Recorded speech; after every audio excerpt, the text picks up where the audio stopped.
Greetings, everyone. Good evening. As you can see, this is not Dr. Damages. Dr. Damages is gonna be back, and he said I should step in for him just for the time being. And I appreciate you all for taking the time to come in and join us this evening. And we'll be running through the headlines, and I will try to be as much as possible a perfect clone of Dr. Damages. And that is what I'm going to try to do today. The first news of the week, it's been an eventful week actually in the Nigerian space. Let me play the first one. The US names terrorists, sponsors in Nigeria. So let me play that video now. Many powerful people in Abuja and the dark forests of the north have been dreading. For years, we have asked the same question over and over again. Who is sponsoring these bandits? Who is buying the anti-aircraft guns? Who is funding the terror that has turned our middle belt and northern regions into killing fields? Well, the United States of America has just blown the lid off the entire operation, and the details are messier than we ever imagined. The headline you saw is not just a rumor. It is based on a groundbreaking legislative move happening right now in the US Congress, involving the Nigeria Religious Freedom and Accountability Act of 2026. The Americans have finally connected the dots, and they are pointing a shaking finger directly at a deadly alliance between illegal Chinese miners and Fulani militias. We are talking about a massive revelation that could change the security landscape of Nigeria forever. Two prominent US congressmen, Representative Riley Moore from West Virginia and Representative Chris Smith from New Jersey, have co-sponsored this explosive bill. They are not just talking, they are taking action to cut off the money supply that feeds terrorism in Nigeria. The core of their finding is something that security analysts have whispered about for a long time, but now it is official US policy talk. Illegal mining is the fuel for this fire. The bill explicitly states that Chinese illegal mining operations are paying what they call protection money to Fulani militias. Just let that sink in for a moment. Foreign nationals are entering our bush, digging up our gold and lithium, and instead of paying taxes to the Nigerian government to build schools and hospitals, they are paying millions to armed militias to protect their theft. This money is what the bandits use to buy the heavy weaponry that terrorizes our villages. This news is shaking the tables because it moves the conversation from herder-farmer clashes to organized international crime and terror financing. The US lawmakers have identified these mining operations as a primary revenue source for violent extremism. It is a business transaction. The miners get the minerals, the militias get the cash, and the Nigerian people get the bullets. But the United States is saying enough is enough. This new bill is designed to shatter this unholy alliance. It directs the Secretary of State to officially determine whether these Fulani militias should be designated as foreign terrorist organizations under US law. This is a game changer. If they are designated as FTOs, it means anyone supporting them, whether a local politician, a foreign miner, or a logistics supplier, automatically becomes an enemy of the United States. It opens the door for the US to use its vast resources to hunt down the financial networks supporting these groups. Before we dive deeper into the specific punishments awaiting these sponsors, I need you to do something very important for me. If you want to keep seeing the truth that the mainstream media might be too scared to tell you, please go ahead and smash that like button right now. It helps us push this video to more Nigerians who need to wake up to what is happening. And if you are new here, do not leave without hitting the subscribe button and turning on the notification bell. We are tracking this bill closely, and you need to know when the sanctions start landing. Thank you for your support. Now let's look at the consequences for the sponsors. The most terrifying part of this bill for the corrupt elite is the section on accountability. The prompt mentions that the US is revealing names of terror sponsors. While the public list is being compiled as part of this investigation, the bill proposes strict targeted measures. We are talking about visa bans and asset freezes. This means that the individuals, whether they are Nigerian politicians, traditional rulers, or business moguls, will be banned from entering the United States. But it hits harder than just travel. It hits their pockets. Their assets in the US will be frozen. You know how much our elites love to stash their wealth abroad. The US is threatening to seize it all if they are linked to this funding of extremism. The bill, according to the announcement made on Tuesday by Rep. Riley Moore via X, specifically targets domestic or foreign networks providing support to these militias. This includes the Chinese nationals involved. The United States is effectively telling the Nigerian government, if you won't stop the Chinese exploitation that funds terror, we will. The legislation urges the Secretary of State to work with the Nigerian government to counteract this hostile foreign exploitation. It is a direct challenge to the sovereignty of our mining sector, but many would argue it's a necessary one, since our internal mechanisms have failed to stop the bleeding. The bill describes the practice of paying protection money as destabilizing, which is a diplomatic way of saying it is destroying the country. We also have to talk about the victims. For the first time in a long while, a major international bill is focusing specifically on the Middle Belt. The violence in Plateau, Benue, and Southern Kaduna has often been ignored or mislabeled, but this act calls for the delivery of humanitarian aid directly to these regions through trusted faith-based and non-governmental organizations. This suggests that the US does not trust the usual government channels to deliver aid, likely fearing that the money would be stolen or diverted. They want to work with the churches, the mosques, and the local NGOs that are actually on the ground helping the displaced people. It's a vote of no confidence in the official handling of the humanitarian crisis. Yeah, that is the news that the US has revealed the Nigerian sponsors of terrorism. And from what he said there, again, make no mistake, they didn't reveal anything. All right, so now that's the way I like to, cut through the noise so that people understand what they are hearing. Because what has they released here that is different from what we've heard before. Let me go to the next one. It says the army. This one is very interesting. Let me play this one because let me play it regarding the repentant Boko Haram in the that they are saying should be working with joining the Nigerian military, and some people. Let's just play it. Good morning, Nigeria. Welcome to today's newspaper review. Let's take a look at the stories dominating today's newspaper headlines. But first, we'll start from the Guardian newspaper.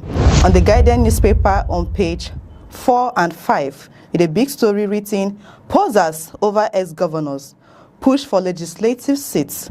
At the top of the newspaper, high petrol prices persist as Nigeria faces $11.5 billion crude oil loss. To get that full story, go to page 3 of the Guardian newspaper. Appeal court to hear ADC order suits against deregistration on July. This is coming from the appeal court to hear ADC and other suits against deregistration. That is on July. To get that full story, you go to page 7 of the Guardian newspaper. At the bottom of the newspaper, Ramaphosa denounces xenophobia as more Nigerians orders leave South Africa. This is coming from the South African president, Ramaphosa. He's saying he's going against xenophobia, and as more Nigerians and other African countries are leaving South Africa, he's still denouncing xenophobia. To get that full story, go to page 7 of the newspaper. Atiku, PRP, Falana raises concerns as Labour Party, Afenifere, Sanwo-Olu back move. This is coming from Atiku, PRP, Falana on terror financing. Federal government moves to charge US sanctioned BDC operator. To get a full story, go to page 9 of the newspaper. Still in the same newspaper on xenophobia, federal government repatriates 66 more Nigerians from South Africans. That is 66 more Nigerians who believe in South Africans back to Nigeria. To get a full story, you go to page 9 of the newspaper. Lagos Mall collapse. Baby girl, 8 others feared dead, 26 rescued. To get that full story, where Lagos Mall collapsed, and yesterday there's another building that collapsed in Port Harcourt. To get those full story, you go to page 7 of the Vanguard newspaper. Away from that newspaper to the Daily Trust. On the Daily Trust, which is boldly written, 7 residents, 2 cops killed in Katsina, Kaduna. At the top of the newspaper, 8 die, 26 rescued in Lagos building collapse. This is still on Lagos building collapse as 8 died, 26 are being rescued. To get that full story, you go to page. This building collapse business is another serious issue. I'm surprised we don't talk a lot about it. Maybe it doesn't even make the news anymore. Almost every week, buildings are collapsing and resulting in casualties. And it's something that the Nigerian government seriously need to tackle too. Page 19 of the newspaper. Motorists demand cheaper petrol as crude price falls. Motorists are demanding cheaper petrol as crude price falls. To get that full story, go to page 5 of the newspaper. Away from that newspaper to the Daily Sun. On the Daily Sun on page 7, 9 and 2. To get that full story, go to page 26 where Oba of Benin constitutes National Security Network. Boldly written, 36 speakers back state police. Final test begins. We hope he keeps to his words. Away from that newspaper to the Matrix newspaper. This is coming from Spyro, a celebrity and security crisis. At the top of the newspaper, on page 3 and 5, CBN orders assets of 6 individuals, 4 BDC's accounts frozen. At the bottom of the newspaper, still on Lagos building collapse, death toll hits 8 as building collapses. At the top.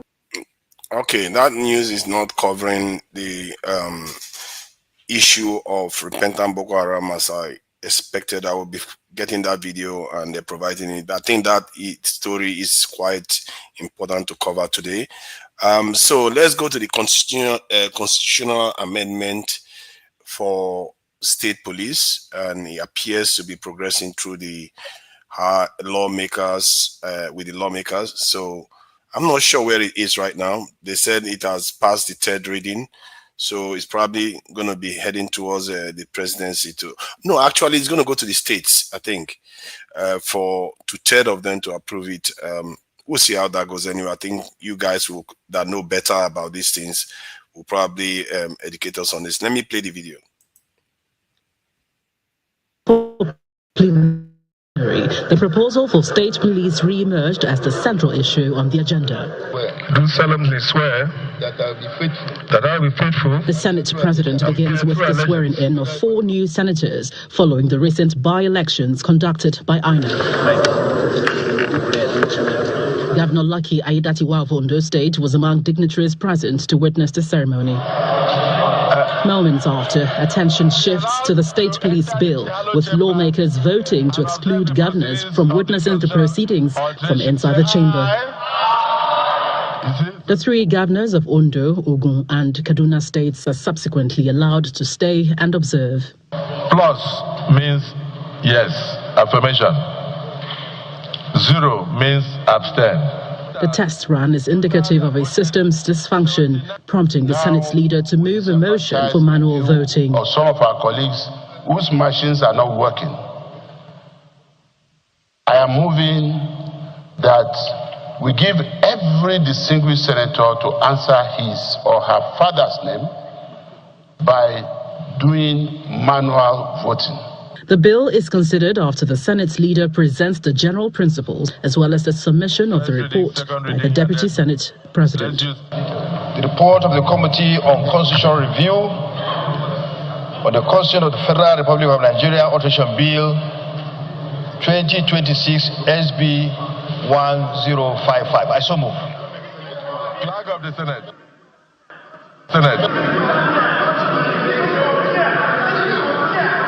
As voting commences, there is a lone dissenting vote from the senator representing Kebbi South Senatorial District, who had previously voiced his opposition to the bill.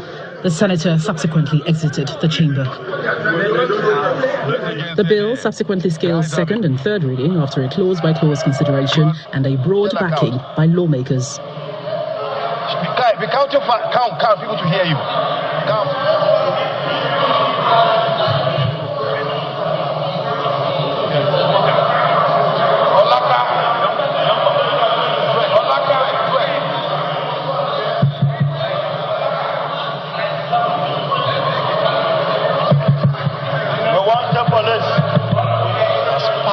what we will also pass today is also to make sure that in those aspects of the Constitution, because I've seen 2 or 3, where it says that the president will merely write a letter and take over, or merely write a letter to, no. We think that not just the president, but that power must also be shared with the National Assembly.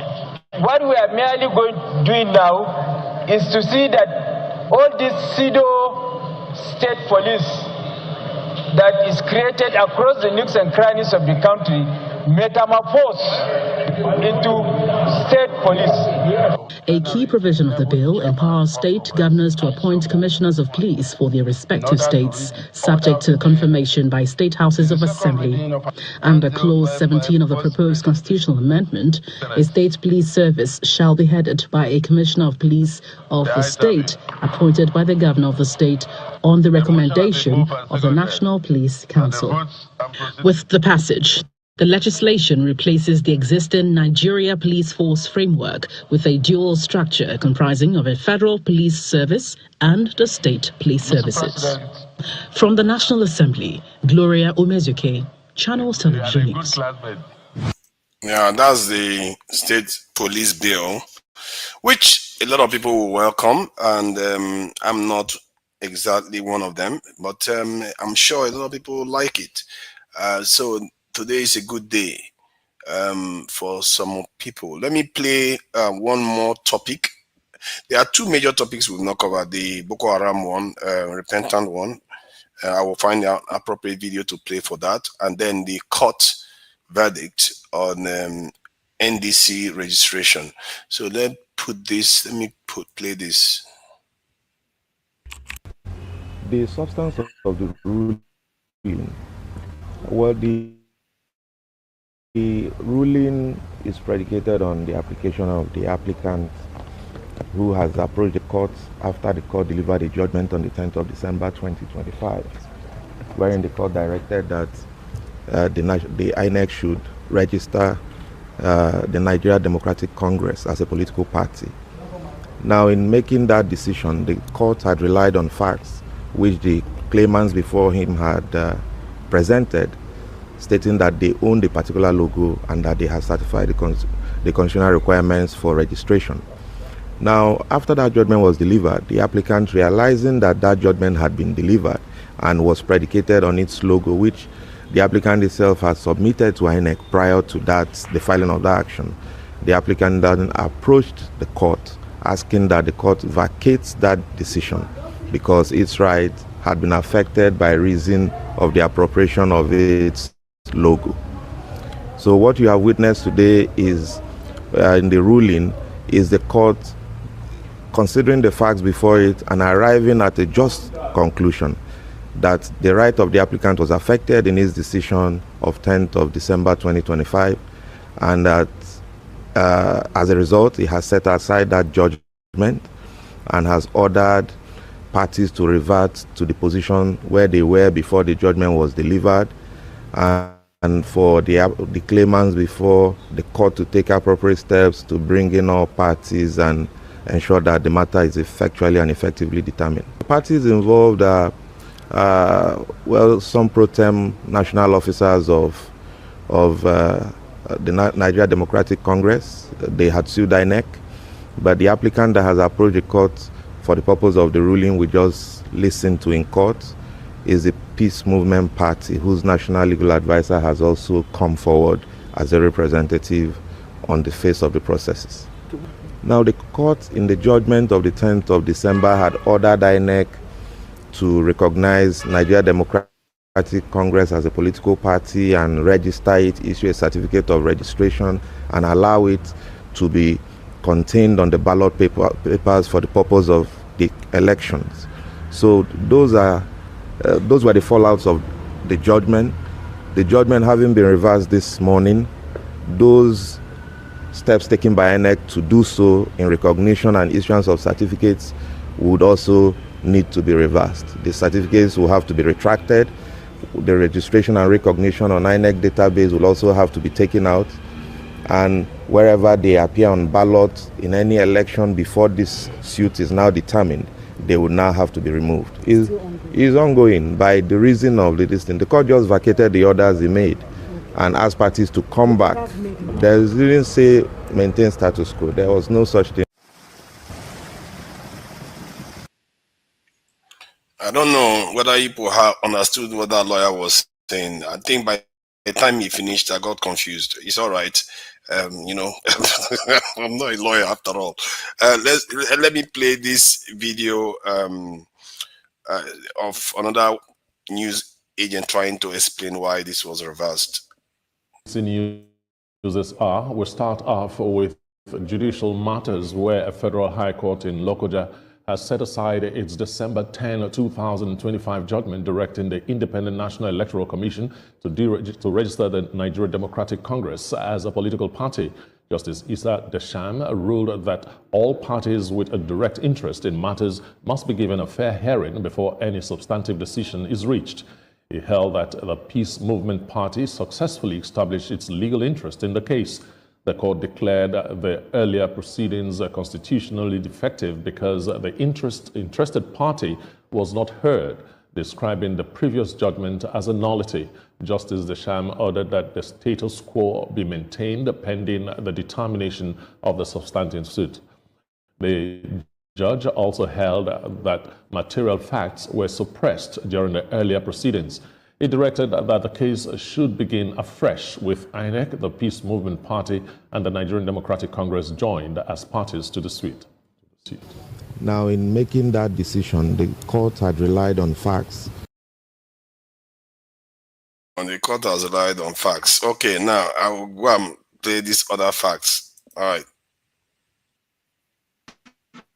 Report of a renewed push to expand the role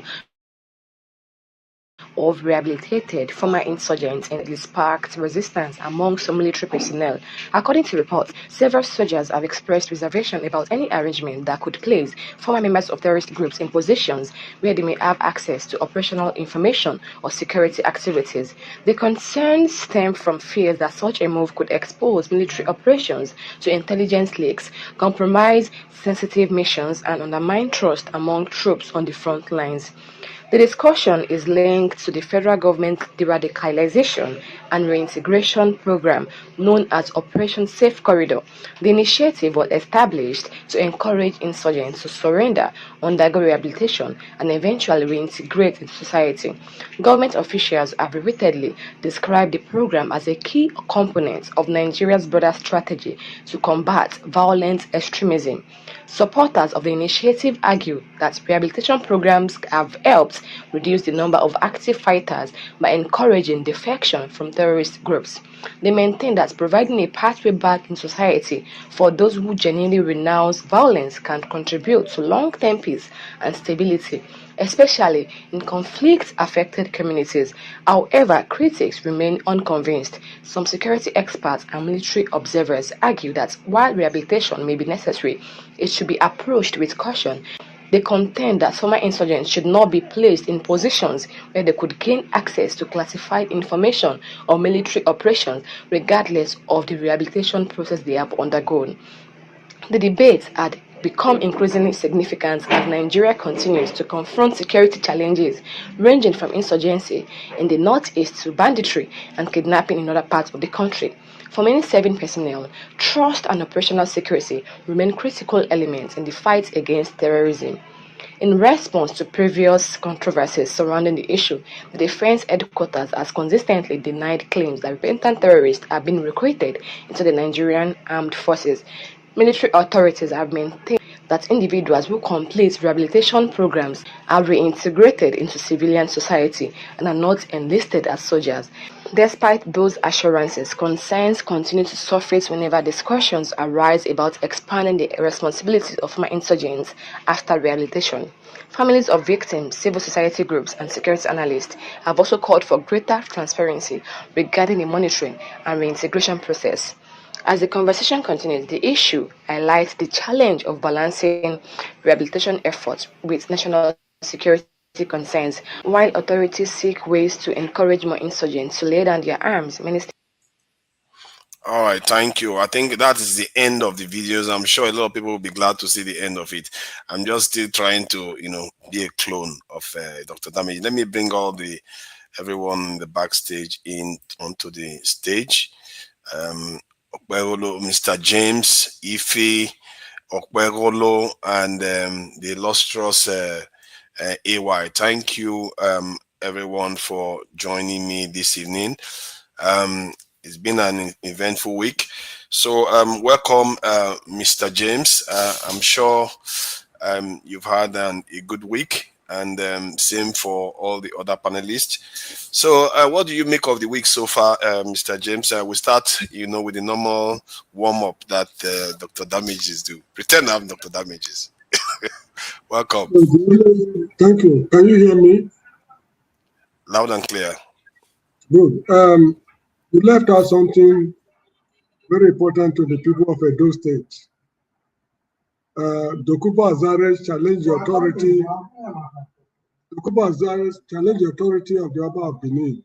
And the Benis in general, not Edo State, the Benis in particular are terribly angry over what is going on. And some are issuing, anyway, I don't want to take sides. That's just what happened. It's very important. It's potentially explosive. Are you referring to Asari Dokubo challenging the Benin throne? The Oba called him a 419 king, and the Oba is under him, something like that. Because according to him, the just living in Benin area are not fairly treated. And, some other flimsy allegations. Anyway. And you left out something concerning Nonuga, the misguided statement he made during a television interview, and also the First Lady, who the First Lady said certain things that shouldn't be associated with a woman of her status, considering what Nigerians have been going through. Anyway, some of this could come up during the discussions. Yeah, that I think I saw a video that was played yesterday by Dr. Damages regarding her comments. Man, that woman, she doesn't mince words. She just says all kinds of crazy things. Her husband doesn't even bother saying much, and he just gets away with murder. So, is there any further, any news you want to share from the week? The funny thing is that the woman is a university graduate. She holds a bachelor's degree in, I can't remember, from the University of Ife, and also a postgraduate diploma from one church or something like that, and NCE. She's a well-trained teacher, so she's not an illiterate. If you compare her with a woman like Hillary Clinton, it's a whole world of difference. She's, how do I put it? She was even saying, I gave 1 billion to this, some millions to this for charity work. Where did she get the money? If in future political dispensations, they call her to order, the office, so-called office of the First Lady is not recognized in the Constitution. Where did you get the money? How will she answer the question? That's exactly what I was thinking, the way she was saying it. She was saying it as if Nigeria, somehow they have the money of Nigeria, they decide who to give it. It seems crass, the way she was saying it. That's exactly what I was thinking when she was saying that. In Romania, there was a president called Ceausescu. When his government fell, both himself and the woman were put to death. I'm not saying they should put her to death. In France, French Revolution of 1789, Louis XVI and the wife were put to death. In Tibet, there was an uprising not long ago. The president was overthrown, and the wife, in fact, it's a God that saved her. They nearly stripped her naked, though they did not. They subjected her to humiliation. So they should learn from history. They should learn from history. The country is not their property. They are just custodians, and power, according to people, is transient. Nobody can hold. Anyway, I'm consuming too much time to get to the actual discussions. Thank you. Yeah, thank you for that, Mr. James, as always. Madam Ife, thank you for joining us this faithful Saturday. So how was your week been, and what have you made of the news of the week? Anything that we didn't cover?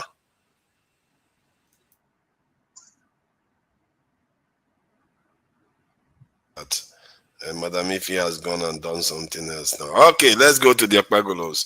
Oh, look at that. What is that? Is it This is kuli or Akara. Hold on, this is Akara. If you are living in Atlanta, please. If you are living, oh, I see. Can you hear me? Oh, if you started selling Akara, oh, that's good. That's good. OVA, if you are living in AY, but James, if you are living in Atlanta, I now sell Akara. So, do you ship to other states? Yes, I do. If you want to patronize me, please do. Do you have private chat? Amazon will help you. Amazon.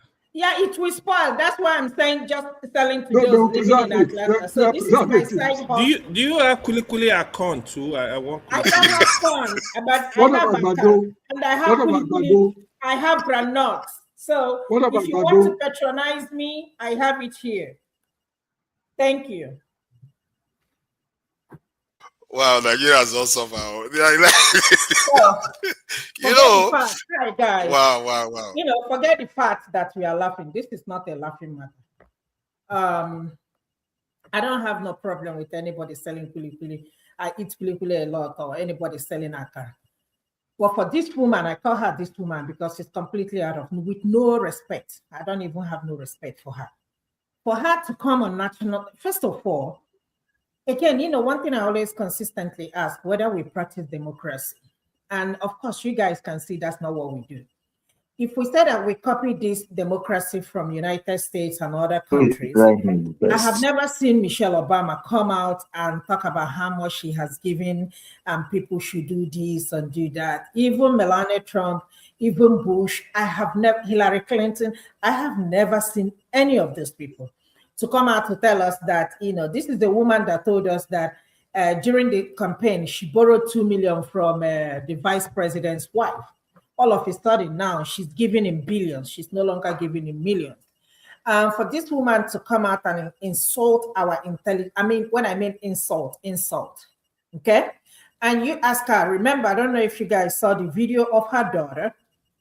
I think she lives here somewhere in New York. Everything, people calculated everything, everything she was wearing, everything, even her shoes, they are all designers. I don't think that girl is selling akara. Neither is she selling kulikuli, right? Sheyi Tinubu, what does he do?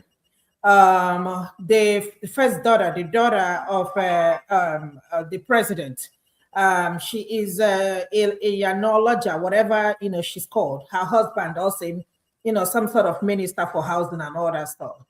None of her family members, including extended family, none of them are selling kulikuli, none of them are frying akara, none of them are selling corn. But you have the audacity to stand up on the national television. This is the same woman that gave out cars to non-APC distant states and told them that they're going to get it in 1 week. And you come on national television, what is the essence of education? So you're telling people not to go to school. Only in Nigeria that somebody will go to school and come out and graduate with 2-1 first class. They are POS operators. They are, you know, frying akara. They are selling kulikuli. They are doing one business or the other. It's not that anything wrong with that. I think at this point, I don't know who is advising her, but Mr. or Miss President's wife, whatever you are, it is high time you shut the F up at this point. Stop talking.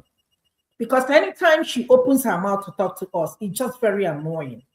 She can never say anything. No, this woman, she does not have empathy. Nothing whatsoever. The arrogance in her, and she calls herself a pastor. Well, the pastor she bought with money. Anyway, that's not a pastor. The arrogance in her that she will come and talk to us as if we are stupid. But again, you know, I don't blame her, to be honest with you. Guess what? I blame Nigerians. I blame Nigerians because we keep swallowing all this nonsense from these people. right? And she calls herself a mother. I don't think she is, because you birthed a child does not make you a mother. This woman doesn't have conscience. And, I hate to say it, but this woman is worse than her husband. She is a wicked person. She doesn't give a F about anybody in that country other than the people around her benefiting from the stealing that they are.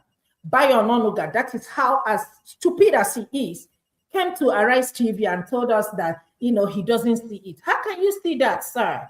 When all your life, you and your family has been benefiting from the stealing that Tinubu has been doing, right from Lagos State and now in a country called Nigeria. You people have been living your life based on the money you have stolen. Tinubu, all of them are stolen from the government. And then you're going to come on national television to tell us that you have people working for you. They're telling you everything is good. Well, we are telling you that everything is not good. Period. Stop insulting us. We are smarter than this. Nigerians are one of the highly educated people in the whole world. But you people come on national television, talk to us as if we are idiots. We are not, but you people are. Thank you. Yeah, thank you for that, man. I never saw that one coming. The angle she saw just now was like, no ambition for your people. Kakara and Agbado. That's the only thing they keep telling us. And tomorrow they give them rice. What is this? Is that what? Let me go to the next person, Jare. Hold on. When you see people escaping Nigeria, escape because they're not living, they are escaping, right? It's not nothing but just that there is no job. That is number one. We're not even talking about insecurity. But imagine, I know how long I've been in this country. You went to school, you came out from school, you couldn't even find a job. I came here, started my life all over. What I'm making here in this country, nobody will pay me that in Nigeria. Even the federal government cannot pay me that, right? And you work so hard in this country to support people back home just because they do not have the same opportunity that I do. And you come on national television to insult my intelligence or punish you there. Yeah, thank you for that. I really appreciate it. And AY, welcome. So what do you make of the week? How was your week? And I'm sure you must be raking in, you are making a lot of money in America. That's why you went there. And, I pray so. This Trump economy. Trump economy and Tinubu economy. I don't even know who the one that is the best. You see, yeah, good afternoon, everyone from here. So I want to quickly add to, I think she basically said everything on the issue of First Lady. My own concern is the arrogance at which she was saying what she was saying. Like, I gave you people 2 billion for this. I gave people 1 billion. Who is giving her money to share? And the other thing is, what is 2 billion in the recess? You gave how many women 2 billion? How many 1,000 women, if they share 2 billion, let's say for example, how much each person is going to receive? I look at it, the way she was calling the money, the arrogance, we are in trouble, to be honest. I think the government, they don't have mercy right now. They are completely out of touch with reality. That's my issue now, because look at what they are doing to Nigeria all over the world. Almost in so many countries, they after Nigeria, leave our country. I know one day, because people will not have where to go, they will go back to their country and take over their country. South Africa are pushing Nigeria out. Ghana are pushing Nigeria out. Even some other African countries. In UAE, the same thing. In America now, you saw what Trump is doing. If you give him opportunity, he will even denaturalize, especially Africans, and take them home. So the joke is getting really, really too much. When I watched that video, I really feel sad. Like, it was just very annoying and irritating. That aside, I think this thing you forgot though. Oga at the top, Oga Trump, yesterday he said he has kill all the terrorists. So he has saved all the Nigeria Christian now. So I need you to discuss that issue. You can refer to the video. You see, on that, when we were discussing this issue, when America were ready to send military to Nigeria, a lot of us were against it. Even till now, I'm against it. But some people that supported the foolishness, it seems people don't know what Trump can do. America don't have interest in Nigeria whatsoever at heart. They don't have interest of Nigeria. I have said it repeatedly, Nigeria, we need to fix our whole problem. Nobody is going to fix it. Now he's bragging. That is how history are created. He's bragging, oh, I've stopped the killing of Christians in Nigeria, blah, blah, blah.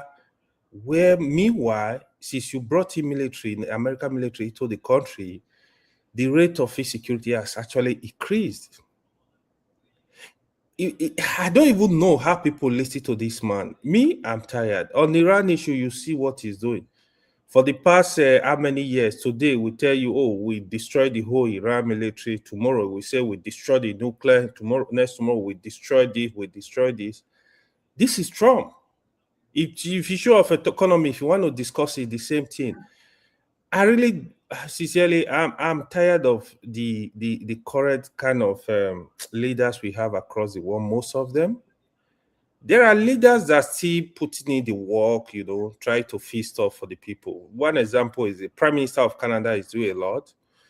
There are leaders that are very genuine in solving nation problems. Not the one we have in Nigeria now, where the opposition, you don't want them to exist. I don't like that. I don't care who support Tinubu. I don't care who support Peter Obi or Atiku. Let the country function. Don't destabilize the little structure we have. Don't destabilize everything. We need to have a system that is working, that will work for everybody. For me, I don't care who is the president of the country. What I really care about is let's have a system that is working for every Nigeria. You know, we don't have to be in politics. If you create a system that is working, if you want to do little business, you can go there and succeed. You know, if you want to, whatever you want to do in the country, you are safe, you are protected. The insecurity is an issue in Nigeria right now. You know, I don't know why we don't take along this line, because part of my fear sometimes is even the people that are canvassing for power, you see, they don't also have the interest of the country. This is my biggest fear. Even the people that are shouting today, when you give them the power, most of them will do worse or do the same thing. I mean, Tinubu was there for years, bashing Goodluck Jonathan, even Buhari, despite they were from the same party. You know, he was not saying much, but he kind of like stay away from the government. Sometimes he's gonna say stuff like, right from the time of Nadeko, these guys have been at the forefront, but they were able to get power.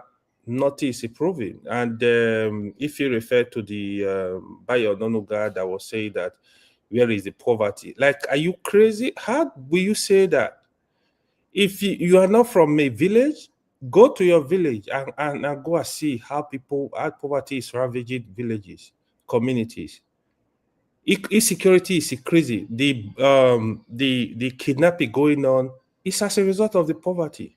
I'm not supporting anybody to go and kidnap. You know, the Yahoo, that one is big one. Prostitution is there. A lot of things going on just because people are tired. Now, you see situations where people even sell their children. I'm not even supporting anybody to do that, but at least they should direct the country and actually let Nigerians know at least this is where we are going the next 5 years, the next 10 years. Thank you. I'm going to stop there. Thank you for that, AY. You know, I feel like this Tinubu government, there's going to be a blowback by the time they leave office of some of the things that has happened under their term. And man, people of that party, they are not going to like the consequences. of what's going to happen. And Chris, oh no, Okpegolo is next. Okpegolo, I hear, everybody have asked about Okpegolo. They say he's not in the right party, but they did say that he's doing some good things in Edo State. I have to say what I'm hearing on the ground. No, let me help you with that before Okpegolo come. Okpegolo is a partisan politician. So for me, I will give you the good analysis. Governor Okpegolo is doing amazing work in Edo, but there is still a lot. I will give him a lot of credit, to be honest. I know massive project is evolving across the state, not only in Benin. In terms of infrastructure, he's doing amazingly well. I'll give him an A straight up. But insecurity is doing a lot. Now they've approved what is it called? An independent court that we do like a speedy trial for kidnappers and court-related killings. I really approve that. I'm in support of that. If anybody go and kidnap anyone, you are involved in the killing of anybody, you should be by no mercy. If I'm the governor, I will sign. The madness needs to stop. People that are using why will you kill? Why will you kill anybody? If for me, as long as you go ahead and kill somebody intentionally, you deserve to go too. There is no mercy. Even the issue of banditry, the terrorism, that is what the federal government needs to do. Special court for terrorism. If you are caught, not rehabilitation. It's not going to solve the problem. If you investigate person, you've killed people, you've killed anybody, the person should go. It's an eye for an eye. That's the only thing that can stop this madness. That's why you see, you think you're gonna go do terrorism in Middle East. No, you're not gonna do that because you are gonna go. They are not gonna waste time. Even drug-related cases, they will buy you for nothing will happen. So we need to have strong laws that will make sure that will stop the madness going on. But in terms of work, infrastructure, Okpegolo is doing amazingly well. I really applauding for that. But we can look at other area. But infrastructure in Edo State, give him an A. Thank you. Wow, that's crazy. Now this one, his head is not going to feel. His whole head is going to fill the whole screen now. We are going to hear the head of. You've just now taken over everything. So you can talk about other issues of Okpegolo now that you've already settled this matter with your man. Assalamu alaikum, everybody. Why are you angry with our mother now? That's the mother of the nation. That's our mother. That's your mother, not mine over here. I don't like that word, mother of the nation. We need to stop all this nonsense. Okay, in Britain, in Canada, all over. It's only in Nigeria you say, please, you all need to stop glorifying all this. That's true. That's in order to have children, I'm not mother to anybody. Honestly, this is not funny. I don't find it funny. I hate when people say this. Now our mama be this, so we don't get that. Somebody who has never impacted anything about your. I mean, I just don't get it. I mean, I'm trying to find the right word to use without being rude to her. You all need to stop it. She's the mother to her children and not to any other person in Nigeria, please. Come, if you see that I wear suit, that is a sign of seriousness. I'm serious, okay? Don't make me laugh. I mean, thank God you acknowledge that I'm not just making it up. That's how Nigeria regard father of the nation, mother of the nation, mommy Gio, daddy Gio. So no verse for me, okay? So if a mother is trying to encourage her children that there is nothing wrong with humble beginning, there's nothing wrong with that. People like Timaya started from selling plantain on the roasted plantain for that matter, but today, Dangote was started as an almajiri, went from one house to another begging for food at one time. You know, the young man you see on the screen today, you know, as an official spokesperson for the greatest governor of our time. And started by hawking Coca-Cola and Kunu and Yaji in Boronu. So there's nothing wrong in humble beginning. That's what she was trying to say. Okay, more than no verse. That's what the mother should do. You know, encourage their children to. There's nothing wrong with starting anywhere. It's not about how you start, but the journey to how you finish.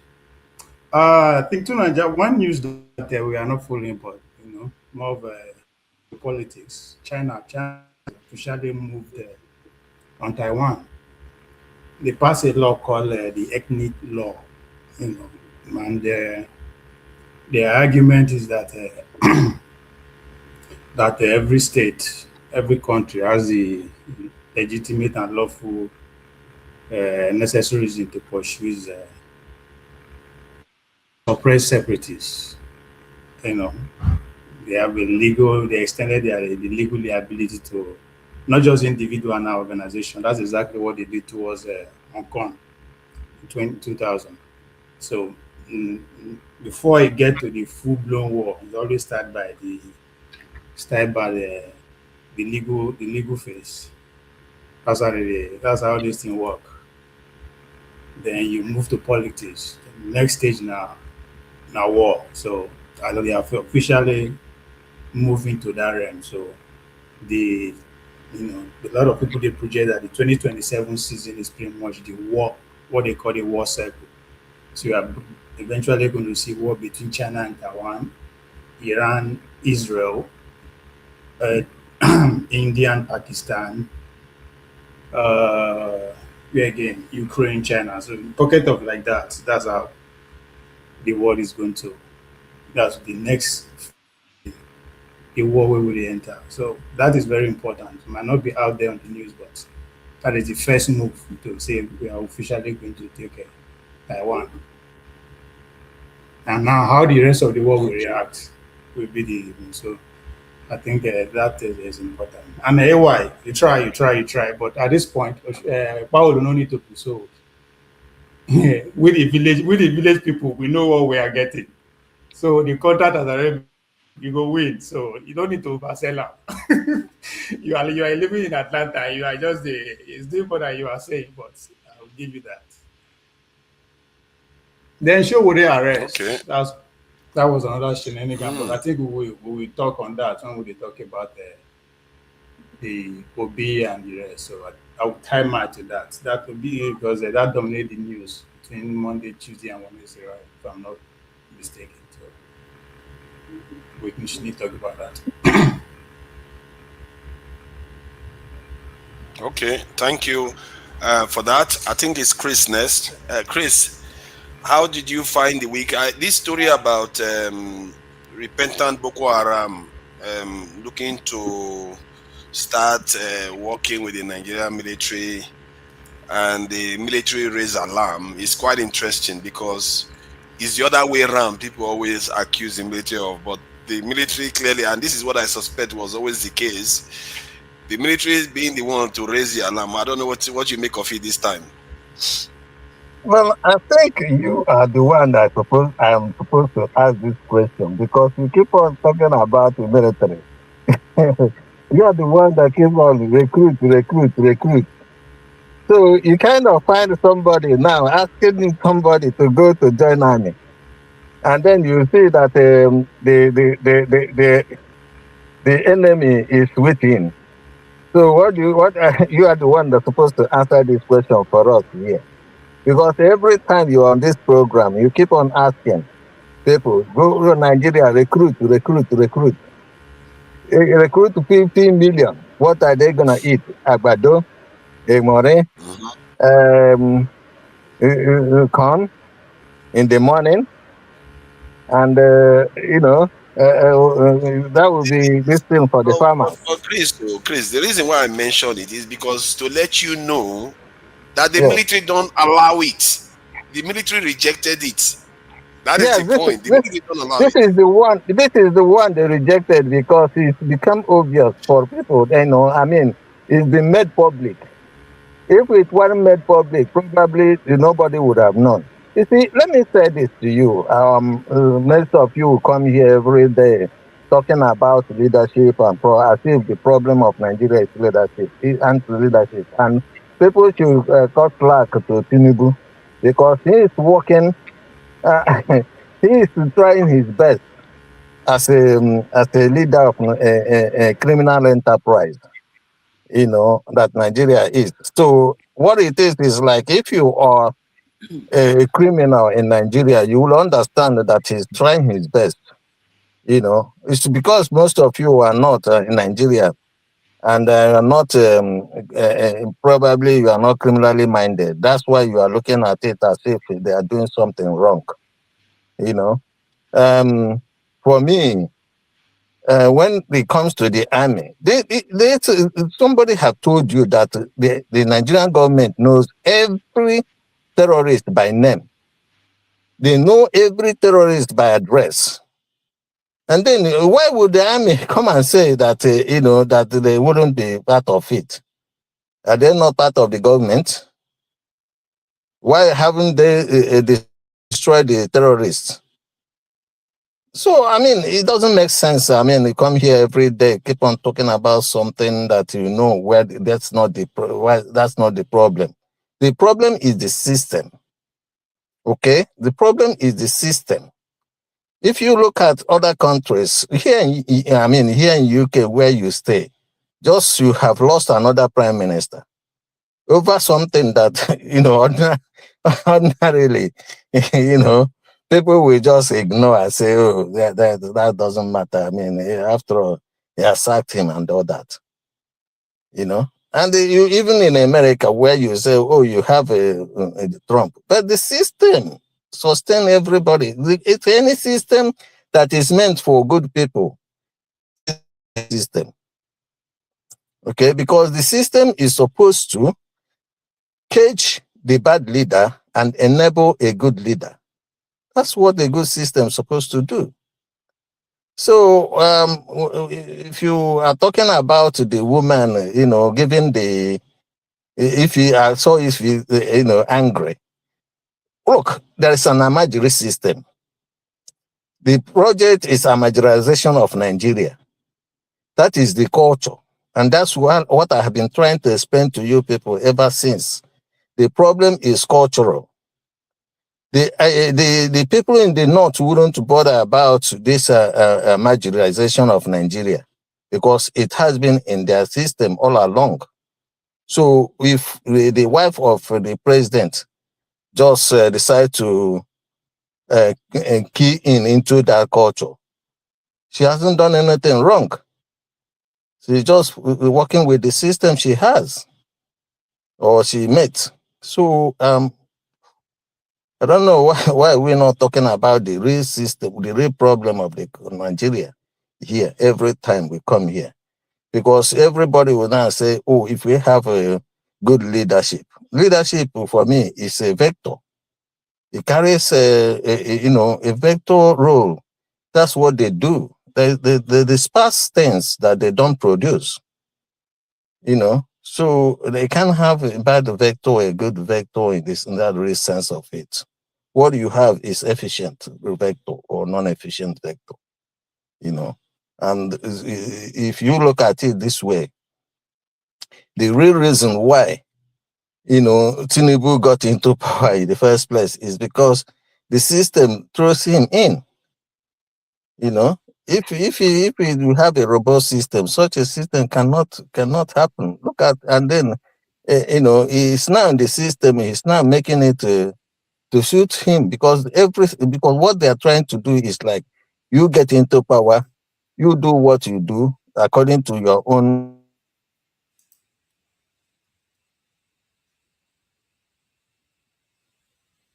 Hello, is it me or is it him? Oh, what a shame. Yeah, I think his network. in Nigeria. Maybe he's got bad Enoch's phone line. I don't know. It's always possible. He's a UK guy. Chris does not go to Nigeria. He goes to Biafra land. So there is the matter. I think it's what's his name? Where is he? Where is he gone? Oh yeah, Oku Dike, isn't he? I got it right. Oku Dike. Yeah. Look at that. Let him say it. You see, yesterday I saw something in Nigeria that maybe it's not very often you see that. Like there was this Fulani guy doing apprenticeship with a Yoruba guy, and man, I've been to a lot of workmen places. They were so friendly, and when we say friendly, joking around and all kinds of different things. They were even laughing at him because of his Fulani this and they were joking about it. It's very interesting when you actually go on the ground, what is actually going on the ground. So, and I never thought I would see a Fulani guy doing apprenticeship in machine stuff. So do you not believe that? Can you not believe that now we with the internet they amplify this division that we think exists? If you don't see it, you will not know. So this is what I'm telling you. And they tell you say that's how we grow up, but you know, yeah, they follow the argue. Not everybody grew up abroad. To Ovie speak outside. Have you listened to him? Yeah, you see, that's another thing I'm beginning to find out too. There are many Southerners that grew up in the north that are just everywhere. Like it's like I see more of them in Abuja than the ones that come from the south, which is strange. Nigeria is not a country. The country you like we have in our heads though. It's quite different. That's why I thought even the places where we have crisis kidnapping in the core north today, if you go there, you go see Igbo man, you go see Yoruba man, you go see every tribe there. Those places that are ravaged with war, where you will see every Nigeria there. In Borno State, in Katsina. Go to Zamfara. Go to Zamfara. Sincerely, you will see Nigeria living their normal life. They relate everywhere. There is nowhere you don't. Sorry, let's let Oku this is speak. Oku Dike, thank you for joining us. And this NDC this registration. How was your week anyway? I hope you had a great week. You know, I had a great week. I think it's very hot here. For others can attest to that. And in the school where I work, so the school was closed from Wednesday to Friday because of the heat waves, right? So I've been at home since Wednesday till today. I'll be resuming on Monday. So, wow. Yeah. You know, I'm sorry. Even you to the fear heat wave. Sorry, even you to the fear heat wave. I don't know. Now I'm asking just now. It's not about me. Wait. It's not about me, right? Oh, no, that's okay. Yeah, it's not about me. I don't care. So, I think one thing we omitted is recently there has been reports alleging that a helicopter with the serial number RA 25659 operated by the Turkish Forestry Fire Management has been busy operating in Nigerian forests, meeting with alleged terrorists. So, and I don't think any ministry, like the ministry that is charged of security in Nigeria, has made any statement about this helicopter, right? And mind you, this helicopter has been alleged to have been seen or sighted in Kwara State recently. And I don't know, but this is a foreign helicopter operating over as in Nigerian skies, unchecked, right? So I think that's an issue that should be confronted. If it's true, but it's been alleged, yeah. What are we gonna do? Shoot it down with what missiles? Do we have defense shield? So you don't have to. That's the thing. See, you don't have to ask me what you're gonna do. I'm not in charge of security in Nigeria, right? No, I'm asking what you cannot defend. What you cannot defend is not yours. Even if you know if you defend your wife, nobody you get that. That's the reality of life. Exactly. We cannot defend our airspace. So you are bound to do all those kind of shenanigans. Okay, does that mean Nigeria is not ours since we can't defend it? Oh, that's true. That is a fact. It's a factual statement. Until you can lay claim to it, you see what Iran is doing. They are beginning to lay claim to Strait of Hormuz because they've not been able to defend it. Sorry, you mute yourself over here. You know these Okwegolo people. I try to calm down. Oku Dike, have you finished your? Keir Starmer stepped down. As somebody in the UK compared to the accountability you see in Nigeria. I'm quite impressed actually that the UK, with all the kind of lack of accountability of world leaders today, that the UK is still trying. You still see signs that their system of accountability is still quite strong. What do you make of it? Yeah, I think I will try to relate it to what I'll call social capital, right? I think in the UK, people care more about their integrity than in Nigeria. That's just the simple answer I can give to that, right? Which is what I call the social capital. People are more concerned about how people see them and what posterity will remember them for than how it is, as in than how we view it in Nigeria. Yeah, thank you for that. Thank you. Chris, have you finished your submission? Because you froze. Just to be fair, you want to conclude? Well, what I wanted to say is that, well, let me leave it there. Let me leave it there. Let me be listening, because any day we are serious to talk about the real problem of Nigeria. I think we know what to say and what we do. But right now, I don't think we are serious. So let me leave it there. Thanks. Okay, thank you. Next time, try to buy top up from, stay away from Kemi Badenoch's lines. That's why you managed to freeze. Okay, who is next? Jagun came next, isn't it? I was one of those people that are saying that. One. Oh, look at that.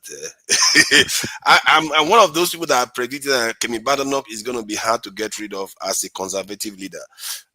I saw that a very long time ago, and the woman is sticky.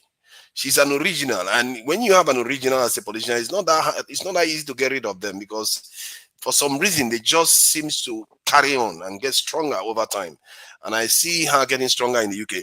What do you make of the events of the week, Jagun, and everything that has been going on? How's your week been too? And it looks like you are a little bit fresh today, and the background looks more warm. Color is, I don't know whether it's the heat or something. So, how are you? Very well, thank you very much. Thank you very much. Hope you're well as well, and everybody on the panel, everybody in the comment section, and those just watching. We are glad to present to you the Nigerian mafia all over again in the comment section. Three things actually. I like your question as well, and your perception on who Kemi Badenoch is. You see, as a Nigerian, she is going to get stronger and stronger. And I think me and you both agree on this. As she came in, I thought strongly that she's not going to be easy. That's without her actually being the head of the Conservatives. The Nigerian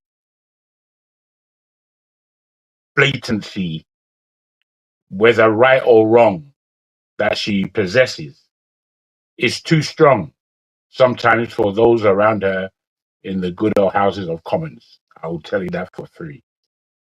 We Nigerians, we have a strength.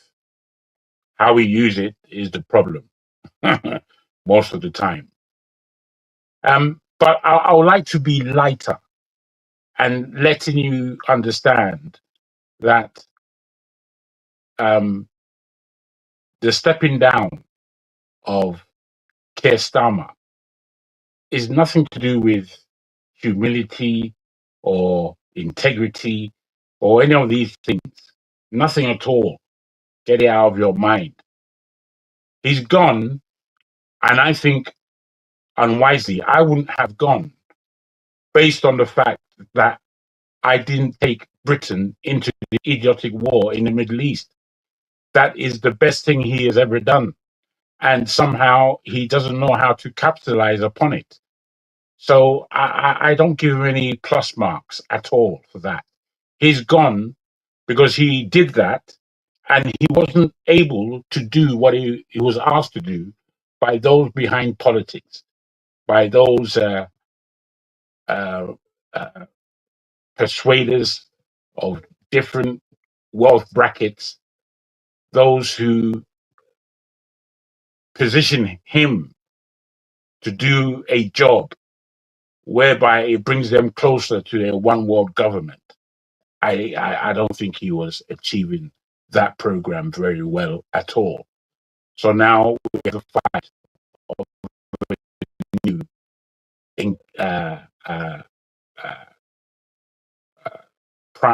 head. A new prime minister, indeed, is what we're. It's not even that he's taking a position. It's a new prime minister. I've forgotten his name. I do like him, but is that boring? And he is 11 years out of parliamentary politics, which is a long time in politics. I don't know if he's going to be. Could you remind me of his name, brother? Andy Burnham. Thank you, Andy Burnham. He's a good guy. However, I don't think he's the person that would take Labour into a winning next term. And this is where I see the danger again of Kemi Badenoch. I don't want her to be Prime Minister of this country for a second. She will do anything the British tell her to do, the white people, the oligarchies in this country. The way that they will target and position her is exactly what she would do. So I think we all better Will you prefer Naja Farage then over her? Because that would be the choice going forward. Not for a second. I would not prefer Nigel Farage for a second because both of them are absolutely crazy. You know, it will be like having either of them in. Will be like having Trump in the UK politics, basically, and that's not what we can see what's happening in the States. I wanted to touch on two other things. And I've nearly forgotten the second one, so I'll go on to the first one. I wanted to be a bit lighter. I wanted to talk about the World Cup and how tremendous it's been. Tremendous level of football. The fact that those who are looked at as underlings or other dogs, you know, underdogs indeed. Thank you. They're holding their own, man. They're holding their own. And what this exposes, especially to Americans, especially again to Black Americans, is that you're not the only Black people in the world, you silly assholes. I beg your pardon. But I had to say that based on the FBAs of this world and some of the other unfortunate language we hear from Black Americans about who Africans are and how much mouth they have for our continent when they know very little. Largely, they know very little about who we are, what our country are like, and the fact that we are rather, especially Nigerians, who try rather more sophisticated than they are. And that's without boasting. I haven't begun boasting. I'm just laying down facts. Whilst I say this, what I've seen that they've observed is that it doesn't matter which European country and how distant they may seem from Black people, they would have 4 or 5 Africans playing for them. Switzerland, Sweden, all these kinds of countries. Africans, they'll be playing football for them. Caribbeans at times. The England team, we know what it's like. The French team is all Black but for 2 or 3, if that. Then the South American teams, all Black. The Middle Eastern teams, big entry of Black people, Saudi Arabia or whichever one of them. Or now Black people, they're there. So when the American Black look at this, they have a better appreciation of the fact that they are not a minority in America. At least they're not a minority in the world if they include us. And I don't want their inclusion because we're the people that started. It starts from here, Africa. Simple things. So I did appreciate that a great deal, as well as it being a wonderful spectacle for those of you who aren't watching. For those of you who aren't even football players or ballers, myself. That's how we grew up, and that's what we talking about. Yeah, me. Being for Nigeria, I don't want to play for school for Nigeria back in the day. You know what I mean? And then London, again, we know what we're doing here. Most of the footballers that you see in the Premiership, I know them. Why? Because they're from South East London, right around here. From Brocastle to Ian Wright to this our guy, Eze. Eze is from down the road there in Greenwich. We're all around. This part of London, South East London, is where the most talent into the Premiership comes from, in actual fact. So I like to lay down and boast upon that as well. Lastly, I thank you for the time given. I've forgotten. It was something that forefathers said that I wanted to contribute to, but it's gone out of my mind. Thank you and welcome to the weekend. Thank you. Yeah, I appreciate that. Dexter, thank you for coming in. And so I hope you've had a good week. And, this week has been relatively eventful, different things going on. And so what do you make of the week? Is there anything we have missed out and, something you would like us to talk about or highlight? Fofana, thank you very much and greetings to everybody. Are you swapping the show with Dr. Damages today? Is he taking your session and you're taking his session, or are you on a marathon? What do you mean? Dr. Damages normal color. What do you mean? Dr. Damages is sitting right here.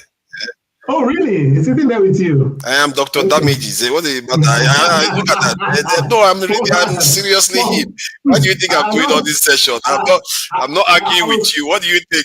Yeah. Well, I'm just thinking you're going to do a marathon, so you might need a lot of water. I would have been arguing with people by now. Look at that. Okay, so you've changed your personality now. You've taken on the Dr. Damages personality. That's good. That's good. Yes.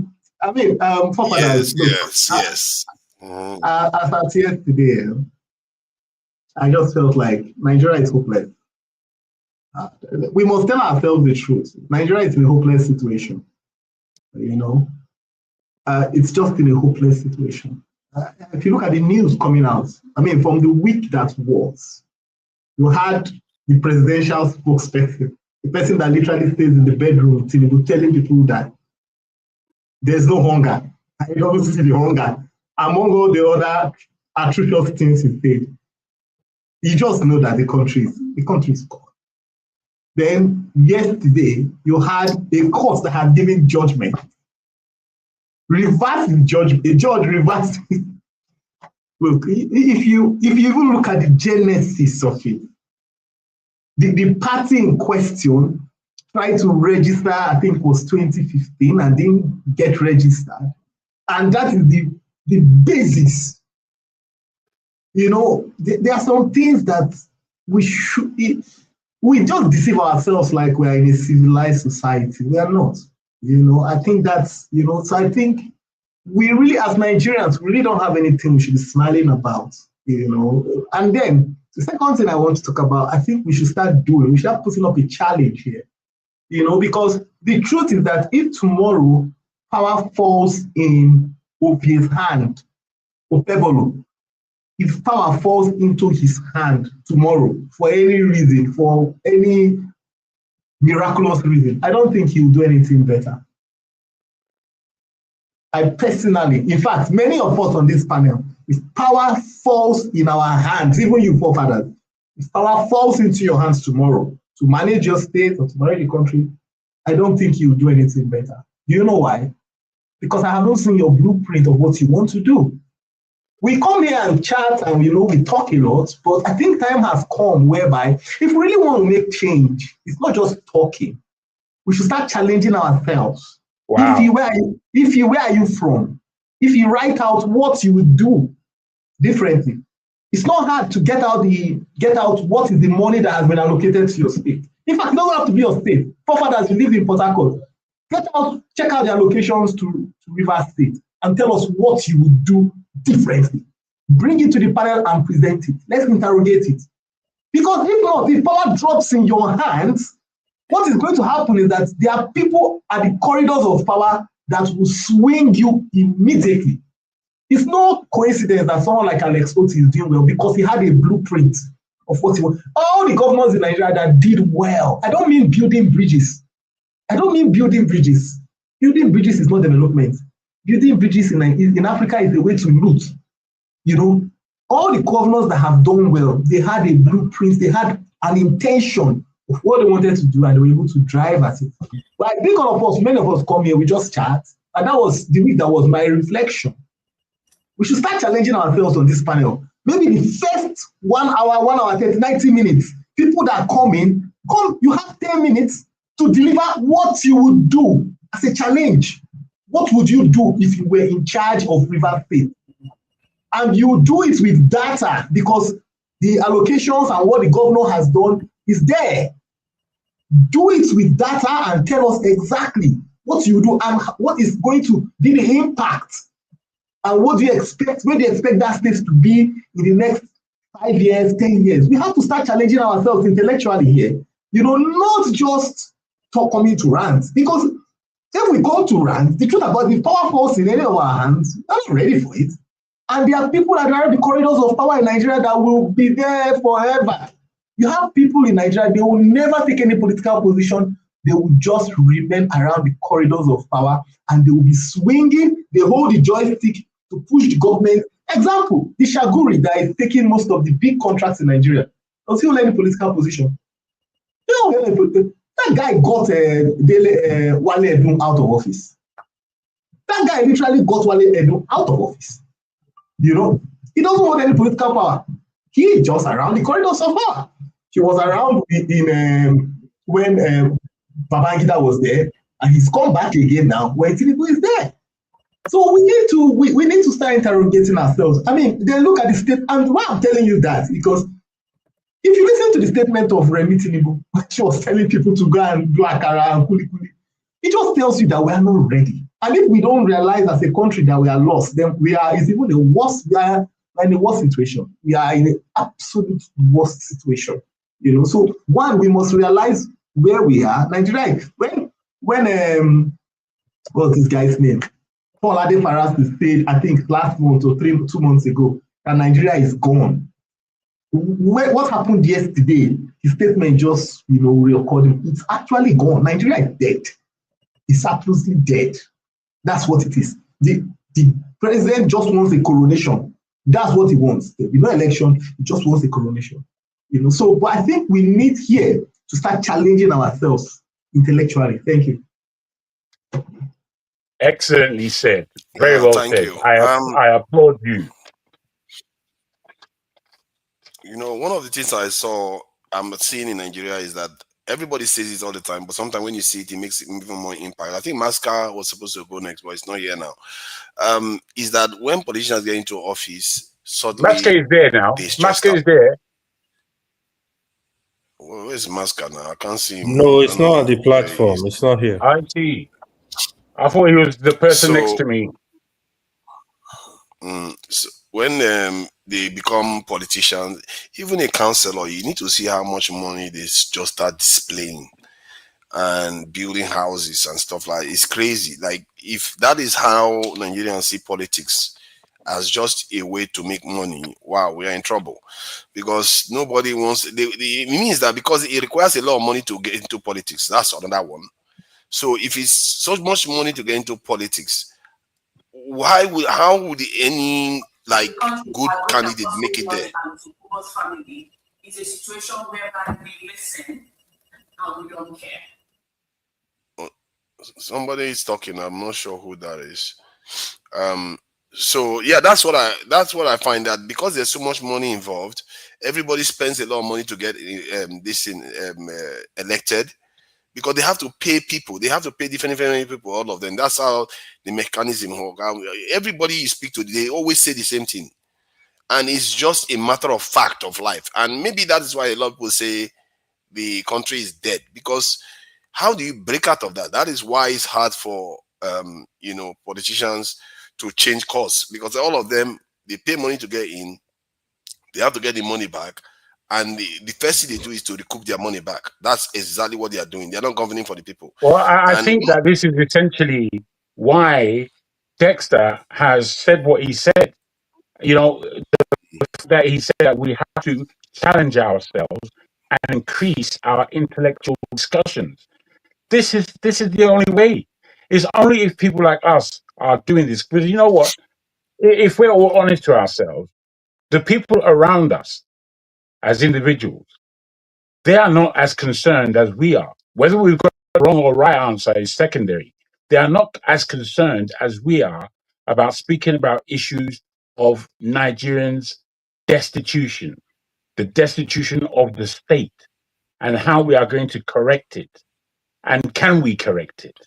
And we're the only ones dealing with that. So if we don't raise the way we challenge ourselves here intellectually and be able to design in our minds a way forward, I don't like the statement Nigeria is dead, but it will be if we don't do something about it. I don't like that statement, but it's coming like a true statement. So we need to wake up. Simple. Yeah, even so, let me just add this one. Even somebody that works in that one is a little bit. I don't want to be a downer. Somebody that works in National House of Assembly that monitors everything. He too said the same thing. That if you see what is going on there, something about Nigeria is gone. Nigeria is gone. Nigeria. I don't know where this tone comes from. Where they get this language from. I think I think Jago is right, and just as much as Dexter is right. We have to figure out a way. We all know the solution. Like in my own case now, you have to have a form of ideology. Stick to that ideology has to be relevant to the people so that it provides for the needs of people, and have a test like a blueprint, like Dexter said. You have to have a way of testing it out, and so that people believe in the ideology. And because these parties, what they do now is the leader tells them where to go, everybody goes. It's like then I ask them, why do you follow your leader? Because if you go to church and your pastor converts to Islam, you don't exactly become, all of you become Islam. Why do you do that? It's because you don't have any core belief in there. No, that is the problem. And the reason they do that is the money, right? Is the money. So Nigeria election, you said something very right now.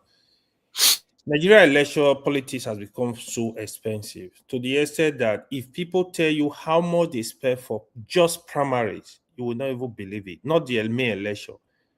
I'll give you an example. A House of Representative, somebody that is vying for a position for House of Representative, and the level of primaries, they spend millions of naira. So in the election, they spend a lot. So how you solve that problem is to have a system, electoral system needs complete reformation. You need to have an electoral system that is working in that way that if you have idea, you are capable, you can talk to the people can even support your election in such a way that you work for them. Right now, if you don't have the money or you don't have the godfather that have the money to sponsor you, you can't be there. It's really, really difficult. Don't let any Nigerian person deceive you. Nigeria elections are very expensive, super expensive. They spend a lot of money to the extent that some people even sell their houses to contest for these positions. That's why they go very desperate. And not only that, the issue of violence in the election, we don't discuss it much. A lot of these Nigerian politicians, they sponsor courtism, they are member of courtism, they spend money on courtism to make sure they help them defend their elections. All the bad boys across the country, in every state, write it down. I'm telling you, majority of Nigerian politicians are involved in this madness. This is what is going on. Except you clean up the system where if Ovie is willing to contest, he can leave America and said, I want to go work for my people. He will come, he will bring his plan, like Dexter rightly said. Okay, this is my plan, this is what I can do, this is how I'm going to do it, this I can resolve these issues. If the people buy in, they can even sponsor. If you watch in 2023, Obi did a bit of that because people a lot of people, there are a set of people that really believe in Peter Obi. They spend their money, they contribute to Peter Obi. So if we have such people are willing to contribute money. So that's where the problem is. The money banks, they don't need this money. They don't want you to even contribute ₦1. So they are fine. They have billions of naira to spend on the election. Nothing. They can go ahead and do that. This is part of the problem we are facing. Thank you. Thank you for that. And so, in other words, it's just about money now. That's the only ideology in at the core. I really feel like you have to have a belief, a core set of ideas, other than just to recoup the money that. Forefather is lost. Network. Where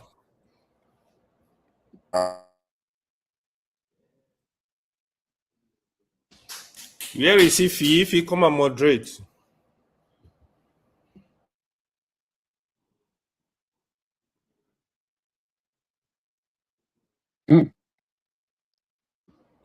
Forefather has disappeared. No, he's there. James, do you have anything to add? Yeah, his network is really bad. Yeah, Mr. James, you want to come in? Go ahead. At least let's move around before we will select topics to talk about. We spent almost 1.5 hours. We've not concentrated on a particular topic. Probably we can start discussing the police bill. That's a nice complaint. Right? Police bill? Yeah, the police bill. Probably if you want to throw some opinion on that. Yeah, I don't have confidence in the bill for one reason. The federal police has disappointed us. Why did they disappoint us? We should investigate it. And also, if we are to have state police, what is the guarantee that the state governors will not behave the way the federal government is behaving now? And also, if you look at the concurrent legislative list, health is run by both federal and state governments. None of them is living up to expectation. The judiciary is run by its own concurrent legislative list. None of them is living up to expectation. Health, roads, water, all the areas of all the items of concurrent legislative list, both the federal and the state government, they are not doing well. What is the guarantee that if police happen to be on concurrent legislative list, the state will do better than what the federal government is doing now? There is no guarantee. The issue is that we are solving the problems piecemeal. Let us take police for now. Tomorrow we take immigration. The other day we take water supply. The entire system has crumbled.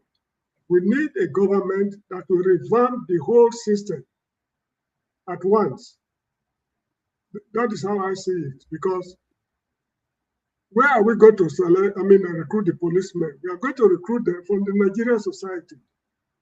I think it was Makerfield, one of his writers, who said that a rotten or a corrupt society cannot reform itself.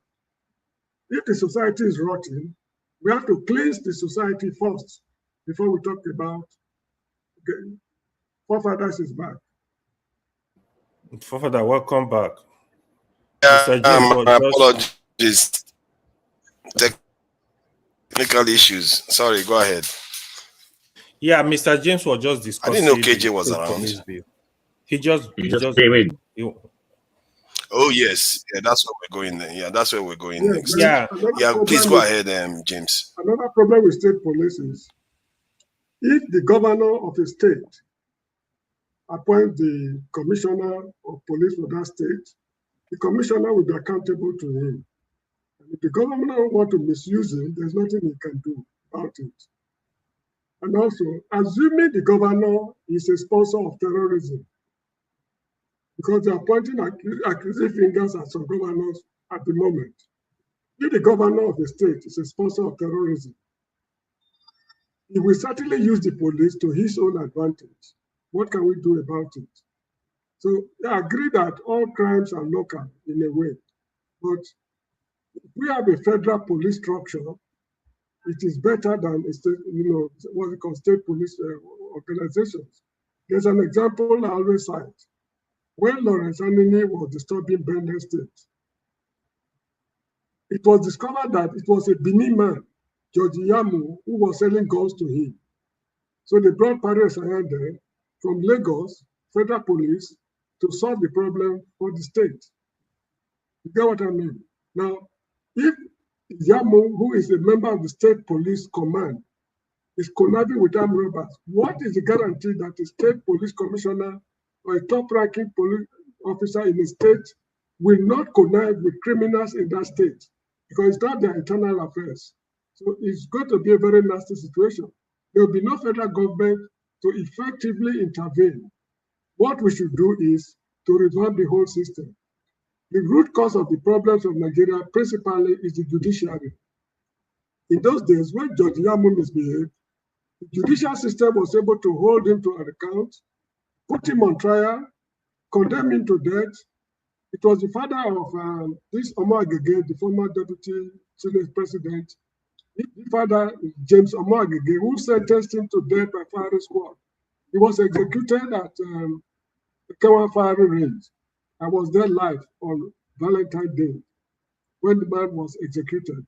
Now, after the execution, that organization, Anini's organization, fizzled out completely. So what we should do is to revamp the judicial service. And all the crimes in the country today, we seem to be afraid of certain people. We don't want to point accusing fingers at them. We're waiting for United Arab Emirates or United States to mention them.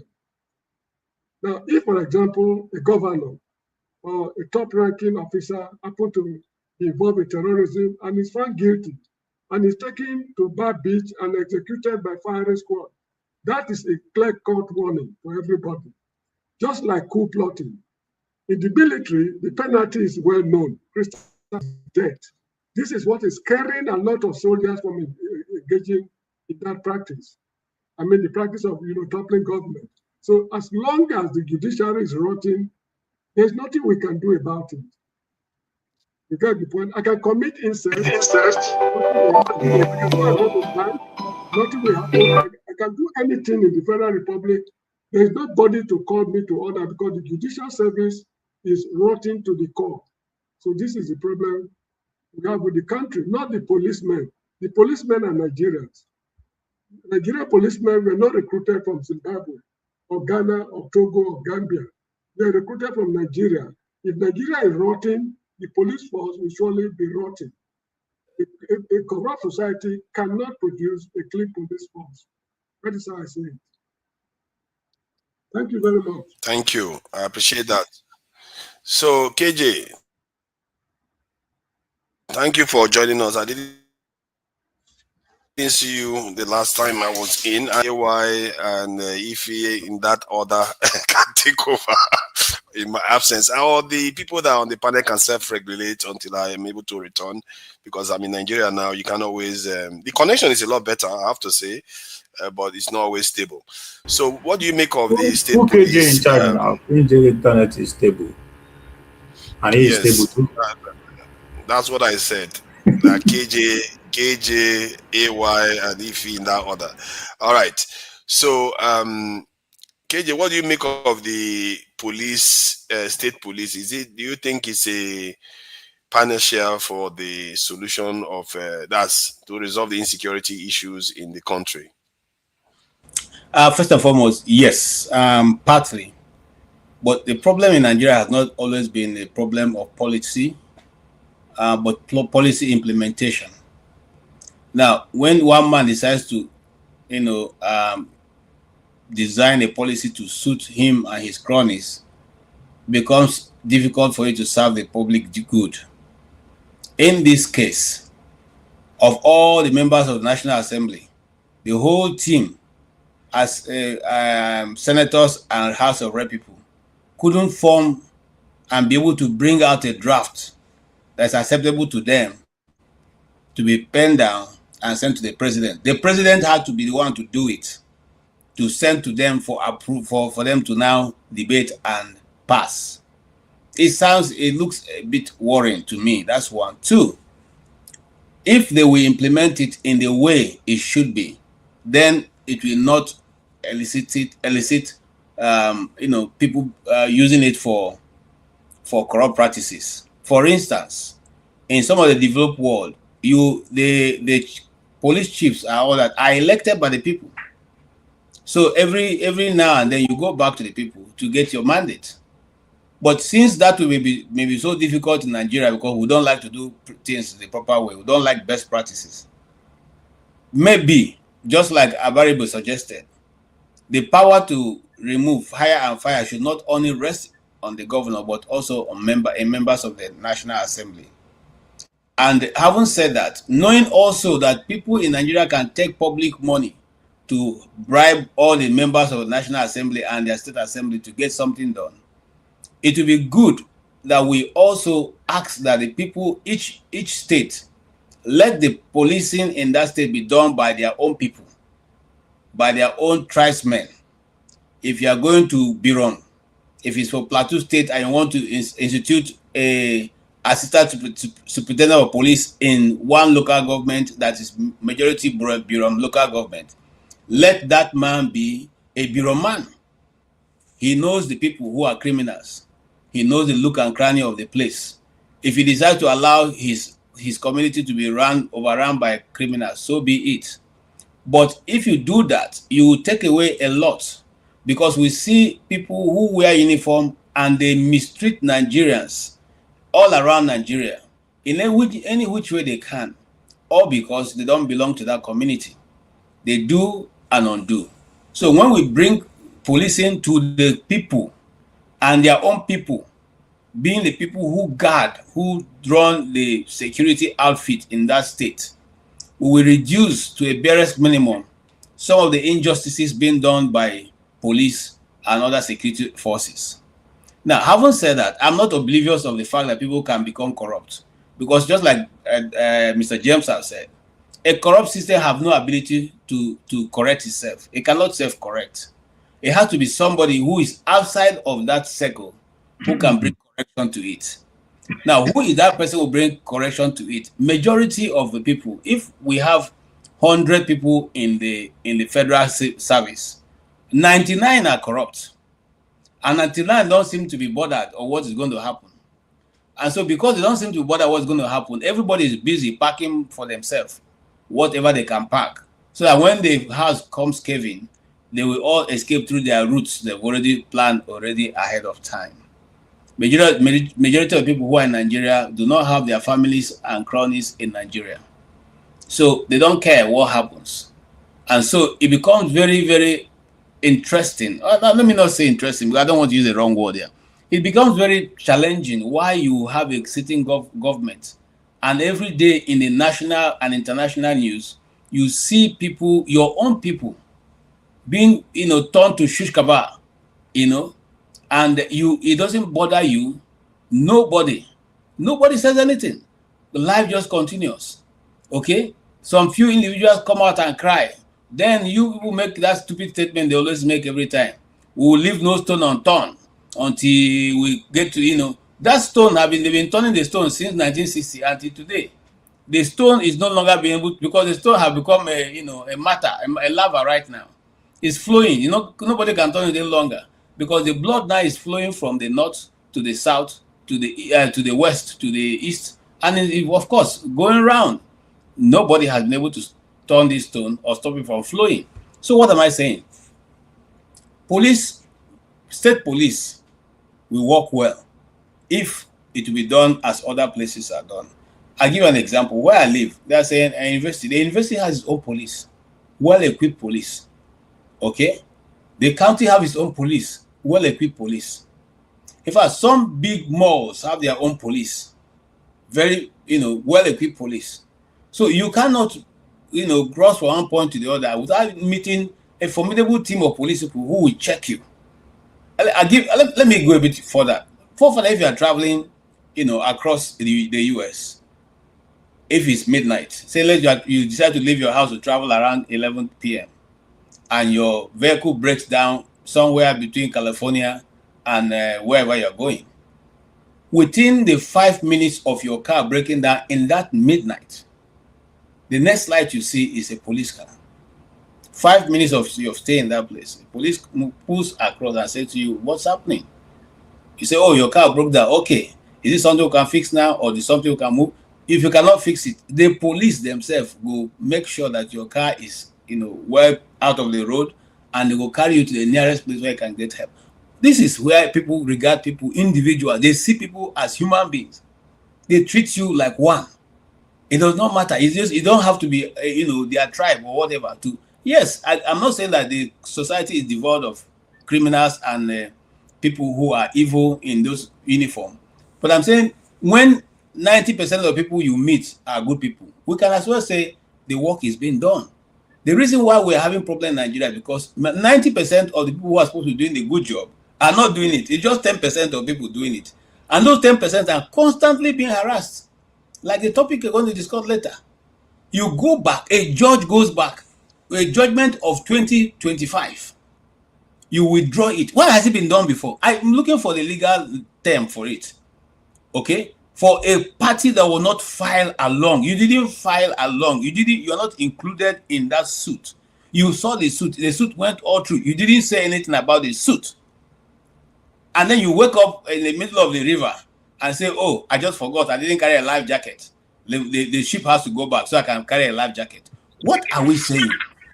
And no, everybody seems to be silent. So, like, people keep saying here, we never start to build a nation. Because you cannot continue to do, impunity and expect something good to come out of it. It doesn't matter. It's not a question of even tribe. Tribe have nothing to do with it. It's a question of humanity. The human being that's living in a society that is supposed to be regarded as a human being, not animal. You see, so we carry our pain or our desire to oppress to a very ridiculous end. To a very ridiculous end. And then with the rest of Nigeria, we just go and lie down, put our hands on our head, leave them. God will deal with them. God will. Let them be doing. God one day. God. No, God is not coming. God is not coming. No, God is coming. Hello, God ain't coming, man. If you guys refuse to stand up, God is not coming. I want to remind those of you who think God is coming to help you in Nigeria. God will come down, angels will follow him, and they'll go and remove people from Aso Rock. He's not coming. God was sitting in the same place where he was sitting. When the Israelites led Jesus to the cross and crucified him, he didn't come down. And that is his most precious son. He didn't come down from heaven. So, okay, people have gone too far now. We need to come down. The same time, I'm telling you guys, if you don't get up, if you do not get up, I have a video that I don't know whether folks have seen it. Somewhere in Anambra State, the military helicopter was dropping things in the bush, thick of the bush. If we don't get up, this river that is coming, it will swallow all of us. Everybody will collect, it will chop breakfast. So that's my KJ, yeah. Yeah, just as this inside this thing.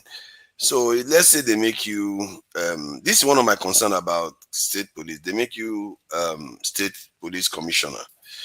I wish your Muslim Fulanis would be allowed to walk into your state anymore. You will decide that you don't want the Fulani no more. So if that's going to stop the carnage, for now, let Fulanis remain in their locality. By the way, let's look at it more further. The North have always prided themselves as having more land than the rest of the South. So why are the Fulani moving to the South where there's no land? By the way, the same people say there's no land. Igbos are living 5 meters from each other, and yet you still want to bring cows to the southeast. So what are we saying here? You said the whole of Niger State is the whole of the 5 states of Southeast put together cannot even make up Niger State. Why not turn the whole of Niger State, those places those ungoverned areas, to Fulani ranches and put them there? Why do you have to carry them to other people's distance to go and cause mayhem? So if for now Fulani remaining in their place will make us to have peace in Nigeria, people's lives are saved, So be it for now, until we sort out what is going on. Hey, Mr. Trump came to the office here and said, I don't understand what is going on. Shut the borders until we figure what is happening.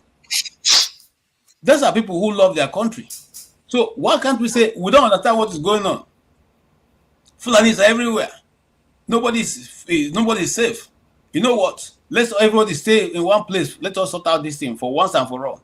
What is wrong with that? I don't think there's anything wrong with that. And these things we must have to deal with it. It's not that we want to be a nation or we don't want to be a nation. It's as simple as short. Sorry, I hope I'm not taking too much time. But just before we go to the next person, the reason why that is because if you decide to isolate one group in a country from a state, I get the reasoning in terms of trying to just stop any of these things in case of any bad eggs coming in. But if you isolate one group, then the other group isolates the other group, and everybody starts isolating each other, we may get ourselves back to the situation that got us into the mess we are in the 60s and 70s again. So Falana was saying something about this, which I didn't know. He said from the early 70s to 1979, there was a great debate because Nigeria used to have state regional police. And there was a great debate, and they resolved that it's better to go with centralized police because the state police, they were being abused heavily during that time. That the reason why they were being abused, has it been taken away? That from his own point of view, it has been made worse. Can I answer that for you? Not because briefly, briefly, yes. Let me tell you, policies are made in Nigeria to suit people. That's not because it is not for the good of the land. You said the police, local police, the local native police and all that were used against the people. Yes. But was it because it cannot be redeemed? Don't we know the problem? Don't we know the problem? See, why do we always compare to the things that are not working? Why not us compare to the ones that are working? I just mentioned to you now that every state in America has county police, which is like a local government police. They have the state police, which is the state police. They have universities have police. The big malls have police. In fact, there's a certain hospitals. You're repeating yourself, not answering the question. I was waiting for the question to be answered, actually. Okay, that's what I'm trying to answer, Mr. Jaguar. Now you have disturbed my flow of thoughts. Now, I didn't want to do that, man. What I was trying to say, what I'm trying to say is this: forefather, bad people will always be bad people. It doesn't matter whether you agree now that what has changed. A lot of things have changed. At the time they discussed in 1979, Nigeria was not 36 states. Okay, a lot of things have changed. Leadership have changed. The quality of leaders in Nigeria have also changed. The people in 1979 they have more conscience than the people who have now in authority. The people who have in authority now don't care whether you have a country or not. They're just concerned about having. It's true. But it's true.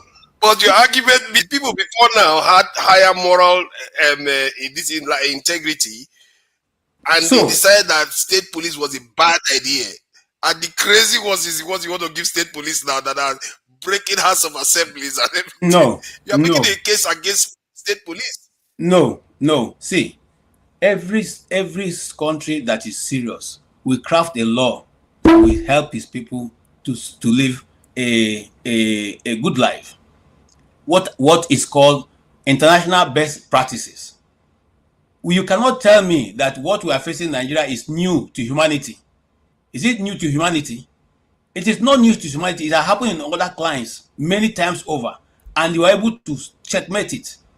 What we do is that our leaders are insincere in crafting laws that will checkmate people, and so laws look at tribe, look at region, and looks at who is involved, or whether he's a high man or a low man, before it takes its course. If the law is blind, as the judges say, then these things will have been done seamlessly. So if a police commissioner goes out of the schedule of duty and does what is evil, whether he's big Fulani or Yoruba or Igbo, whatever tribe he is, let the law take its course. Let the law be implemented the way it should be implemented. Let it not begin to look for who is or who is not. Now, why again I ask a question? Nigerians, we like to always go to the barest minimum. If we say, okay, Nigeria should start manufacturing cars, they say, but you see, the other manufacturing plants in Benin Republic have not been able to do anything. Why should we start? Why do we always compare to the worst part? Why don't we compare to the best part? The ones where, like Switzerland, where there's little or no crime. Why don't we compare to the way those people have been able to craft their own society that brought their people to the best practices and have given them a push, an acceleration to become better people and better nation, than what they are today? Why do we always go back? Okay? Is there that there's nobody who can do these things? Is it that we don't have the intellectual capacity to do these things? All these things are available in Nigeria. The government. What if I don't know? You go ahead. You made a strong argument against state police. Sorry, no, that's the problem, though, KJ. I'm sorry. Okay, so other people have to speak. It's just that you yourself made a very, very indicting argument against state police without even knowing it. That's why I was a bit confused. Which is what? Following you. No, we can't go back and forward. We can't live with you, KJ, and this one. Okay. KJ is fascinating to talk to about this actually because I didn't understand a word of anything. Previously, they abused state police. We don't have to understand. Let's move on. I think KJ, we are going to come back. We'll come back. We'll come back to you, KJ, because I think it's quite interesting your take on it. Is it Jagun? James has spoken on it, except he wants to say something about what KJ said. He's free to do that. Jagun is next, isn't it? Jagun is next. I'm next, but bring in Pansat as somebody who. Bring in Pansat as somebody who has just come to the stage. We haven't heard his voice. Just a sentence. Not yet. Why is it go ahead. up to now? Why is it that up to now?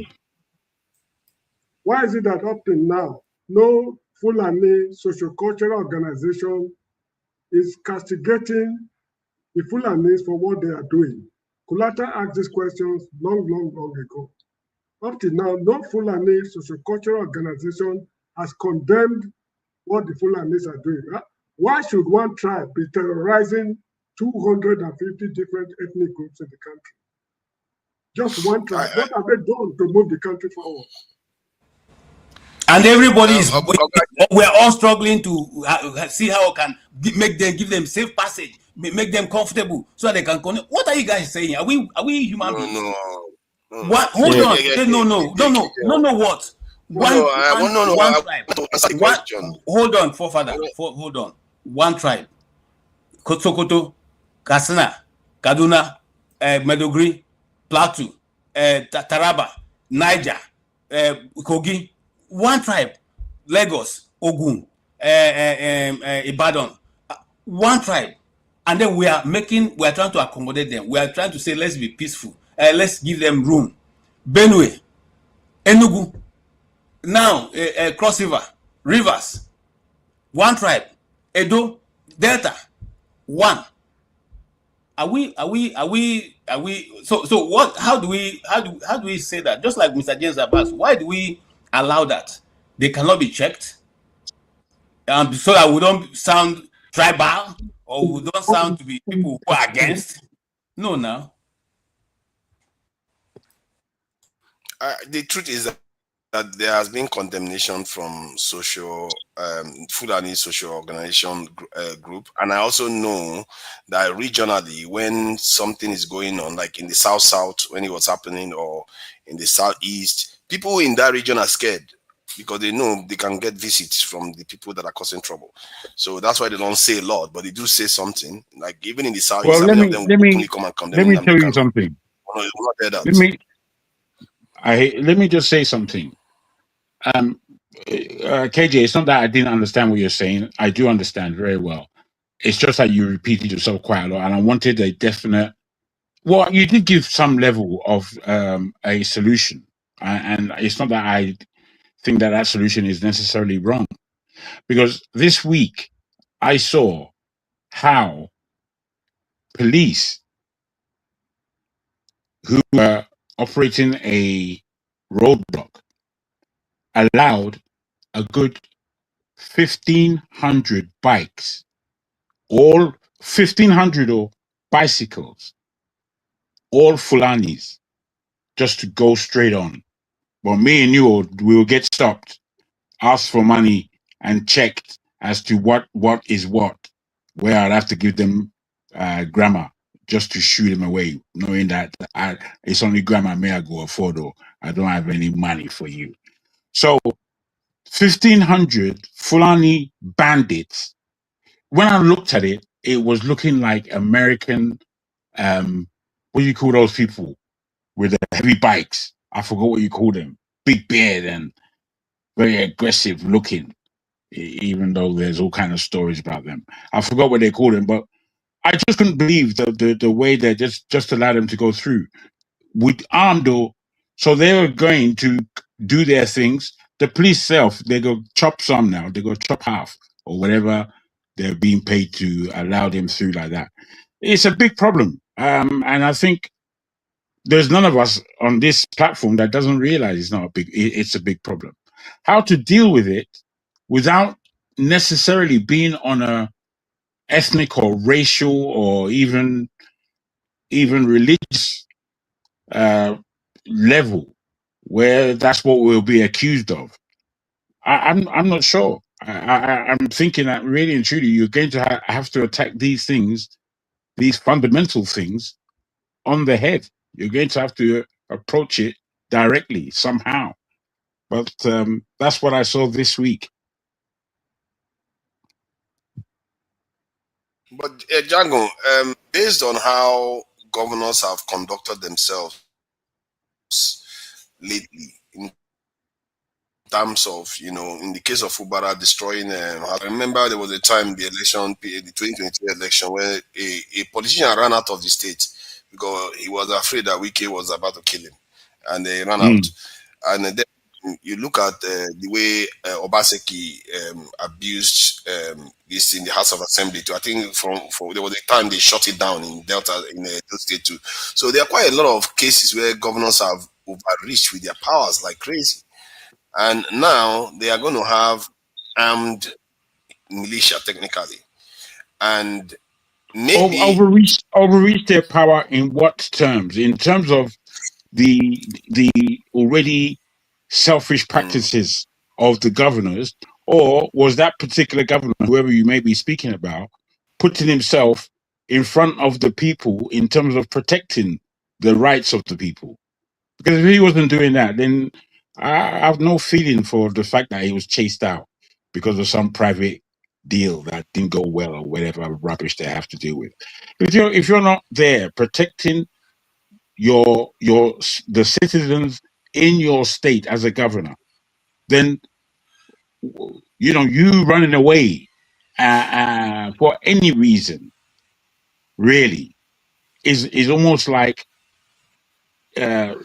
letting you're running away from your responsibility of protecting the people. That's not a good thing, but is he's it? not the he was not the governor. The point was that the governor has so much power that he had to run out of the state.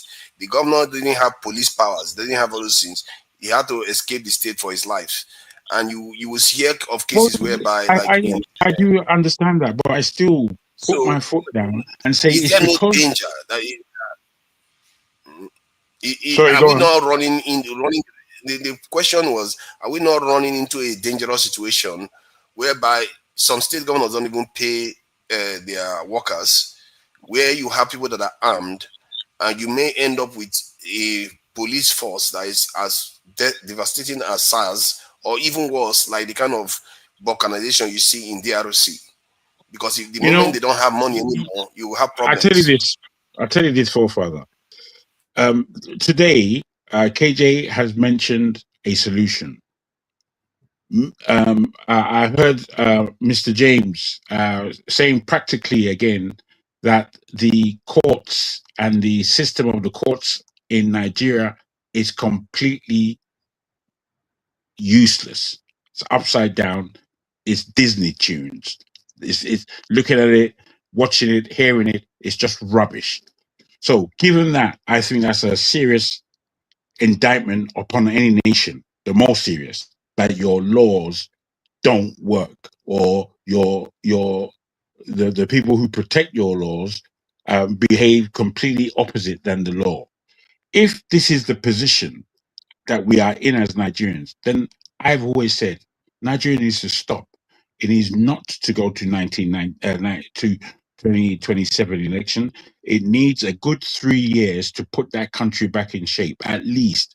And within that 3 years, there should be a nominal administration for that time to do the job of the overhaul of that country to set it back on its feet.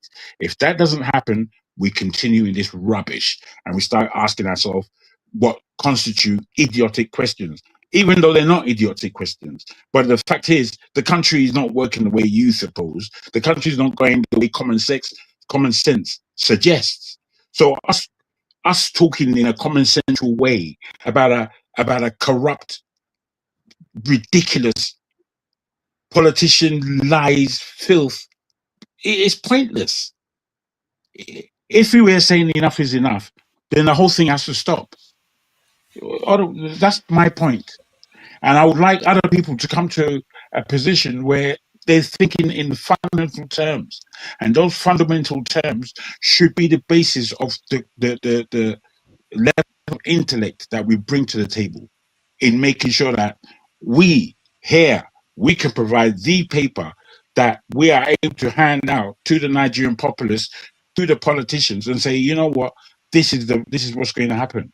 And you know, the way politics is going, I was thinking, because I thought this for a good 2 years at least, the way politics is going in Nigeria right now, it's as though if I lay this thing ablaze, it can just happen. Sorry, if I lay this thing down, it can just happen ablaze between now and the time of the elections, where people are coming out and saying we are not going to vote.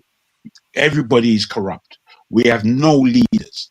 We are totally disgusted with this, and this is what the people of Nigeria, a sovereign state, we the people are putting this forward as the new way, because we can't agree with you people. We're taking back our power. If we're not on that level, we may as well just smoke reefers all day now. Thank you. I'm serious. Thank you for yes, that. Sir. I will try to be bringing in people that have not spoken before. And I think Aizon came in before Pansat, if I'm not mistaken. So he has not said anything I before. did. Then Pansat. Oh, you have? I did. No, I haven't spoken. I came in before Pansat. Yeah, okay, you came in before Pansat, so I will highlight it. So I don't know. What do you make of this national? But I'm older than Aizon. And Pansat, I came in before you. If you don't like it, do something about it. We only introduce ourselves, not just because we introduce ourselves doesn't mean we are spoken. As your elder brother, you're supposed to let your elder brother speak, but it's okay. He did come in It's before. okay. No, Pansat, you go ahead. Go ahead. It's because it's you. Go ahead. Well, let me say that. Let me say hello to everybody who's on the platform. I'm not going to be here that long. And Aizon's politics, it's not that much different from mine. We do have one area that we disagree, but which is our Biafra includes all that area that Aizon come from. Aside from that, he and I were indistinguishable. But let me say to all of you who are on the platform and those who are in the comment section that we do have to have a change in our outlook. Because if you look at it, everybody is describing some part of the elephant, right? Somebody are talking about the feet, somebody are talking about the tusk, some are talking about whatever, the skin and all that stuff. But it's this one giant elephant that we're talking about. So we're going to have to take it as a wholesome animal and then deal with it and take care of it. It's to come on, and I was listening.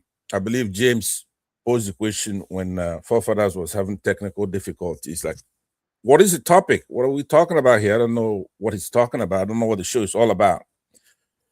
And that's in the organization of our weekly. I mean, this place is a weekly show. You have a whole week to put it together. It's not a daily show. But let me say that when we have a guy leave his young family for years now and come down to Nigeria from diaspora He's got everything here. We here, see, diaspora is not diaspora. We here in the United States, before social media, if you see somebody from the United States, even if you're in London, you're gonna be like, oh, here's somebody from America. He could tell you to get on your knees and you do it, right? But due to you don't have a visa to talk to us now, when we're here, you just look down on us. So when they left his state with his young family, came to Nigeria to fight for Nigerians. Do I agree with Shore all the time? No, I don't. I believe that he should work together with others. He lacks judgment. That's true. But we cannot sit there and somebody's going to take Shore and put him in prison. And we're talking about something else. What else are we? I mean, what else is fighting for? Who should go there fighting for Nigerians? Who? I mean, why? Somebody's gonna have the disrespect. Pansa, we are gonna go to Shore when this issue because there's this aspect of this state police that soon. Don't worry. When everybody has spoken on this topic, see, let me just ask you a specific question. There's this aspect of state police that indicates that state police are good at dealing with local issues, but when it comes to issues that go interstate, like drug trafficking, terrorism, and all those things, they struggle to handle it because it's actually more powerful than them. And if we go towards state police and in so doing, we weaken the national police to deal with the bigger issues of drugs, terrorism, and all the likes of it, those things will come and eat our communities up again. So we have to be careful what we are playing with. I don't know what you make of it, because that is the pattern of policing that people are wrestling with that have concerns. I don't know what you make of it. Okay, let me tell you something. Forefathers, you like to handle those big issues like state police. Every system works. If Nigeria does capitalism, no matter how fundamental they take it, it's going to work if you have the structure and good people. If the laws are there to handle the system, you could do communism, is going to work. You could do federal policing, is going to work. Or you could do state police, is going to work, right? But it depends on the people, right? Ontologically speaking, you first have to imagine Nigeria maybe in the metaphysical realm first. You have to worry about your existentialism, the philosophy, not just conceptual and abstract like you try to do all the time. We have a problem in Nigeria. You have to first say, okay, you know what, we got a problem. No matter what you introduce in that country, it's not going to work because they create the loopholes before they pass that law. They already know.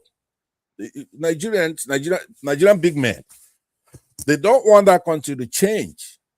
I'm going to tell you the truth. They don't, because they feel like if, let's say, you want to make it to where, if you want to be a police officer, you have to have some kind of degree, college degree, university degree. You have to be trained.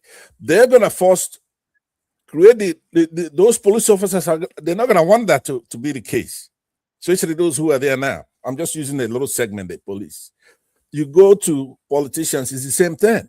They don't want to plug the loophole where you have to show your WAEC. So what we have to do first is those people who have hubris, that, for example, somebody like Tinubu, he's saying that I'm going to win the election no matter what. I don't know, so say something about him being a strategist. You're going to win an election without going to the people, telling these people what you've done, answer some questions, be held accountable. You feel that we're so beat down that on election day, you and some governors are going to declare yourself winners, and then you're going to become president, and we're going to let you. You're going to take show with them, put them in jail. And we're going to let you do that with impunity. So no, your question, they're all interrelated. You could go any realm that you want. The point is that the major philosophy, we have to get that right. How do we have a state, a government, a constitution? Without that constitution, we have nothing. We have nothing in common. Let's put that straight now. The Constitution is that document that make us Nigerians, that make somebody president. You cannot violate the Constitution and say you're going to become president of our country. Tinubu has to come, talk to the people, talk to our journalists, answer some questions. What's going on in the last 4 years? Where are we going? Simple questions like that. Answer the question. Don't go bringing in some strong men and put them, the governors and all kinds of thugs, and then just lord it over us. So that's why you philosophically, somebody like Ovie here, who's a youngster, who knows a lot. You show these people behind you, and we're all laughing. The thing is that you're gonna have to get serious at some point. Ovie, you have to get serious at some point. We don't come here to talk and laugh. When people are getting killed, people are starving, the government is gone. We're gonna get serious. It's soldiers like yourself, young people like you. You ran for the country as a patriot. You've done a lot of things for the country, so you're just gonna fritter it away because you're joking around. No, I'm not. I don't want to be condescending, but look, if you're not gonna let me put you for front line, my friend. No, seriously. We have to stop talking about start from the start. Start recognizing the starness in me first and the contribution. Hey, don't put you for front line, brother. So, in deference to my friend and brother Izon, who gave me his time, I would end here, but I want us to begin this 2027 by taking a position. It's enough. We want to be organized.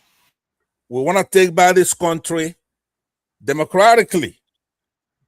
Only if the Constitution is respected. If we don't have a Constitution, or if you want to take over that country because you feel you're a strong man, there's nobody stronger than the people. And I want to pledge that if you guys from today change today, let's tackle this issue now. This year, we should not let these people continue doing what they're doing. Let's look at the whole elephant and tackle it. Period. Thank you very much. Thank you. Thank you. Yeah. Izon, thank you for joining us. So, yeah, basically, Pansa's position is if we are okay, everything we implement will work. But if we are not okay, everything we implement will not work. But to become okay, you have to implement something that actually increases good within the society. That's how you rise, isn't it? Otherwise, you just be standing still. So I don't know what you make of this police reform, whether it's positive or negative. So what do you think about it? Well, we've been advocating for this localization of police efforts for quite some time now. People have been saying, bring state police, bring state police, bring state police. In typical Nigerian fashion, it's the broad perspective, all right? We're looking at everything from 30,000 feet in the air, right? No one ever talked about the implementation. No one ever talked about the details. No one ever talked about how the state police is going to work in a Sharia society versus a secular society. No one ever talked about how it's going to be implemented on the eve of maybe the most significant election in our lifetime. All these things play a role. What are the checks to state police? What role will the federal government or the federal police play in oversight of the state police? How will the state police be used in the upcoming election? The thing about it is this, right? State police, on the surface, as it relates to the spate of insecurity that we're facing, is a good thing. That's what people will say, right? You have these marauders going from community to community, assaulting and mass murdering people. So we need some kind of check to it. We need some kind of police force. But even if you implement it now, how long would it take to train them, to equip them, to bring them up to the standard that they need to be able to curb the effects of these killers. It's going to take some time. And if you do it properly, it's going to take at least 2 years. Because if you take people that are highly untrained into an environment where they have to be trained on weapons and tactics, on how to have anti-insurgency maneuvers, how to protect communities, how to protect and serve, then those people have to go into a particular type of environment to be fully trained. The question you have to ask yourself is, what kind of training facilities do we have in Nigeria? I don't know if anyone here really grew up in Lagos. I've been to police college in Lagos. I've seen what it looks like. So Nigeria, I don't know if you've been there, but if you go, you will cry. So you have to ask yourself, if we have state police now, and they passed this, but the sad thing about it, which always happens in our countries, there wasn't a robust debate on the implementation. This is always the fundamental issue. On the surface, it looks good. They're going to roll it out now. And then it's going to be a disaster for a few years. And everyone will say, oh, they rolled out state police and look, it didn't even work. But like everything else, right? The devil is in the details. Anyone can come up with an idea.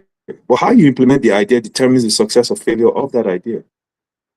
So right now, it's being implemented. The kids in Oyo State, I know, have not been released. If state police is implemented in Katsina, where the state government of Katsina is pouting around the terrorists, sending them to Saudi Arabia on religious pilgrimage, who do you think will comprise of that state police in Katsina? Right? In states where they are stoning innocent young women to death, when they implement state police, let me backtrack for 1 second. In states where they are stoning young women to death, and when they took the accusers, the people that committed the crime, to court, you had no less than 20 SANs from that region show up to defend those murderers. Until today, those people have not been apprehended. They are walking free. So in that state, when you implement state police, what is going to happen? Who is going to compromise with that police? It is the same people that you're trying to get the police to stop. So as we look at this thing, state police in Anambra will be different from state police in Katsina. State police in Katsina will be different from state police in Niger or Kogi or Adamawa. It will vary by state by a large margin. Right? In some states, you will have fundamentalists. In Kano, what do you think is going to happen to Hezbollah and their state police? These are the things that no one has talked about. So our role as a federal police, how are they going to have oversight over those states? And what is going to be the standard? There has to be a minimum level standard for state policing across the country. What is that standard? And then the civilians, what will be their protection of their rights? As you listen to these things, you don't hear anyone discussing it. And it's so sad. It's very sad. So you have these guys going to come in, poorly trained, put them in states, they're going to give them AK-47s, and when they start shooting innocent people, all of us will cry. But you have to understand the reason why it will be happening. So to answer your question, Tunanja, it has been poorly planned. The rollout is going to be terrible. And I'm not being pessimistic, right? I'm going off antecedents. All right? And we are going to watch as these highly, poorly trained people are given automatic weapons to protect civilians. And our president, if you want to call him that, has not had one open conversation on this significant policy that he's rolling out. This is a major policy. This is not a joke. Right? And you have these Agbado heads come out and say, look, oh, Tinubu has done this. We should celebrate it. Celebrate what? What are we celebrating? Let me backtrack for 1 second. Remi Tinubu's statement about kuli sellers and akara sellers. Financing and funding small businesses can be a good thing. An akara seller and a kuli seller in Nigeria will be classified as small business, right? In America, after all, we see people that sell potato chips in bags and they put them in supermarkets, right? It can be packaged, it can be sold. Kuli can be packaged like potato chips and sold and put a price tag. But those people need money to do it, right? They need funding to do it. They need capital, they need training to be able to do those things.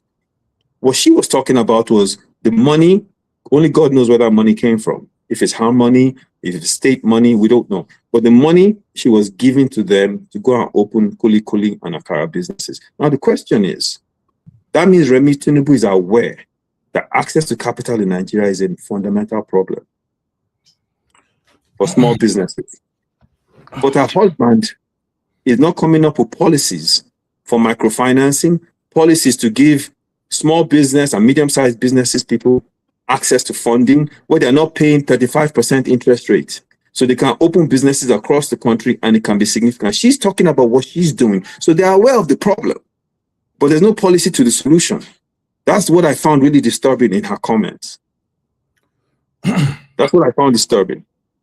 But, you know, I don't want to go on a tangent. The major thing that we have to understand with all these things, whether it's the state police not being implemented well, their attempt to strip NDC now of its status, right?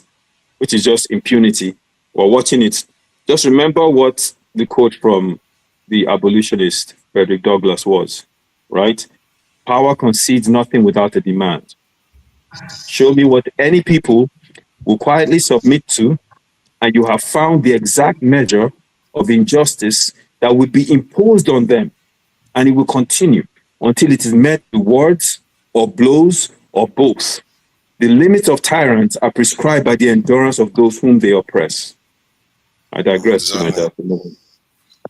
I think you are giving quite a lot of people something to think about, actually. Even if I express some reservation, fundamentally I'm pro state police because I think the dual system, if they work well, they will be best. But I believe that the federal structure is too weak to manage it. And some of the potential dangers that you've highlighted here, it's crazy that we don't debate. I think that's the key point you raised, that there's no debate.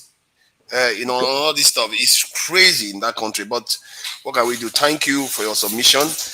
Let me bring in who has G. Okay, let me know. I just want thank you for joining us. Can you hear me? I just want to go back to what Izon said. Loud and clear.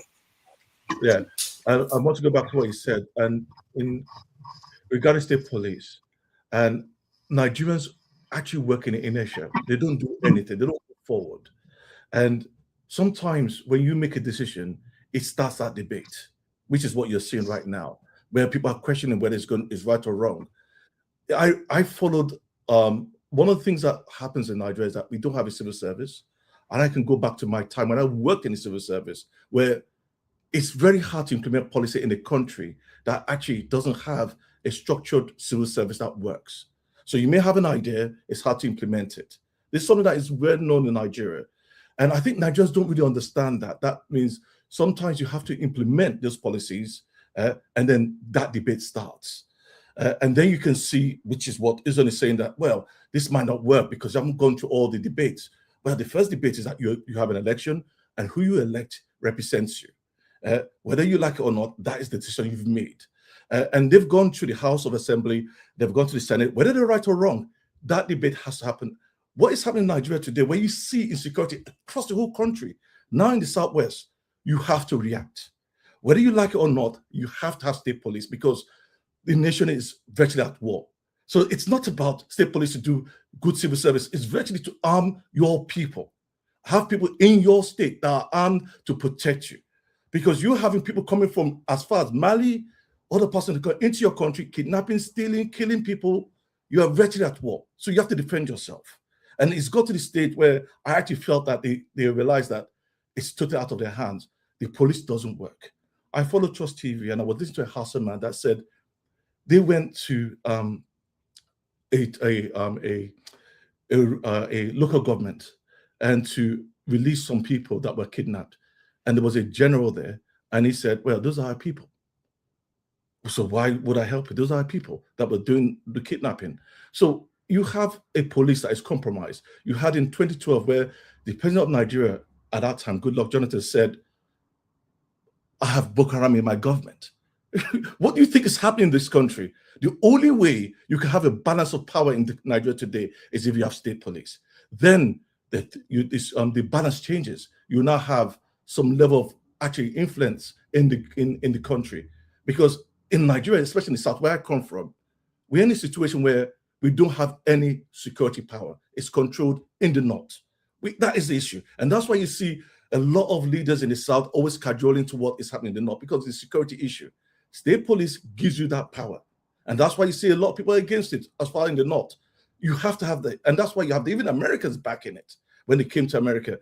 It's not just about securing the people, it's basically creating a political balance. Because in the nation, you have three key things that you work on: economic, security, and politics. And if there's not a balance on those three key items, then you have a problem where what you have in Sudan or you have in Mali is going to happen in Nigeria. It's actually going to happen in Nigeria. And I follow what's going on in Mali right now, where you have jihadists virtually surrounding the country and basically saying Sharia or we take over the country.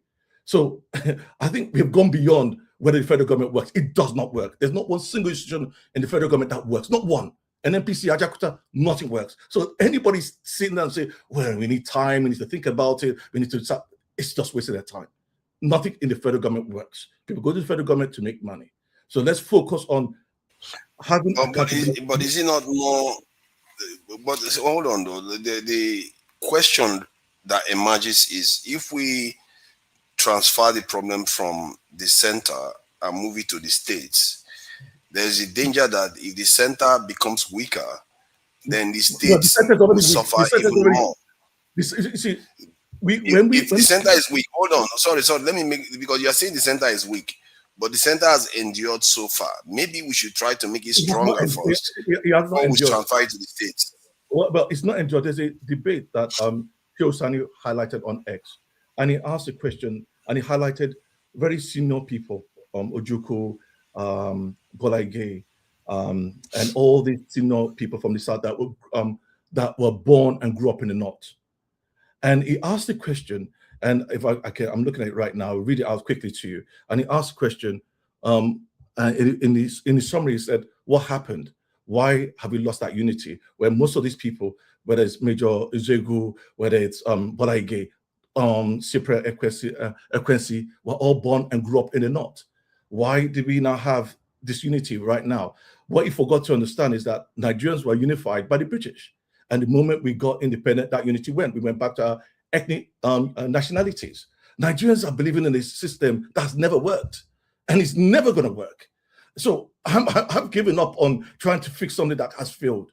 I'm more focused on that kind of regional, going back to that regional setup that would at least can work. Let's go back to that, because if you want the center to work and you go into the center, we've seen it. We've seen what's going on. Nothing works. A GDP of $200 billion. But you said it. But you said. But hold on. Sorry. I wanted to ask you this question about the regions, because when we say things, when we say the regions work, you know how it ended. We are aware of how it ended. Well, how did it work? Well, listen? Our fastest growth was in the regions, where we had regional police, regional resources control. That is our fastest growth ever. From 1952 through to 1963.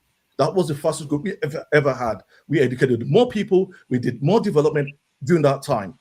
Since then, catastrophically failed. Since then, what it failed was people thinking that they can create something different. Because the British that came to Nigeria understood one thing. They gave us the same system that they have that works for them. The Irish rules the Irish, the Welsh rules the Welsh, the Scottish rules Scots. That was, these are nations that already existed. We've come in and tried to create a unified system, not taking into consideration the differences. And the consequences, what we see today. nepotism, corruption, and everybody fighting for their own. Whatever you do, this is always I have a question. I have a question. If you don't mind, can I ask him a question? Yeah, please go ahead. Okay. So yeah, you make a valid point. I wanted to ask. So you're saying the federal doesn't work. The systems and the institutions in Nigeria do not work. Yet we are rolling out a security system into a framework that's broken, right? And we've had a significant loss of lives due to insecurity. But we're rolling out a security system and we're going to put weapons into highly untrained hands to protect people. So can I answer that question? You see the dilemma in that, right? In that, I don't see it as a dilemma, because what you see will happen is that you already have regional security agencies in some of the regions, especially in the south, where you have, and I believe that they will become your security agencies. That is where you will migrate them into your security agencies if you're looking at systems. That's the first thing. Second part is I think that recently they said a lot of people in the south refuse to join the army now. And the reason why they want to join the army because they feel the army is compromised. Because I follow Nigerian politics. So what you're really seeing right now is that people are making their decisions already. You understand? So two things will happen. You're already seeing people already building their security agencies that are already in place. Those regions will be able to migrate those people into their police force. And also people that are in the federal police force may join them if they have better resources. And let me ask you this though. What kind of security system do you think we need to have in terms of the quality of it? Because you're saying that an Amotekun, you're saying an Amotekun, right, would automatically morph into becoming the state. So if that happens, we all know Amotekun is poorly trained right now. Yes. These are hunters that they gave guns, right? So wait a second. I understand your point, right? In that we have an emergency situation now, so something must be done now. I get it, but what I'm saying is there's a price to pay if we continue to put weapons into the hands of highly untrained people. The Nigerian police force is broken. It's been broken for decades. But and that's part of the reason why we're facing this issue, because policing is not done anymore. It's not, which is why the military has to go everywhere to try to stop these issues. So right now we have an opportunity to revamp and overhaul our policing system and really have highly trained people in place. But what I'm not seeing is that effort to get that done. I agree with you. I agree with you that we need to have something done now. Yes, I agree. Can I answer your question, please? Yeah, go ahead. That effort is what has happened because they've made the police and now that debate started. You see, one thing I've noticed about Nigerians is that they never make a debate until somebody makes a decision. So when you make a decision, that debate starts. Now people are questioning, this state police that you intend to produce, you intend to create, would they be? But that's the reverse though, right? That's the reverse. That's the cart before the horse.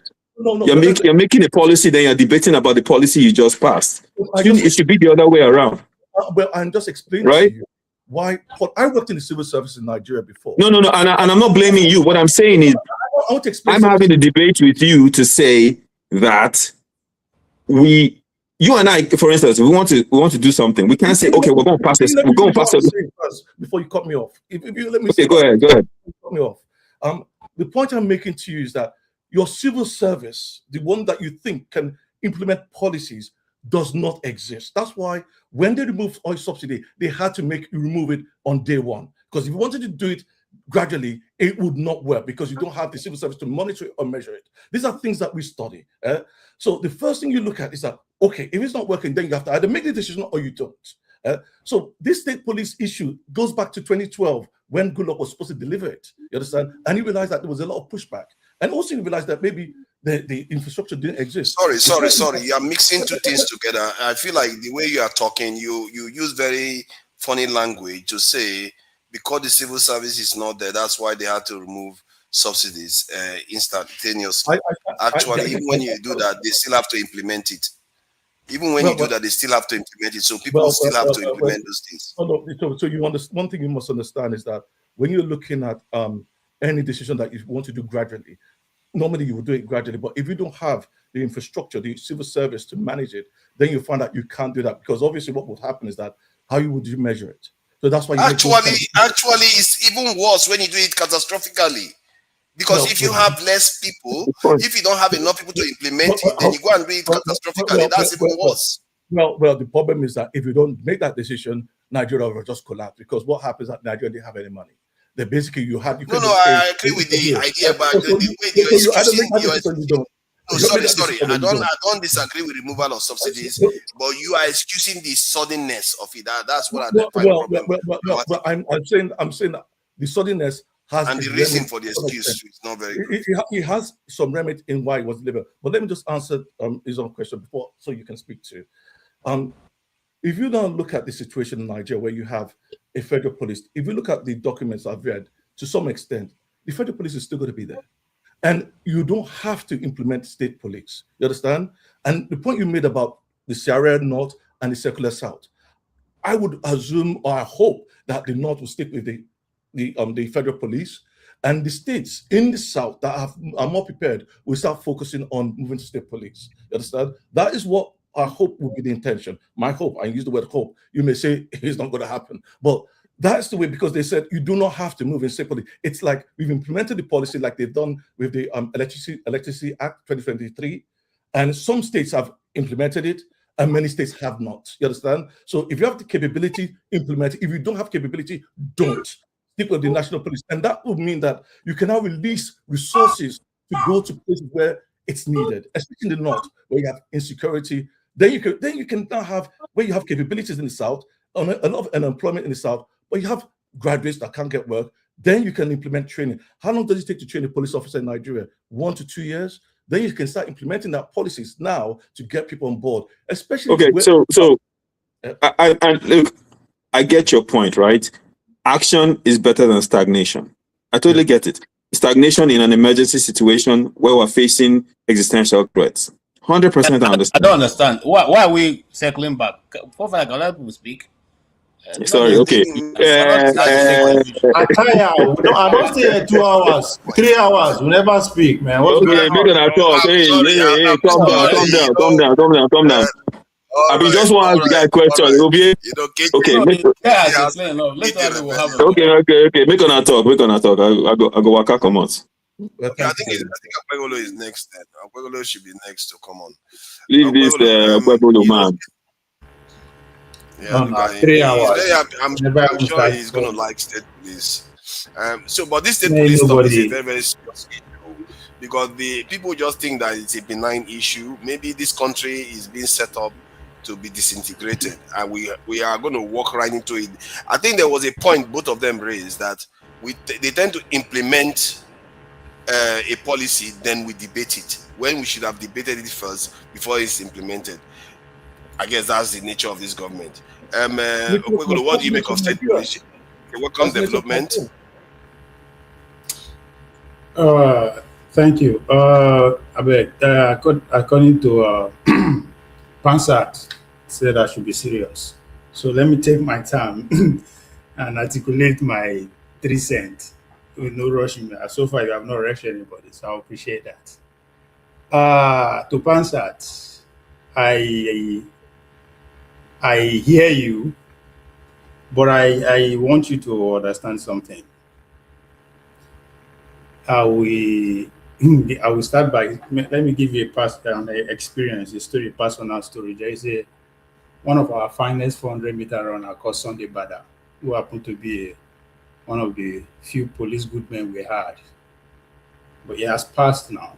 He was also director of athletics during his time from Kogi State. So 2009 was a national sport festival in Rivers, Garden City Games. It was in Port Harcourt.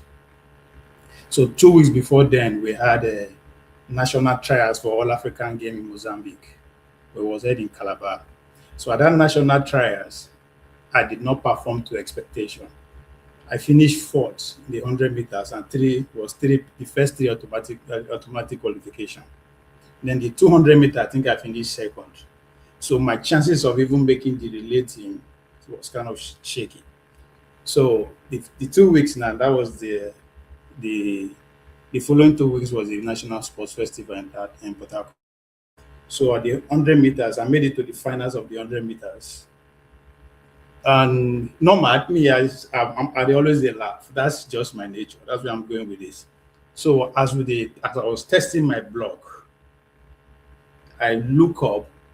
Who was standing in front of my lane was the technical director, Sunday Bada. So he called me, say, Fred, come. So instantly, my heart began beat. I said, come, which problem I enter again? I've not done anything wrong. So as soon as I approach him, he said, Fred, please be serious for once. Be serious in this race, if not for anything, for me. Because at the technical room, when they were selecting the national team, I defended you that your performance in Calabar was not your best. So this is time to you to prove me right and prove them wrong. Immediately, I know argue because there was no time. I was like, I couldn't ask myself, what does it mean to be serious? So I just killed my smile. So I just went straight to the starting block, put on the stoic style, body nomenclature, just, appear to be serious to his own expectation. So they shoot gun. After the race, I finished second. And I was presenting on those states. People were happy. Everybody were happy. I put on a smile. But immediately, the question. Sorry, Obe, is the reason for the state police what they're telling us? I will get to the state police. Now, but they're taking too much time. Tell us about this. How many times? No. I thought you were going to continue from where the debate was. What is the name of the show, if I may ask? No, it's how you're saying. So allow me. You see, that's my problem. You are taking your too long now. Tell us when Nandazike was a small boy. Come off it, man. Can't I have my say? When should I speak what you want to hear? Can I have my say here? That's the name of the show. Have your say. I'm having my say. If you don't want to listen, mute or you come out. I listen to everybody spoke his mind for almost 20 minutes each. Anybody can prove me wrong. Everybody spoke to almost 20 minutes. I think that is true. But try to keep it within something. Now the same show, Pastor called me out. I am responding to him on the same show. I know they talked with him yesterday. When he called me out, everybody was KJ just causing mischief. Don't mind him. He just causing mischief. Allow me, because now they always make me repeat all these things because my thoughts are not that serious. I'm trying to tell you that video. Now, if you are here to come and watch a show, good for you. You are here to listen. I think was the pastor did not say, I don't know what thing they talk. If Dr. Damage's show at university, we have been coming here every weekend for 4 years. If I don't get degree, and I will come out with flying colors, answer articulation. So I'm trying to tell him, say, no be act that they put up. This is me. So when I finished that, I was asking myself, if I was myself, what would have been my outcome? I for win, I for carry lights. I don't know, and I'm still asking myself that question. So I promised myself never to put myself in that situation again. So if you see me as unserious, that's on you. The most important thing is that you never said that. My point, whatever I came here to articulate, I was never wrong. That is why I so the fact that I did laugh, you also made a point. I'm talking to Pastor. You also make a point that we come here every week. It's a weekly show.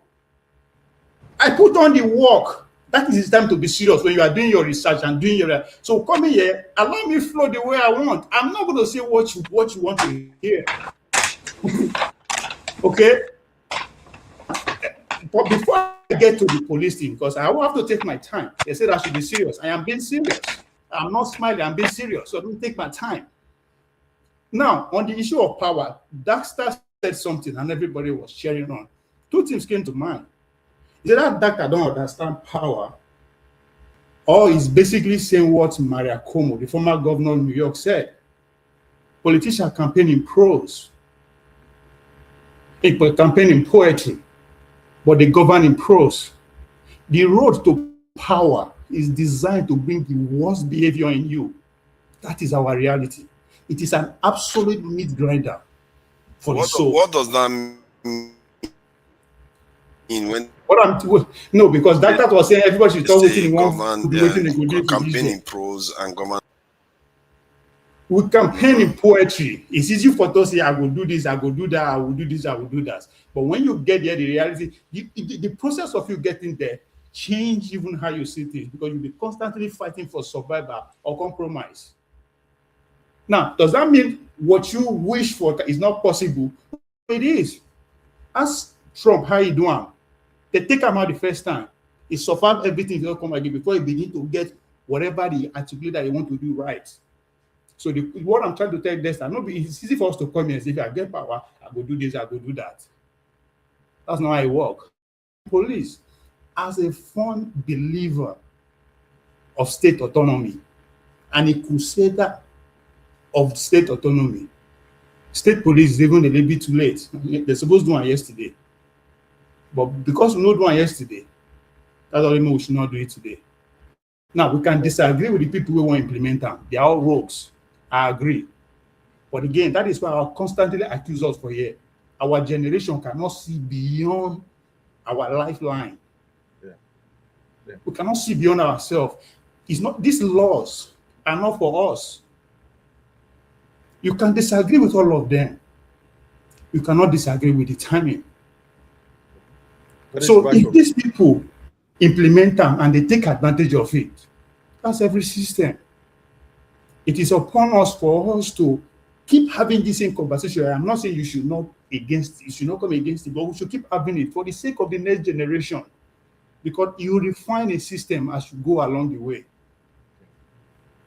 When they bring, when America started the Declaration of Independence and all that, how many years to actually abolish slavery? But 100 years after, women begin vote less than 100 years ago, and we are pressing the system. We should learn how to look beyond ourselves. But Ovie, do you fear that Nigeria is being kind of manipulated into a position where it will be easier to control? Because now, if you have states that have people with guns, you can see how the federal government can be weakened easily. It's already bad enough that in a democracy the federal government can be controlled very easily. But now, if you want to step out of line, Nigeria is in the precipice with all the bad things going on that we've experienced. We've created Dangote. We are in the process of creating Boas this in a refinery. We are beginning to do value-added manufacturing. Dangote is about to go to 1.4 million barrels a day.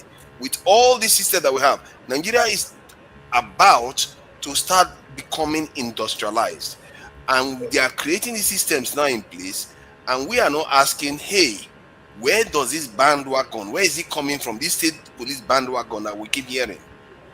Because that's my biggest fear, that if this is mismanaged, we could be in serious trouble. I think we're already serious. Again. You terrorists have guns and you don't want the state to have guns. Why do you have states in the first place? You have state judge, state assembly. You're supposed to have state police, as Obia said. Hold on. Get it. Say, I have to take people taking advantage of my time. Now, let me just get involved a little bit. Okay. Let me just engage this point a little bit, because one of the major protests they've ever had in Nigeria was against a police force that was acting out of order. And we know the state governors abuse power like crazy, way more than the federal government actually do. And now you want to give them people that are armed too, that will create that might potentially create a force that's even worse than the SARS squad. So this is what we are dealing with here, and people just think this is a joke. And if you look at the agenda that most of these Western nations have for Africa, they are talking about fragmenting Africa. And they say South Africa is going to be the first. But let's just move on from that anyway. We don't know what we are walking into as a people. See, now my problem with that now, I know who spend half of my time on Najaka. Now you want to move on. I mean, no, we like you now. We like you. I've been here for the start. This is 3 hours. Can you allow me make my point? How many minutes have I spoken? Every other person spoke. Please go ahead. I don't want to return to kidding. I'll keep getting hungry. Stop to see everything what they talk. Una know before why they no talk. Allow me make my. He said, have your say. Allow me have my say in peace. All right. Take 5 minutes. Take your If 5 I am minutes. not making you don't have to. You say you want to be like Dr. Damage, but you have failed to do it. Allow me make. Everybody spoke at will, without any Yeah, but interruption. Dr. Damage is not very fair. It's not No, forget fair. that now, and that is He because decides where he goes. people who spoke what you hear. That's why just romanticizing and going. And I came with a different approach. If you to give me enough time to lay it down, because there are millions of people who did not agree with what people are saying. And I'm not saying everybody agree with me, but allow me to say it. As I begin by saying that I am a proponent of state autonomy. And I am not just advocating for that out of nowhere. For one generation, the country has doubled. People don't understand the implication of that. We went from 120 to 240. Do you understand what that means? Yeah. So whether we like it or not, I'm not just police. I want my own judiciary system. I want my own governing system. I am growing. And you cannot just keep dictating from me from heaven. It's not going to happen. The world is changing. We have to change. Yes, you don't like guns. Can we do without it? Based on the kind of population we are generating. And if every day we come here and advocate for reform, to reform Nigeria, to restructure, how do you think, what is restructure in the first place if a decentralization of force or security is not part of it? That is all restructure is all about. Decentralize everything that is in the hands of the federal government. And so this is one of it. Now, I am not saying people should not criticize it. As I said, it is very welcome for the sake of next generation. If they are seeking for an alternative view, alternative opinion, they'll be able to say, yes, so person was saying this. So that is the point I'm trying to make. If you focus on somebody, but the point is that, can we avoid it? You can disagree with the person where they bring and come. You can disagree with the regime. You are right. And there's nothing that you will put out there to stand up the disagreement that people will not see it. These people are corrupt. Yes. They will take advantage of it. Yes. They will use it to win election. Yes. But does that say we should not have it?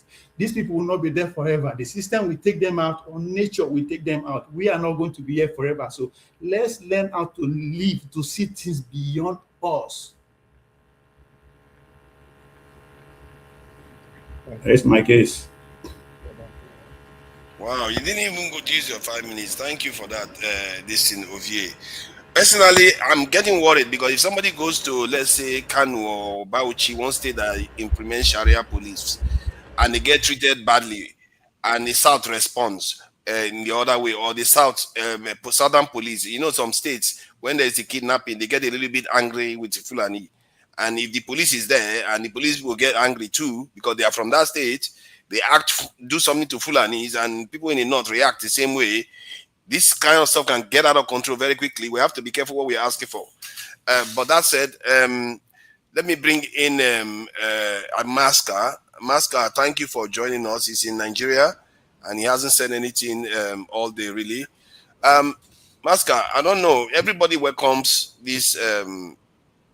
Okay, most people welcome state police. So I don't know what you make of it. I have mixed feelings about it. I like the idea that your local policing is present. I think both of them are good. But do you think it's viable given the context that we are in Nigeria today?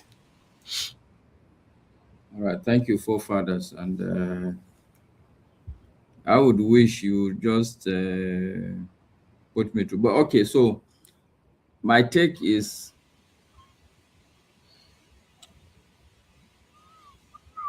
in my heart, I know that this is not going to work. From the depth of my heart.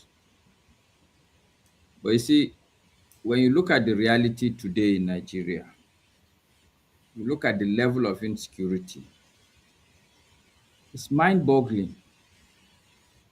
And there doesn't seem to be any answers. And some of even the options are worse than this state police we're talking about.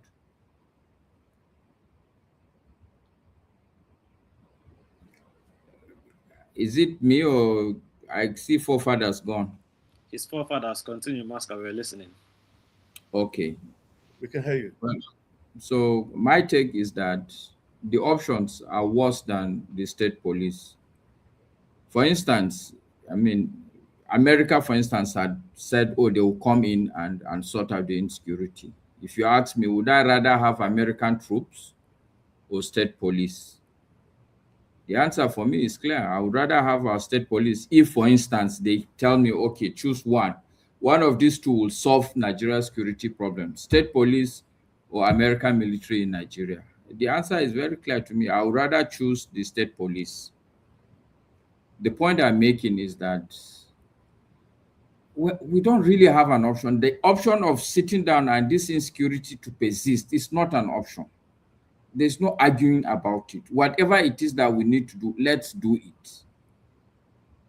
I think at some point in this show, I think about 2 weeks ago, we had even contemplated maybe the answer is to put up an African army command, an Africa command of some sort of army, even if you subsume Nigerian army into that, because some of us really believe that the real issue is not about policing. It's about the level of corruption that is making sure that this thing festers. So I would be for, if I look at the reality, I'm in support of any policy, especially even the Nigerian policing. But like I said, from the depth of my heart, when I do the analysis, this thing is not going to work. Because the truth is that these bandits are not a police issue. Even the military are finding it difficult to deal with them. I do not expect some local police will be able to deal with the banditry. And I believe that the country is getting things mixed up. Some people are selling the agenda of state police, and the people are buying it because they are looking at the insecurity. But the truth is that these two are even diabolically divergent. Because if we want to really deal with the banditry, then we should be talking about state military. But this is a military issue, not a police. Because when you say police, the conventional idea of police is almost like a civil. Yeah, but if you're dealing with bandits, you have to use police service. If you're using the army to fight the country bandits, is using police to deal with bandits. Everywhere there are bandits, they are military-related issue. Well, if there are bandits in your country, bandits is a police issue. If they're terrorists, then you use the army. This thing you are saying, this one. So look, I don't want to join issues with you. I don't like joining issues with people because I believe your idea, if you canvass it very well, I can gain from it. My idea, whether you like it or not, if you listen patiently and listen, you can gain from it. But the idea that we'll go and be arguing against each other, I don't really like it. I like people to listen because I like to. I've listened to you. The point I'm making is a straightforward point. Police everywhere in the world is not configured to deal with bandits, people who have superior weapons, people who are in the bush. That's not a police issue. That is a military issue. Take it or leave it. This is fact. No country will carry police, leave their military, carry police to go and deal with bandits. I take it. But like I said, look, today, the reality I'm facing makes me, I cannot say don't do state police. If for nothing, what it means is that the number of people under the guise of state with arms and ammunition will increase, which is okay for me, even though I still believe that, look, like somebody said, we are not looking at it correctly, but we are not a correct country to start with. Anybody thinking that Nigeria will do things correctly is the one that has his head to be examined. This is how Nigeria does things. I'm okay with the state police as it is. I'm happy it will happen. But from the depth of my heart, I know that it's not going to change a lot. That's, I rest my case. I yield. Yeah, thank you for that, Masker. I think, Oga James, you have a question. Jargon. I don't know where it's at. Mr. James, you have a question? No, never mind. Sorry about that. Never mind. All right. Thank you. All right, thank you. Thank you for that. Okuwudike, have you... Look at this man. Yeah, Akuwudike, not Okuwudike. Akuwudike, sorry, Akuwudike. I have to hear it a few times now. Do you have you made a submission regarding the police this in so that we can go on a break and come back with a different topic? I don't really have anything to say about the state police because I think that is long overdue. I want to speak on something else. Which topic is that? Just in case we had to cover it later on. It's still related to the state police because it's still about security. Okay. And Dexter, have you said something about state police? Okay. Let's give Dexter a chance to say something about state police. Then, Dexter, thank you for joining us. What do you make of this state police debate? Because some people support it, wholeheartedly. Others, like myself, I like the idea, dual system. In other words, it gets to everywhere. But there's also the danger because Nigerians are always capable of screwing things like this up. And I don't think the center is ready to manage it well. So that's a serious fear on my side, actually. So, Dexter, what do you make of the state police? Thank you. Yeah, thank you both for this. In an ideal case, maybe it would have been nice. You see, I think one of the problems we have in Nigeria is we just like to do copy and paste. Instead of us to really just model reality of what our situation is and try to find a solution. For someone to use America's case, or the UK's case as the basis for state police, I think that's a little bit disingenuous because they are not facing the same peculiarities in their society like you have in ours today. Nigeria is bereft with corruption. We should go and look at El Salvador. I think if we want to solve our insecurity in Nigeria, we should go and look at countries like El Salvador, how they solve this. And that's what we should model. Not just doing state police and just paper over the cracks. Because look, we already have a corrupt. Imagine a wiki with a state police. Imagine that. Just have a picture of what it would be like. The country will become highly imbalanced. Look at Castina. Who's going to be in charge of the state police? The bandits that are running the shows are going to tell the governor, look, these are the people that will be there. So we haven't built a society yet. We haven't built a society that has the basis for all that to start. As much as it's a romantic idea, it's very beautiful. On paper, you can write the most beautiful things. Like they say, you campaign in poetry. That's this state police. What we're talking is poetry. But you govern in prose. You don't know what the way we're talking about it. It's not. And if you want to liberalize the system, if you want to bring a sense of responsibility, you don't just do it lopsidedly. You can't say state police and then the governors are still going hand in cap to beg for money in Abuja. It doesn't work. Because there's not who are they? Who are you accountable to? The person that pays the money or the person that is giving the order? It's simple. Can I say something, Dexter? Can I say one thing? In Abia State, some time ago, the governor of Abia State brought in some Israelis to train the police, the federal police, and after 6 months, those police went back to another state. He spent money training the police, and those police that is trained to work in his state at enormous cost left and went to the federal government. Now, there's something that I noticed about Nigerians is that we don't make decisions. And I saw that in 2012 when we had that debate about removing oil subsidy, where at the end of the day, we didn't make a decision then, and now we had to make a decision later at a high consequences to the country. So we either don't make that decision, because I do actually agree to one point that state police might not work. And that's why I said that we need to look at regions, because if it's regional, it has a better chance of working, where you won't have these governors managing it. That's why I always say we go back to the regions. And that's because if it's regional, it has a better chance of working than states. But we don't have regions. And that's why we're in this situation. So we are forced to be in a situation where we're making decisions that, yes, as Masker said, is not going to work. But what do we do? Because what is happening now is not working. And it's even getting worse. You kind of answered the question a little bit. That idea of what Abia State Governor did, he's not the first to do it. The first person to do it actually was Amechi in Rivers State. In fact, what Amechi did in Rivers State was revolutionary because I think that was when they were trying to stop the, what do you call it?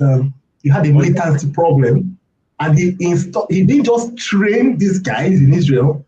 They had around the whole of Rivers State, you had these gadgets that your car can be over 500 meters away and they would know what is in your car.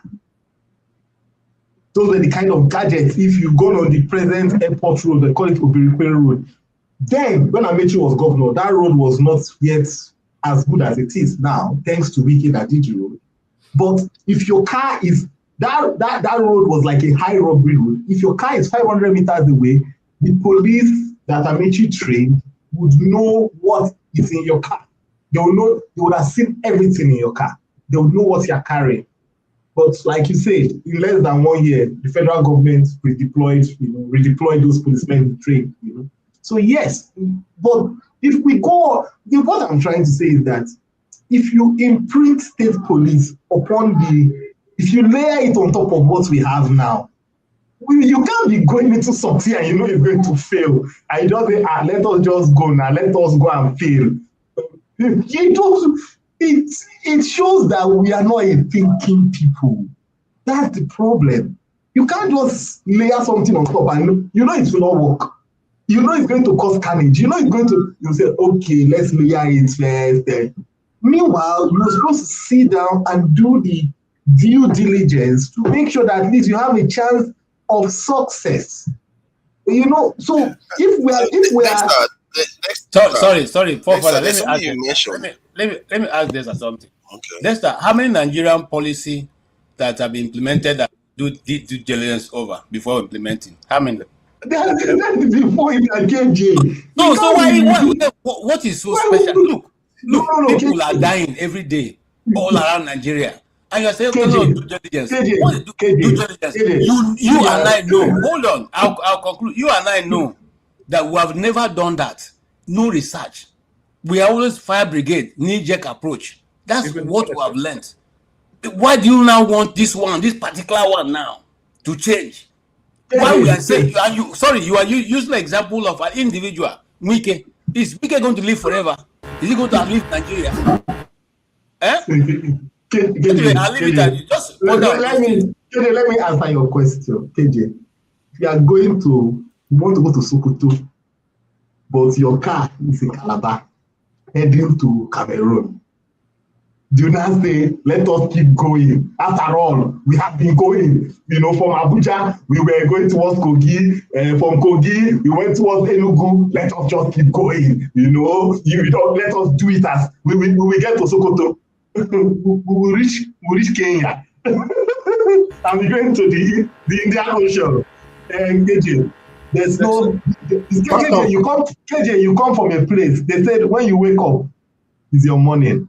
Okay, let's wake up. If it's this police issue that will make us wake up, let us wake up. Look, the point I'm trying to make this, KJM, you know why Nigeria can't work the way we expect it to? There is no responsibility. Did you hear what the Edo State governor says, or Pebolo, his governor says? He said that thank you, Tinubu is giving us money. The governor, he said that the president is giving them money. Is the president's money. If we don't decide as a people that look, we have to become the Nigerian freebies has to end. I agree. If the freebies does not end, everything we are talking about is rubbish. Because freebies create entitled people. Entitled people are never responsible. And that is what we have in Nigeria. We have an irresponsible political class. They don't care. Look at the senators. They get into office, they get freebies or very good. It is a comatose. We have to break down that system. Freebies has to end. There's nothing like free money. No. Dexter, I think we are going to be taking to another Yes, let me say this way. Forefathers. Awolowo, till today, no state can claim to have built what Awolowo built in the western region. The cocoa house he built in Ibadan, in Oyo State. He built cocoa house from cocoa.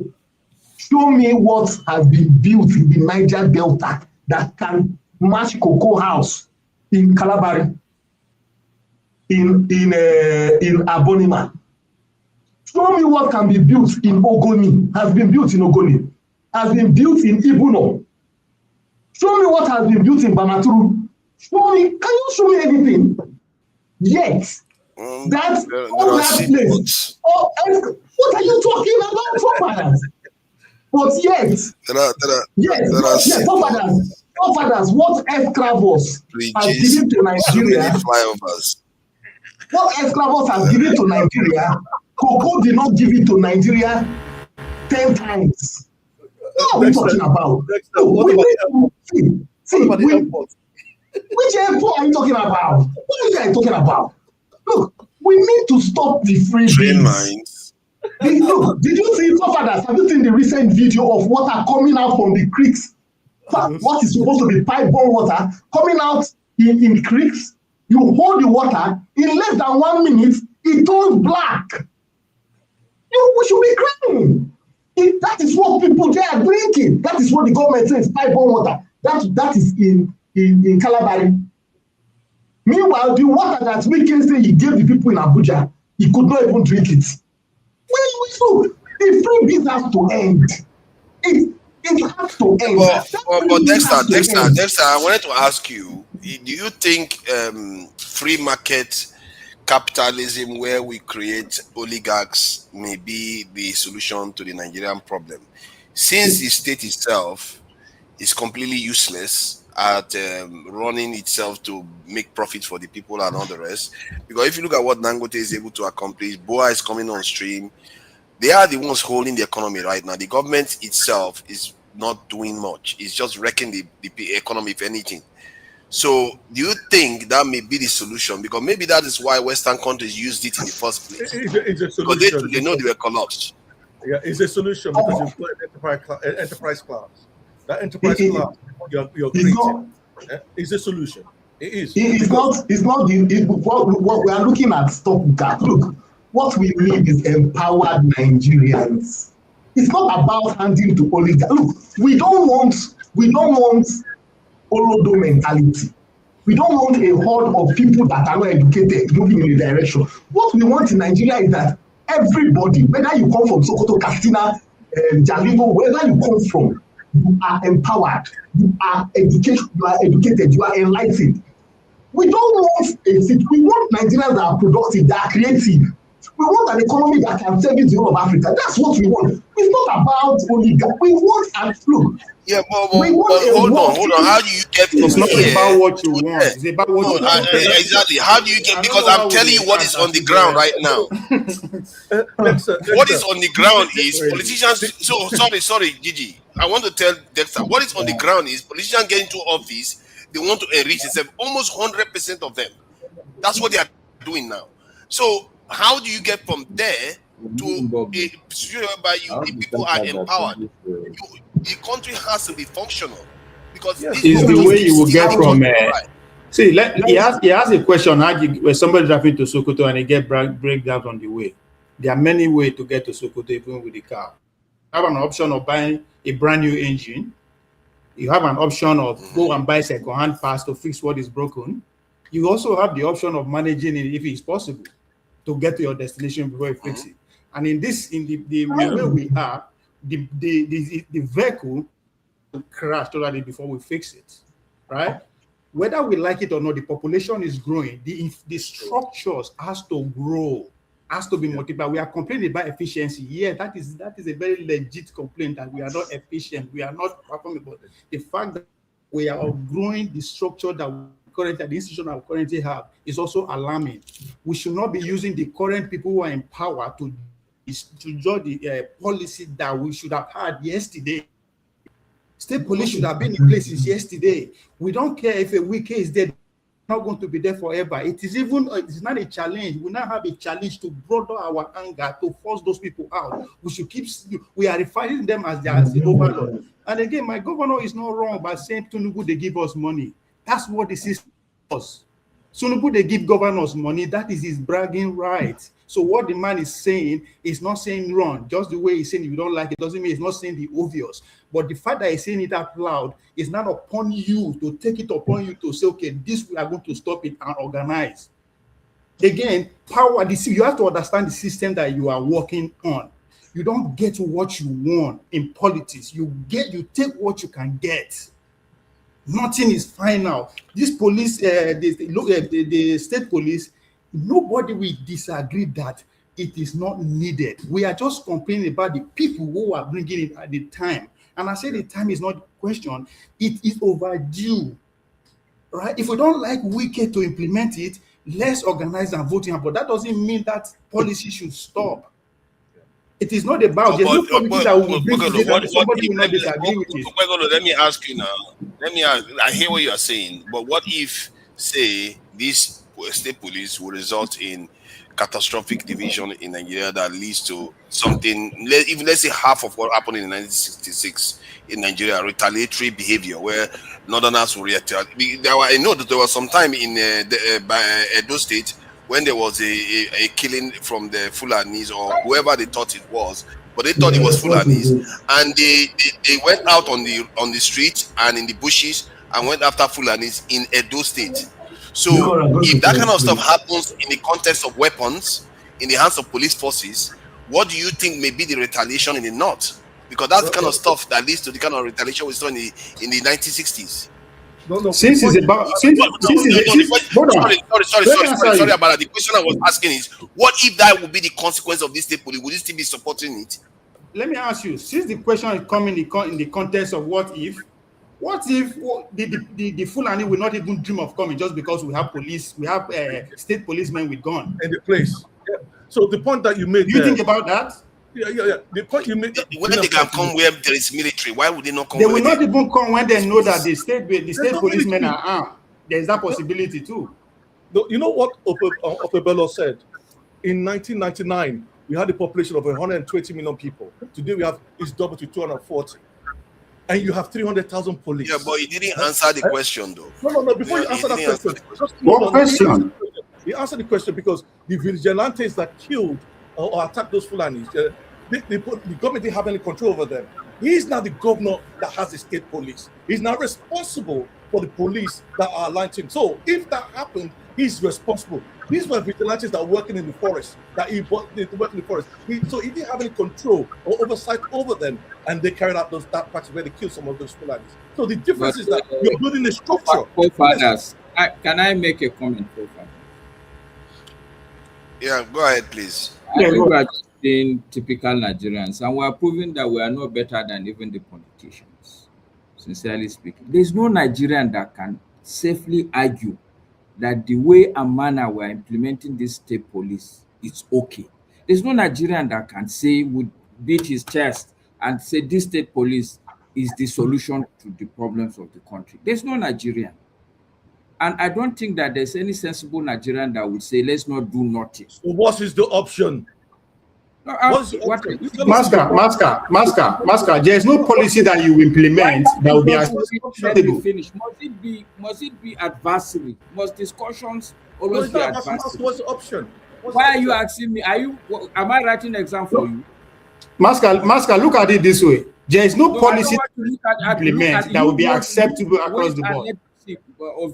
Wait and see how I am looking at it. Don't tell me how to look at things. No. You are not getting my point. You are not getting my point. What I'm saying is that there is no policy. There is no policy that you introduce that people will not go against it. Please, Ove, I just want to say that we should not be arguing. There's no argument here.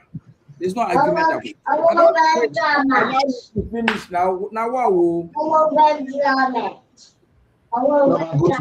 to bed. There's no argument about this state police. Nobody knows how it will turn out. Nobody can tell me. When you look at the way Nigeria does things, what you will see is another potential fail. There's no argument about it that this state police can prove to be another albatross. Nobody is going to argue about that. But also, we have to do something. I am in support of the state police. We have to do something. I don't know how it will turn out. I know that there is potential for bad things to happen, but the problems where we are now is really very bad. I don't think we should be arguing for and against. And in any case, what I think, even if we are going to argue, let somebody say, okay, these are the potential plus, these are the potential minus, but we are just arguing against each other. And I don't think it's very smart.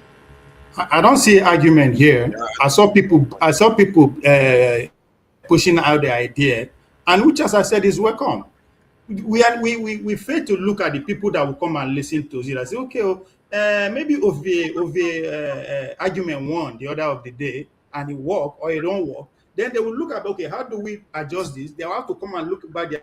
This is what Masker was actually recommending. So we are not arguing here. And it's okay, also but so what I'm saying, when Dexter was talking, he was sorry, I listened to you when you finished. Let me answer. Go ahead. It's important to put on the table here that there is no policy that will be proposed by anybody that will utterly be acceptable from the word go from everybody. And again, there's no policy that push forward that anybody will know the outcome. But the outcome here of this state police depends on me and you. We are the one that will shade. There's no policy that will be implemented today that will not differentiate some class of people or some group of people, or some people will not take advantage of it. But that should not stop us from doing what is right. As I said, our generation are corrupt. It's a very pointed argument, and everybody has expected. But we are not going to be here forever. And the next generation will come. We should not just be hoping and expecting. We should be shaping the conversation that will make them adopt it. Just what they call minority report against the constitution that we have today. And if you listen to the argument how they are nationally, people are going back to that minority report that this is what they proposed before. Right? So we should just say, just because this person implemented it or this person proposed it, it came through this National Assembly or through this generation that we should not implement it or we should not be acceptable. And for me, I think that is wrong. Yes, we are going to take advantage of it to implement it. It doesn't matter if it is today or tomorrow. That's who we are as human beings. But the same human being, no matter how corrupt we are, we also have the tendency to also do the right thing. It has to do with what we are continuing doing here. So nobody, as I said, yes, some people might be pushing hard that this is their policy, this is the idea, it's supreme.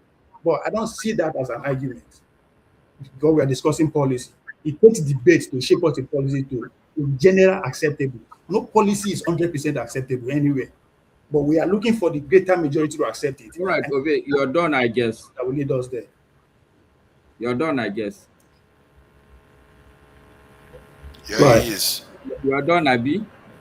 Yeah. Can I just something, Master, please? No, sorry, Gidi, sorry. Look, I totally agree. Others to speak. I totally agree with you, Ovie, and I believe that's the spirit, that yes, there are going to be problems. Let's even look at the potential problems, which in my mind, I think that's what Dexter was saying. There are potential problems, and there are alternate routes to this. So I like your submission that yes, there are going to be problems. That's all I think everybody should agree. Yes, there are potential problems down the road. Not to shut down when somebody said that it's potentially going to be a problem. There will be problems. But I also believe that today, honestly, Nigeria is when it comes to the circumstance we find ourselves, I cannot sit in good conscience and say, let's do nothing. Thank you. Can I just say one thing? I agree that there will be problems and we should focus on what those problems are going to be so we can prepare for it. I agree with that.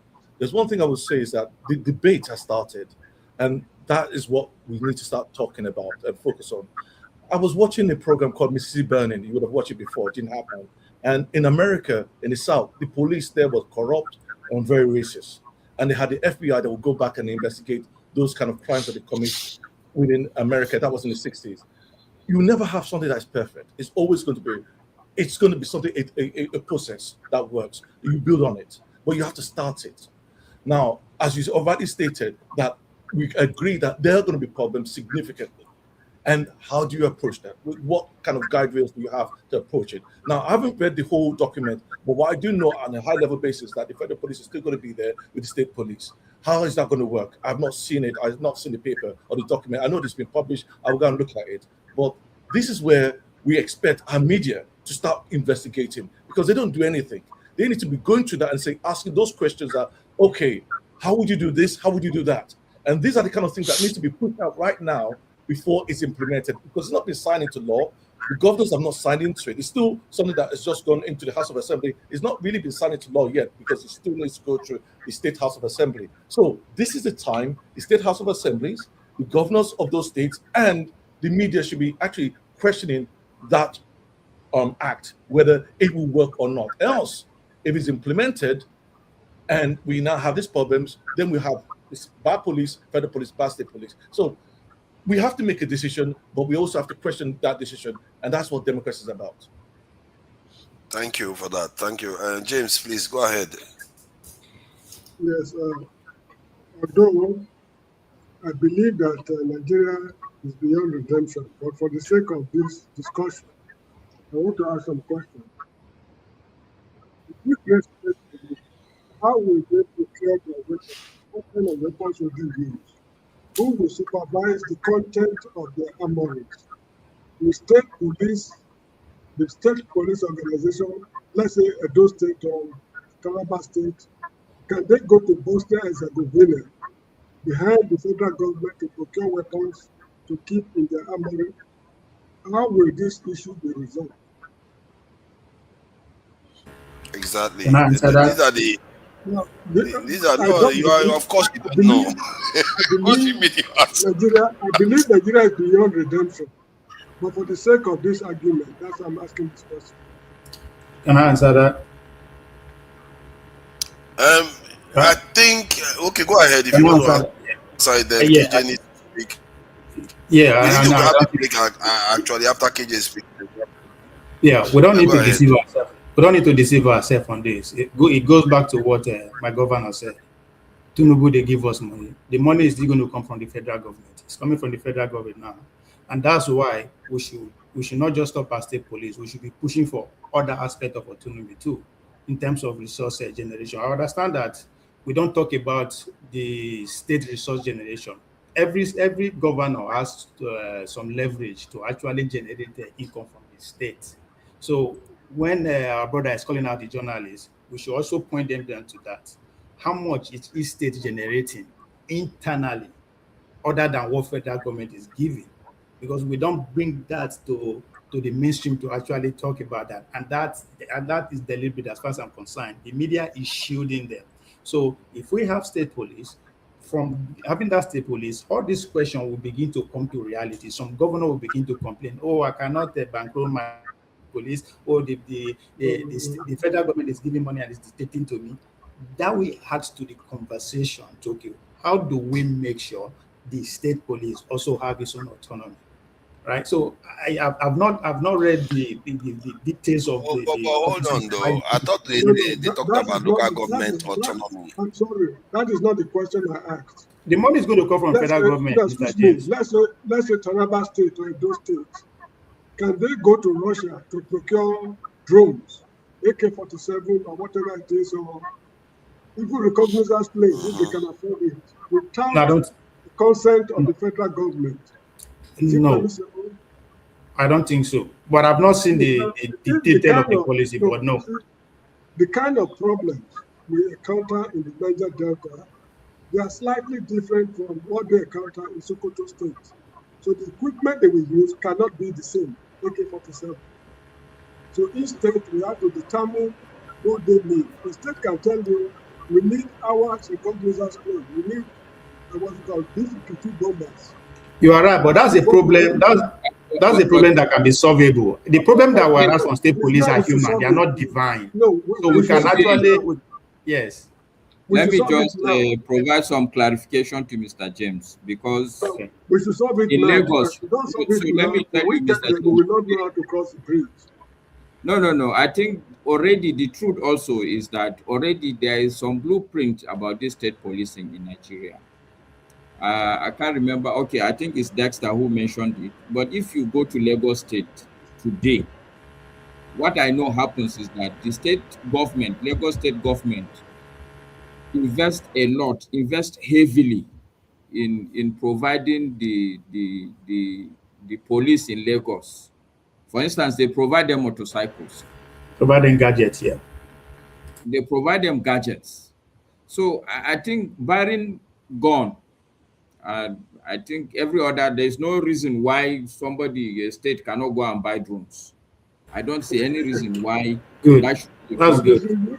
But Mr. James, sorry, listen to this. That problem you highlighted is a good one. But I think the most important thing there, every problem that will arise from these state police things are going to be, so they are solvable.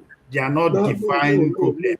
So, Mr. James, I understand you. Federal government will provide the. You agree with the point I've been making all along that Nigeria is beyond redemption. If a state has a right to equip its armory without the consent of the federal government, that is a road necessation. No, I don't think we will get there yet. We are not, Mr. James. The problem I'm trying to say, what you pointed out is not. I don't think we can avoid it, right? Either whoever that will be giving the data, I believe the federal government will be in charge of that. But either way,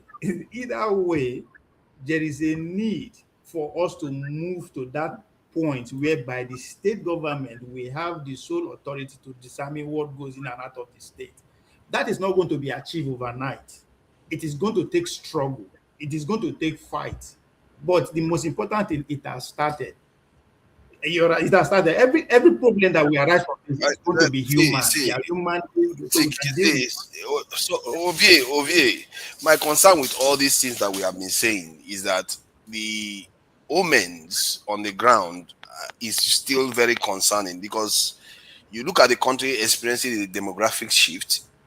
You look at the country where there has been various examples of ethnic tensions, even because of one incident inside the forest, and you see people light up. And then you also look at even in the northern part of the country where you see people that are sympathetic to former terrorists, and terrorists have a lot of sway in some of those states where the ungoverned space is so large. Now you give them access to the ability to create their own force that will be armed. Maybe they don't even need to be terrorists anymore. They just need to come and radicalize the state and totally take over the functioning of the state. There are so many aspects to this that we are not thinking through carefully, because we just say we just want security. Hold on, let me finish my point, because this point is very serious. I understand the need of every state and every region to feel safe, at least to feel that they are a little bit defended. Because right now, a lot of people feel like they're not defended at all. Fulanis can just come and do whatever they like. So I think that will go away. That problem will be solved. But the one that will replace it could be something far more dangerous. Right now, terrorists are able to take out one person now and again. But the one that may be coming is ethnic or religious, big one that could be coming. If we are not careful, one incident occurs in one state and it sparks another retaliatory action on another state. That is the danger we face, the way we Nigerians I agree with you. I agree with you. In order for us to actually test our governors, the state executive, because every problem you just highlighted, they have one excuse for it. We don't have control of the police. We don't have the control of the police. That is their defense, and nobody is able to beat that argument. And I think this is one step to test that argument. I agree, there's problems, right? But all these problems, one could also argue, existed due to the lack of state police. And that argument will stand. Yes, there is going to be, if we have state police, to lead to a problem that me and you don't understand yet. But I have faith in human that any problem we created, the solution is always right there. Oh, but there was state police, there was regional police before civil war occurred. Would that have stopped civil war? No, the civil. But maybe it caused it, because there was instability in those states, like in the southwest. There was a lot of unrest in the southwest during that period. To Nigeria, the civil war did not start because there are too much gone, there are too less gone.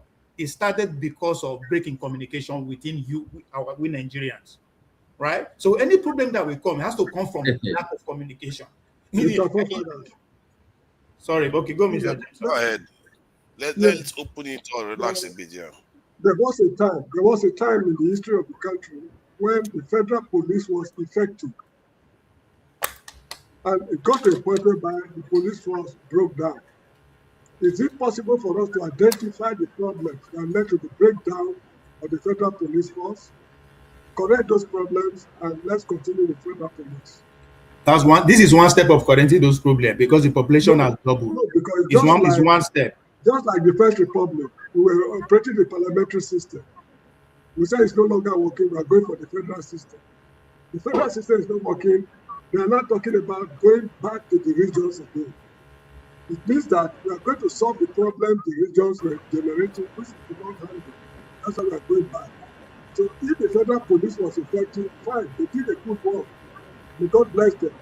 But why did they fail? Let us look for the causes of the failure, correct those problems, then we go back to federal police. So again, the cause of the problem is us, we Nigerians, breaking communication. It has nothing to do because somebody is in control of gun or not. So that will always be using during the regional time kind as of an example. argument that you are taking is what I am saying, that these things you are saying, they are not true. This very thing is not that it's not because there is more gun or less gun. It's not true because this is not a scientific statement you are making. Is that what's responsible for civil war? No. Is that what's responsible for a civil war?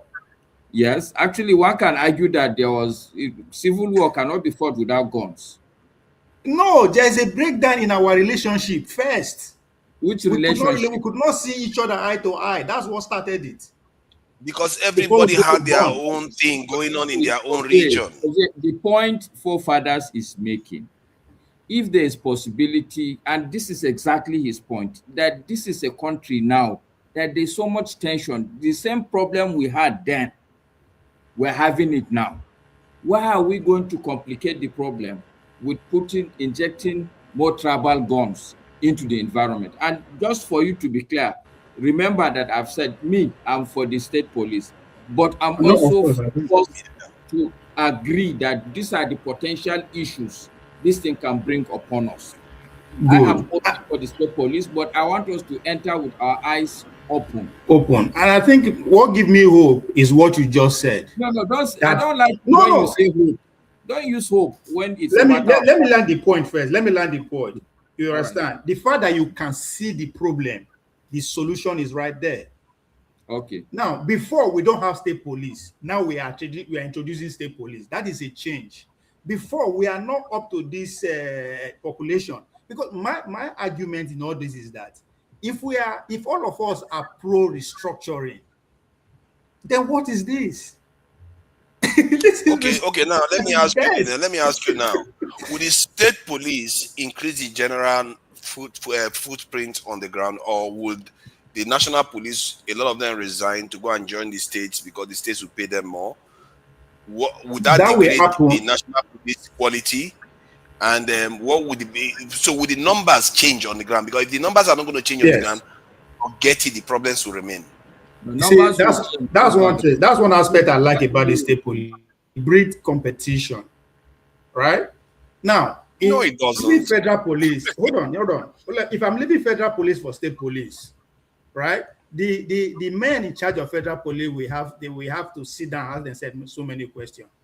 What are we doing right that is making this guy to ignore and leave? What are we doing wrong? Right? Now, that's one thing that I think is we need that competition within themselves, between the state and the federal. Now, there's another competition with states. There's now power sharing, right? Yes, people are quick to see that the state governor will take advantage of the state police by appointing the chief and all that. That is possible. The opposite is also the case. So everything all depends on. Actually, I see a problem. I see a problem. Another problem in this dynamics again. One, like a state like Lagos, a state that Lagos will pull the best minds out of the police force, even in the national level.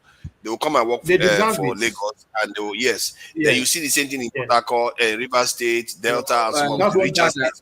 That's what in the northern states. In the northern states that are poorer, they will leave the local police and join the federal police. And what is going to happen is people are going to say the federal police is full of northerners. You see what I mean? No. Hold on. That's what they're going to Hold on, start first. accusing not the federal police of doing. Niger, hold on. First, the first recruiters, the first people they will recruit, they are recruited because of intelligence, which are going to be the local people. The blueprint is already taking place. 2, Lagos deserve everything is getting in terms of the best police because of their economy and what is at stake. They are the heart of the nation. That is not the point. It's about the dynamics it creates. Hold on now. Let me bring that to the system that they practice in America, because that's where we are copying it from. If you see New York police, you will see a military officer. That does not happen in Mississippi.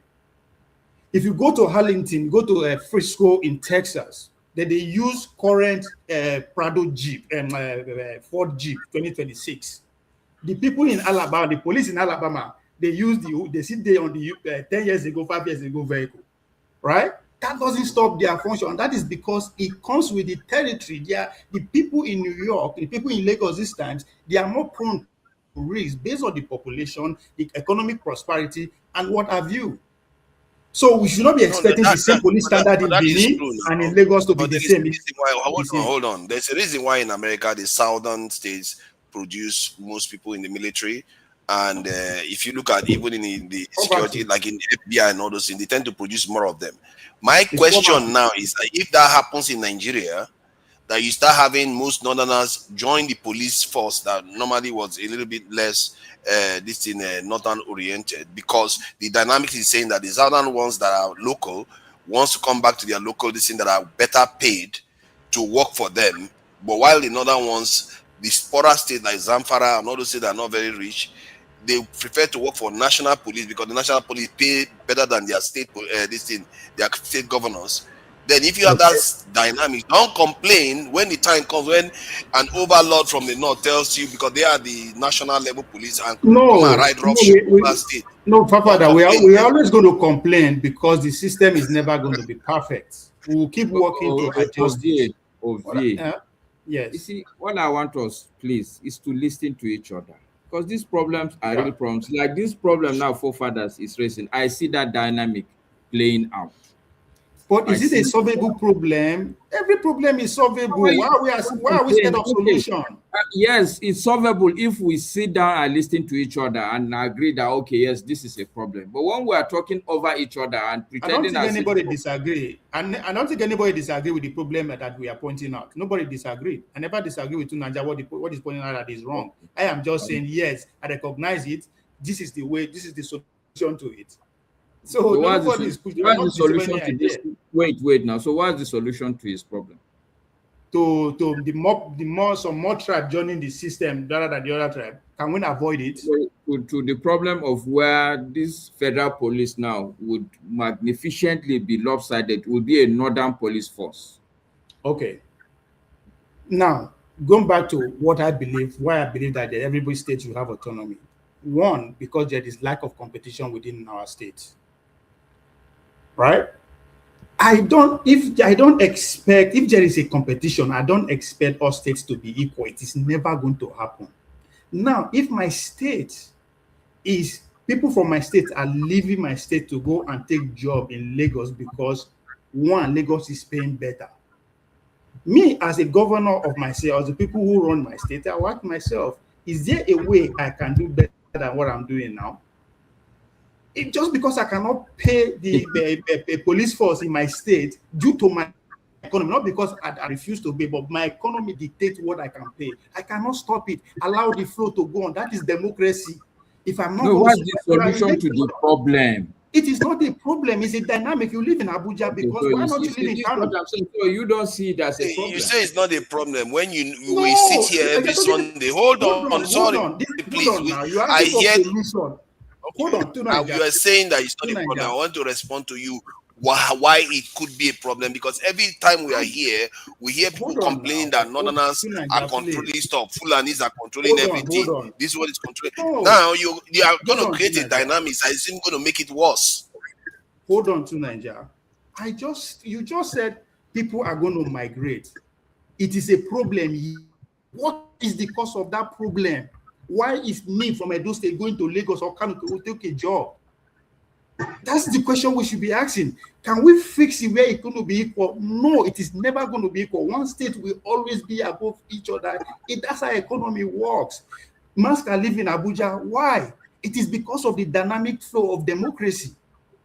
So just because there are some people who their job fits the same system, they should not move. We should, just because I'm asking for state doesn't mean there should not be mobility. There's Sharia in Kano, for God's sake. I don't have to go to Kano to drink beer. What that tells you is that what you are advocating may not lead to a solution, because, like I said, if the numbers don't change, it's not going to solve the problem. It might just exacerbate the problem. Let me give you an example. Hold on, calm down now. Let me finish the point. Let's say the number don't change. Then all you are going to get from these dynamics now is a federal police system that is even more dominated by the North. That's all you're going to get. And the tensions are going to rise further. Tunanja, there's what they call state, it's called state police for a reason. We have state universities, we have federal universities. Both of them are not functioning well. That's why we have the kind of education system we have. Not because state is not doing well or federal they overdo. Both are not functioning. When the universities are functioning to their capacity, nobody discriminates between federal or states. We have an existing in Nigeria.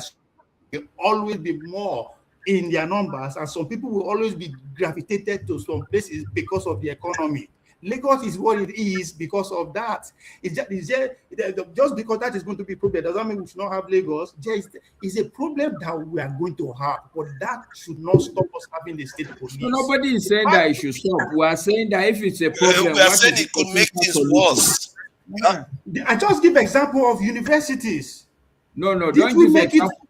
University is not a solution, and that your argument is not. It's not a solution. Is it not the same architecture? Is it not the same framework? State police. No, it's not. No, it's not. Let me explain to you why. What's the difference between state universities? What is the difference between the state universities, federal universities, and state police and federal police? Let me explain to you why this analogy is almost diabolically opposed. Okay, so when you are going to compare a federal police, okay, who will have a federal might, what it means is that it can go into any state and do whatever police action it deemed fit. Because take it or leave it, as long as this country remain one country, the federal police would have domain over the whole place. And if it's dominated by one part of the country, that is a big problem. To think and give an example of that, oh, I went to Kaduna State Polytechnic, and therefore because there is a no. It's about how the system is run, how the university system is being provided for, who is responsible for what. That is the problem. That's what we are talking about. Okay, so what I'm telling you is that the fact that I went to a federal university, okay, doesn't give me any advantage over the man that went to a state university. But that's different with police. If you are the federal police, listen, there's no way Kano State Police will go to Lagos and say they are here doing police work. It's not going to happen. But hold on. Hold on. Adobayaro University and Unilag. Adobayaro University and Lagos State University, are they different? No, be the same. Let's bring Jago in. Let's bring Jago in. Is their capacity on the same level? No. You know what? I need to get involved in this. I need to expand here a bit.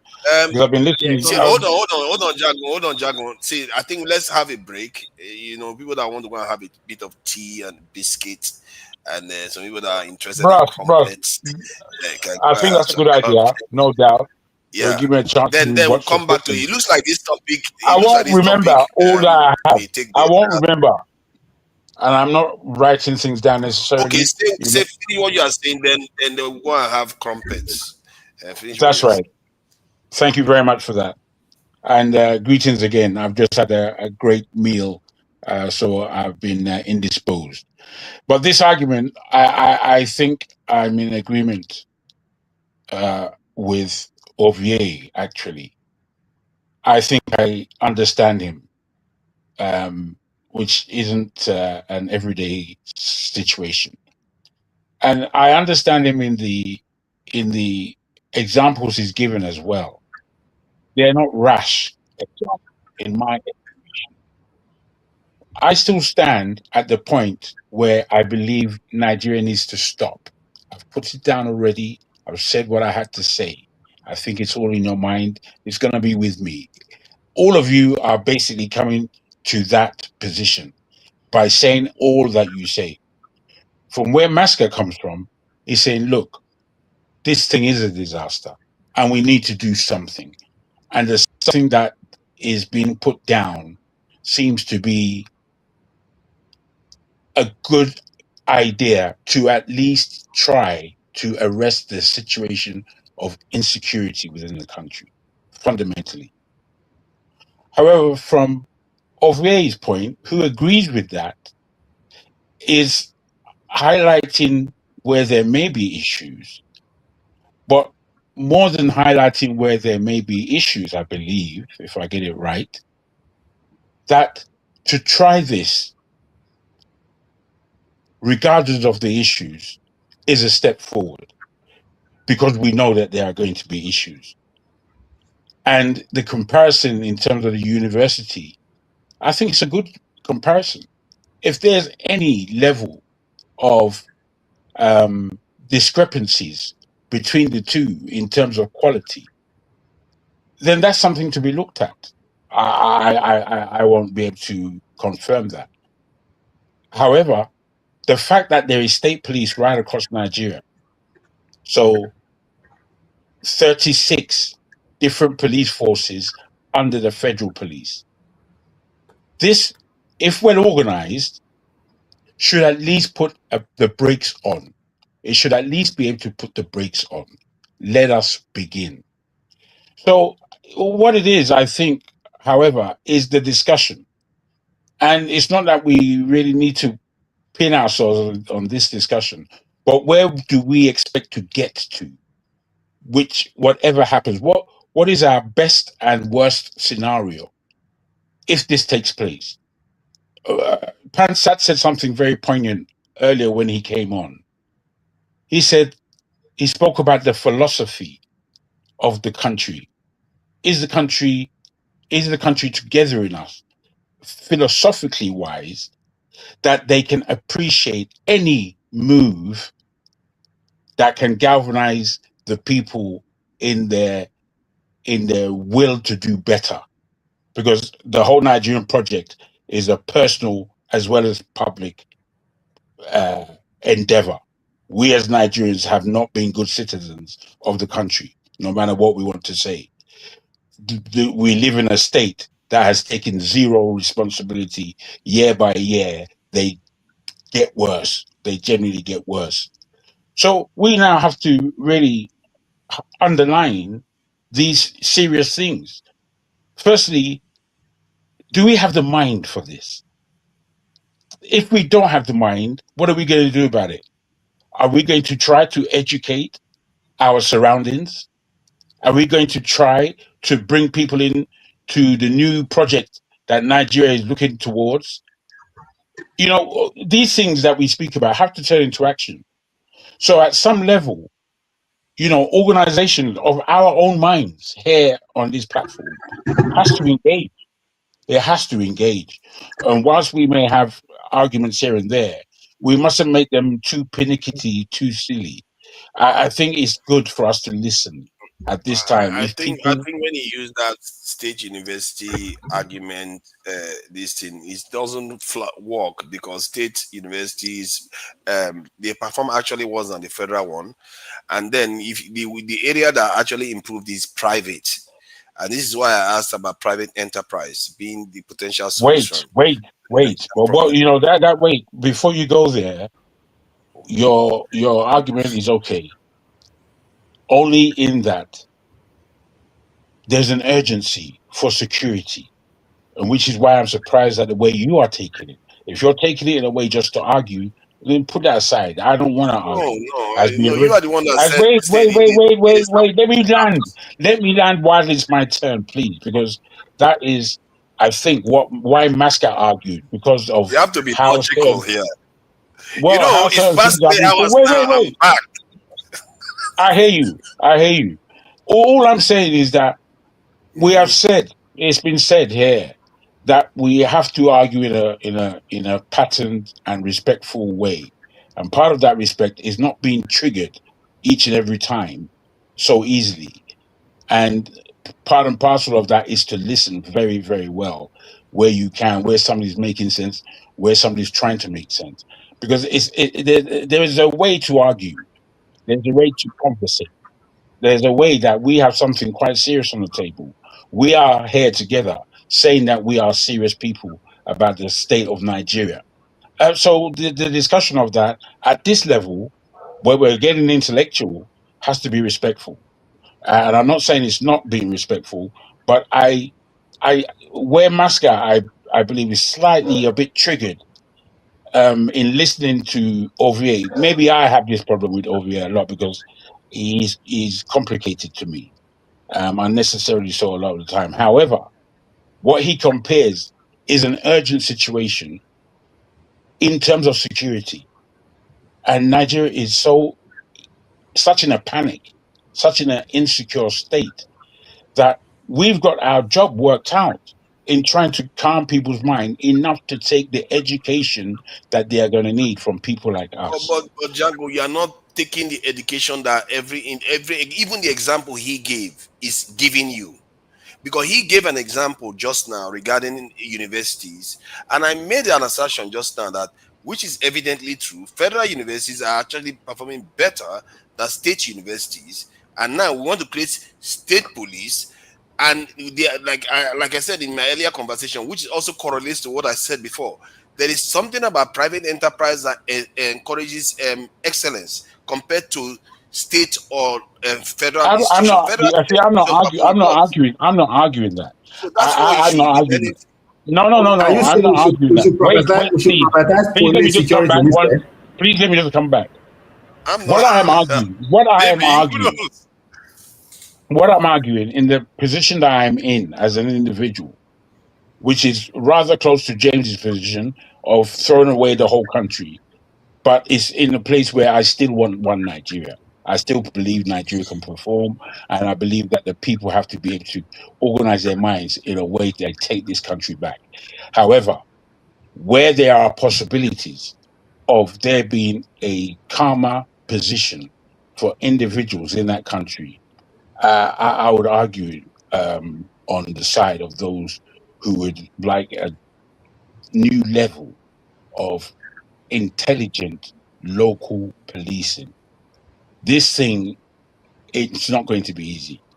But I think if we are Well, I think Gidi wanted to if say we are something. passionate enough about it, and we can really educate our society to have the kind of policing that we want within our state, within the law, I think it's a chance for us to breathe. We need to breathe. The country is just in panic state. The level of security, Forefather always goes on about it. We all understand it without Forefathers going on about it. What we are asking for is a period where there can be some level of calm. There's I horrific stuff understand that. going on in there.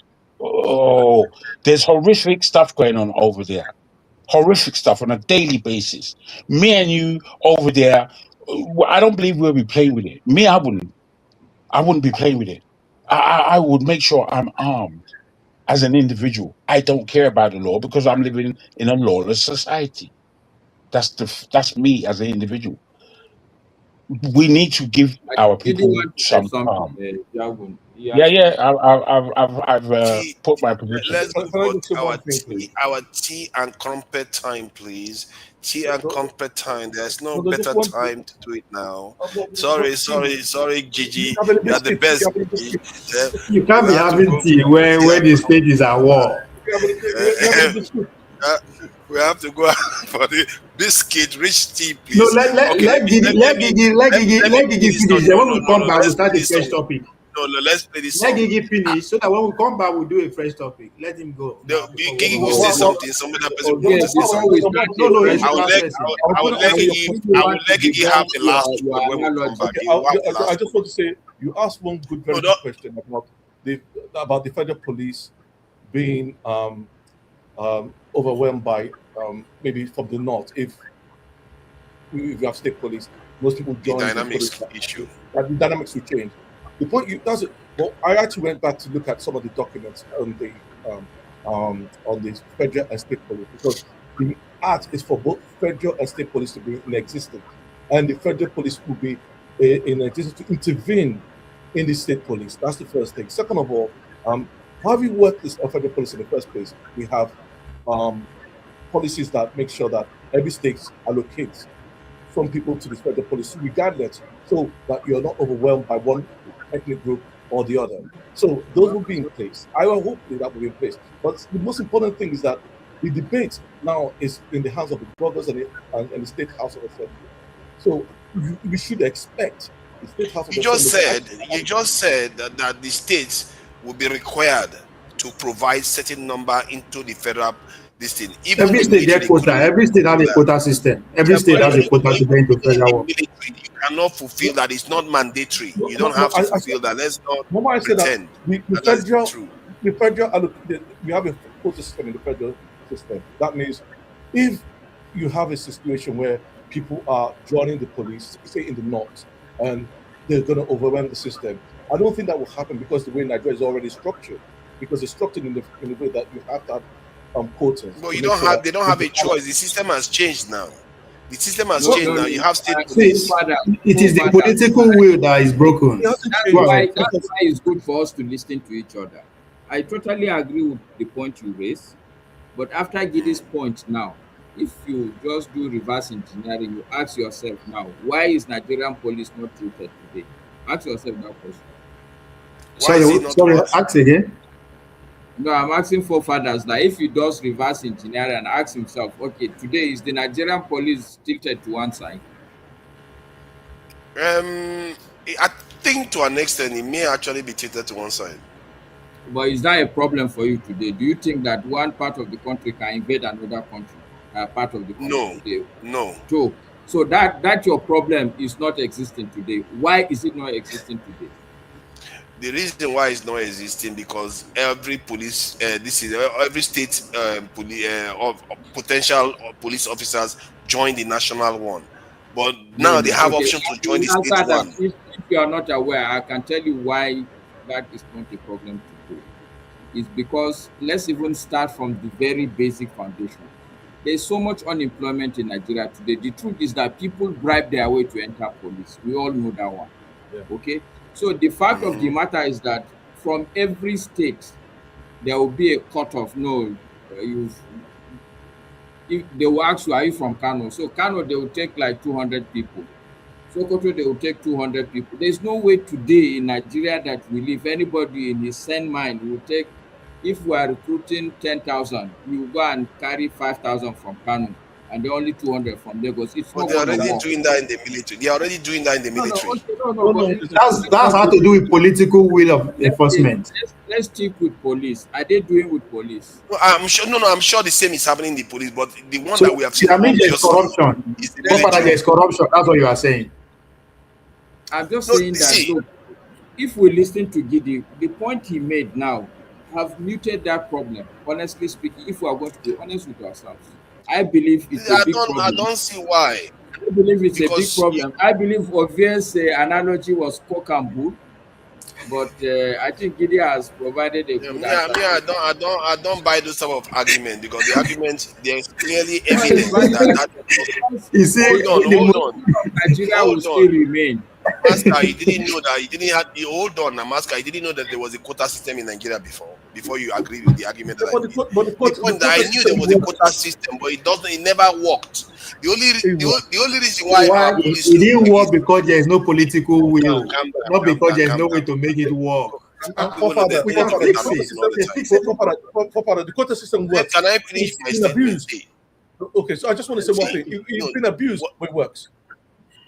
See, yes, it works because the different states are contributing people to the federal government. But when it comes to the military, where some states don't want to participate at all, they can't force them.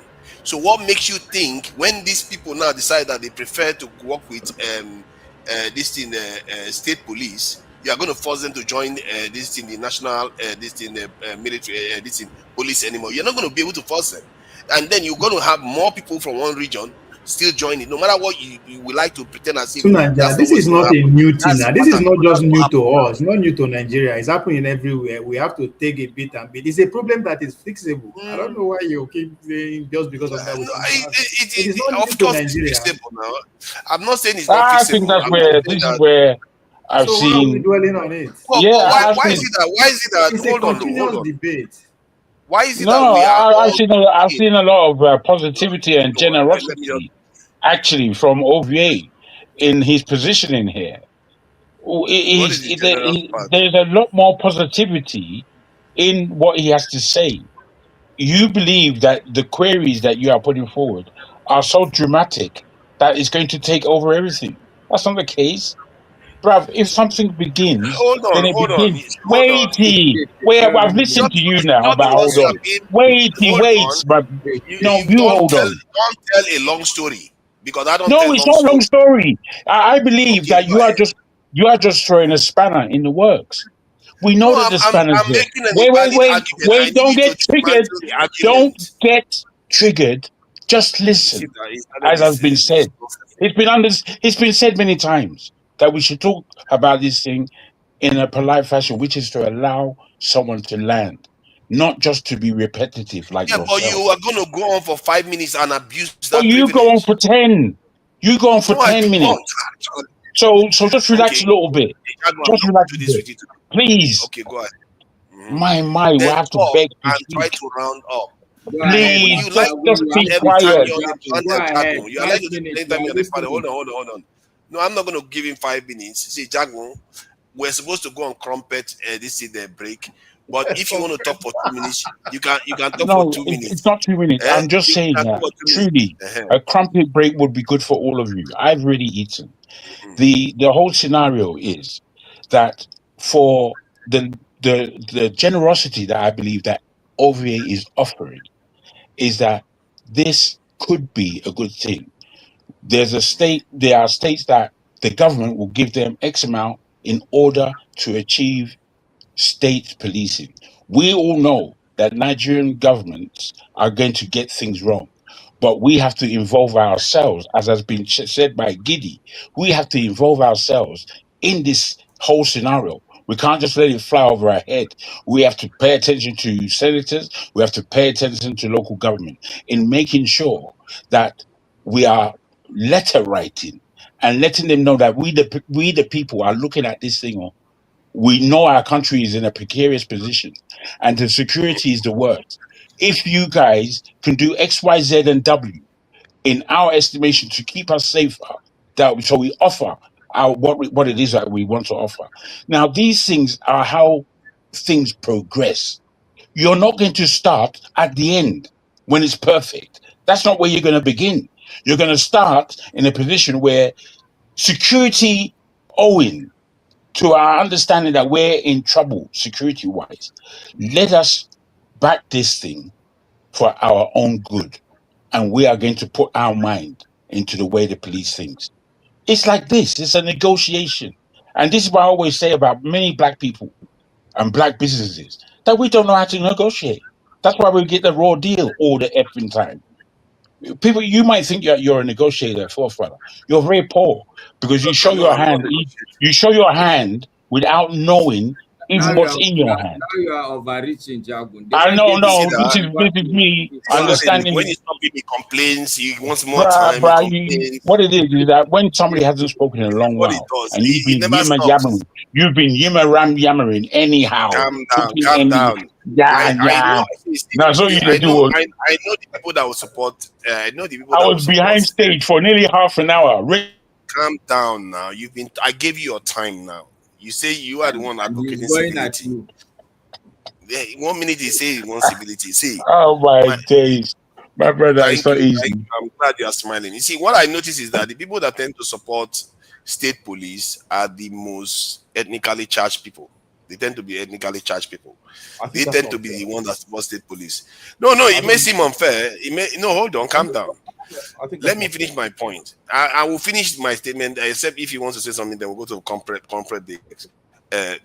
Generally, if you see the people that tend to support it, they don't care. The only reason why they support it the most is that feeling of we can fight back. That is that feeling. And I agree with it. I understand this. Which people don't want fight back? We the minority. Who won't fight back? Calm down. Look at that. Calm down now. We know that. Was it not your state that were carrying there? This is looking for Fulanis a bit. The other day, Igboho is threatening Fulanis inside the bush. See, we know why people are with that really want this. And we in the South, personally, I see the merits of it, even if most of the South have not been hit. But I think it's also good, even against some of all these major groups that are around us trying to dominate. So our people now will be carrying guns. So you see that instinct. We all have it. You just highlighted. Hold on, calm down. Let me finish my point, please. And we are not going to talk with you. So you are going to bite your tongue and wait on the crop. This is my tongue. so the thing is, I feel that too. Like, okay, let's at least have a say now. And we have a gun. And what is the worst that can happen? We go to the Atlantic Ocean, get more guns. All these people that want to come and threaten us. Not only Fulanis, though. You see, the thing about the South people is that they don't even look at only Fulanis as the threat. They look at the Southwest as the threat, and they look at Southeasterners as the threat. That's how they see Were the Fulanis a threat?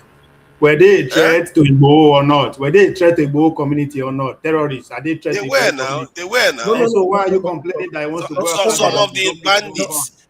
But most of the people committing crime in that area, most of the people committing crime in that area are not Fulanis. Let's face it, most of the people committing kidnapping in that area are not Fulanis. You may be right.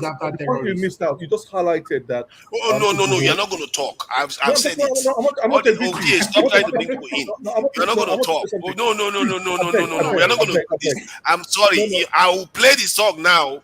Let's stop this. I want to show you my own tribalism. Let me do my own tribalism. I'm entitled to be tribalistic. Let's do it. If we don't do something now, like I said, we are all very tribalistic. We are all the people that are tribalistic. They don't like this. And let me show you my tribalistic side now. So we now that in the South side that are not armed before, now we are properly armed. We're going to have our own police. Imagine that's how they talk about. Imagine that's how they talk about. And all of them carry out security.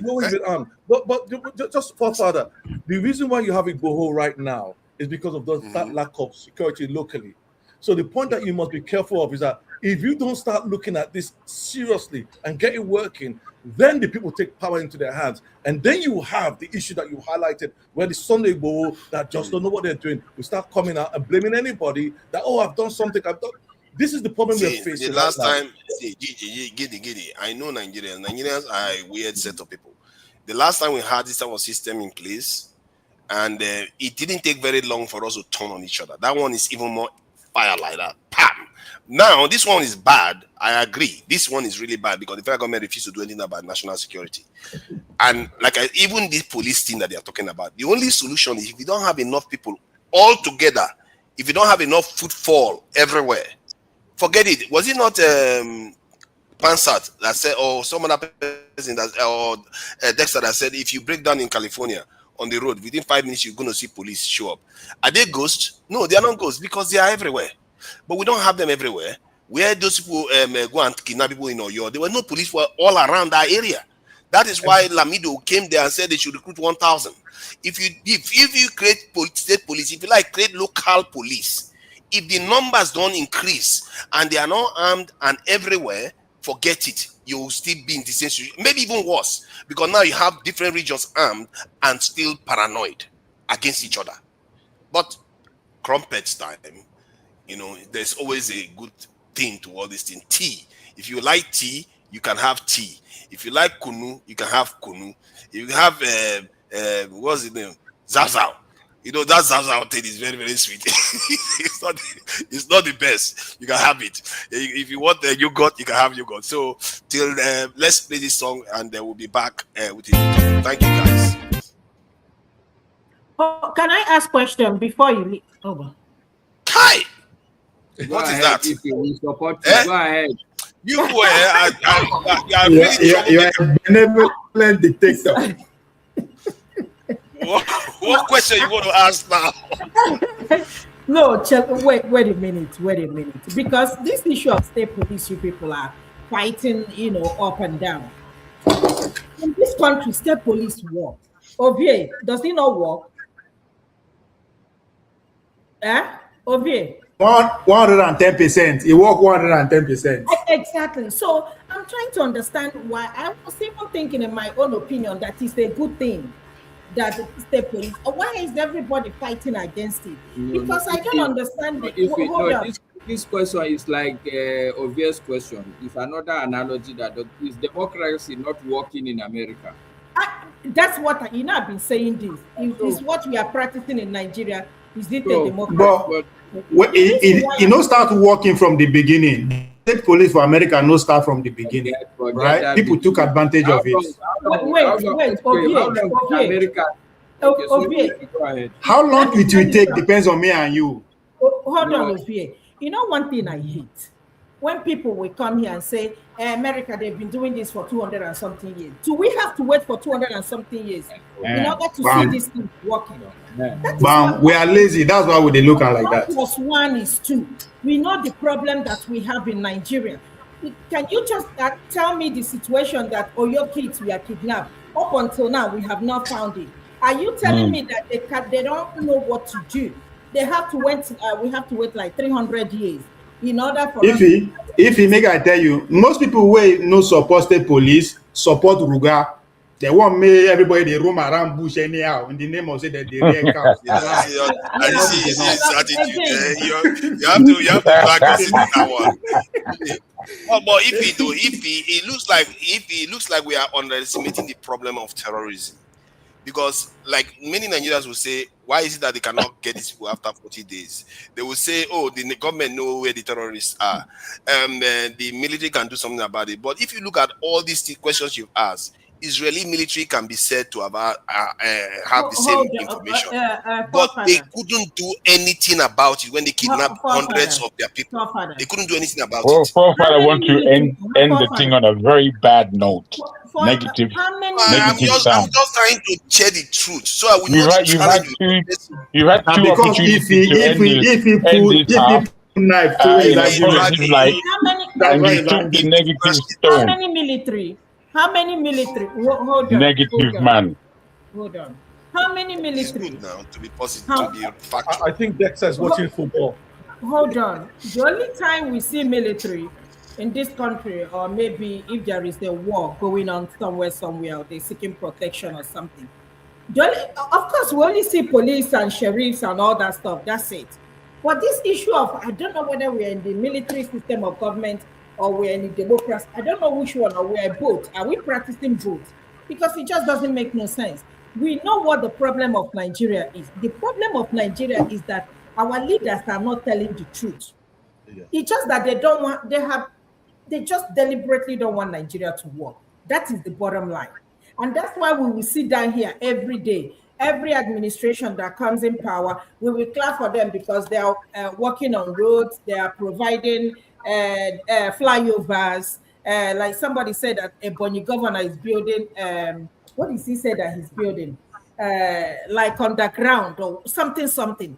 And I'm like, one of the poorest states in Nigeria. So they just don't want it to work, period. And it will never work. Even if with this issue of this thing, police, state police, I've always asked myself, why do we have one inspector general of police in a country of 200 and something million? Only one. In Abuja. China probably will have one. Tell me what he's doing. Tell me what his job is. Only one. What the difference is. What's his job? I want to know what is his job. What is he doing for 200 and something million people? What can you do? State police is automatically stopped to regard. Why are we any special? Why are we any special when one man is ruling over 1.5 billion people in China, and maybe one inspector general of police? No, it is working. China. It is working for them. Again, we have to. The thing is that I keep saying it, democracy. You know that in China, state police is a direct opposition to Ruga. Forefather, in China, they have a system called Hoku, where you can't just travel anywhere in the country. If you want to go from one place, you have to have an ID card and a passport to go from one town to another. And that's what they made in China. You can't just move from one part to another in China. Do you know that? That's why they have a system where you don't have people on the street. Yeah, no. You can move, but you have to have certain documents. Is that not what you said? Yes. Again, forefather. It's working in Nigeria, all you need to have is just a cow, 2 cows or 1 cow. You roam around everywhere. Honestly speaking, if we want to rescue Nigeria, hold on. If you want to rescue Nigeria, we all need to sit down on the round table and have a discussion.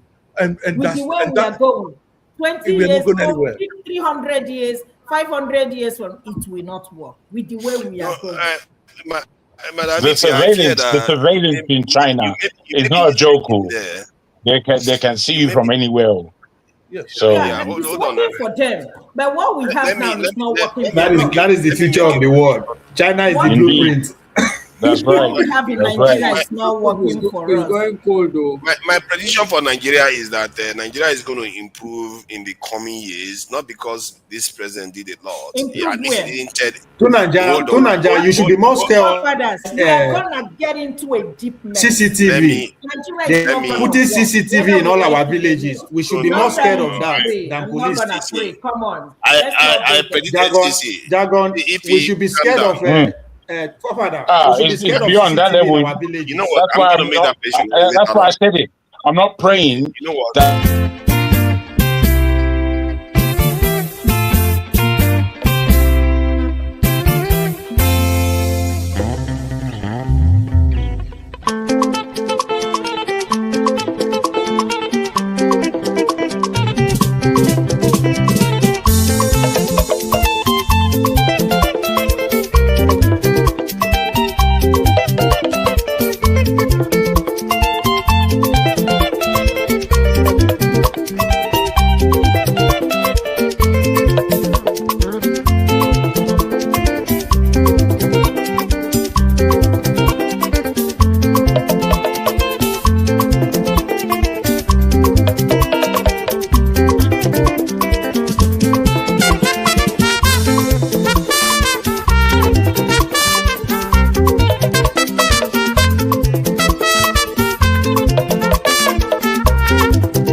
this absentee dictator. An absentee dictator. Where is you? How dare you call me as an absentee dictator? Can you hear me? Yes. Can you hear me? We can hear you. I can hear you. All these rough people and some of the you guys are some of the best minds anyway. Giddy, is that how it's pronounced? Yeah, Giddy. Giddy. Yeah, thank you for joining us today. Okay, who is that making noise? Let's see. That's easy. Sound muted. Yeah, that's all good. So, my prediction is that the Nigerian. How was your crumpet? My crumpet, you won't believe how crumpety what I ate was. I thought it was a joke, but it is true. It's quite crumpety. Yeah, it was good. Thank you very much. I can guess. I can guess. Dexter's watching the football. My prediction is that I wanted people to predict where we are heading in this country in the, let's say, 3 years' time. Where are we going to see ourselves? Who is going to be the president? And with the Nigerian economy being better than today. Pardon? We know who's going to be the president. Whether he wins it cleanly or still cheats, Tinubu is going to win the election because of the way Nigeria politics work. So you know that. You know how it's going to be. It's going to cheat. Politics has taught me never to be too presumptuous. Oh, come on. That is the thing about politics. No, to be frank. And Nigeria has... I think the question should be, what will be the state of the country? Are we still going to be more, the fragmentation will continue, or are we going to be more united? I think that's where the conversation should be. Who will become the president is not questionable. I think the country will improve. I agree. And the point you made earlier, our forefather, and something that I've always looked into. There's one program that says the guys that built America, the 6 entrepreneurs that built America, they kind of essentially Henry Ford, Henry Ford, Carnegie, and all those 6 of them, and they're the ones that built the industries in America. JP Morgan, and you're seeing that happening in Nigeria today, and that's happening in Nigeria when you now start seeing the enterprise class, the entrepreneur class, not just before it's the rich and the poor. You understand? We the poor and the rich, the politicians. And they always say that if your politicians are richer than the rich people in your country, then you're always going to be a poor country. Now we're starting to see an entrepreneur class.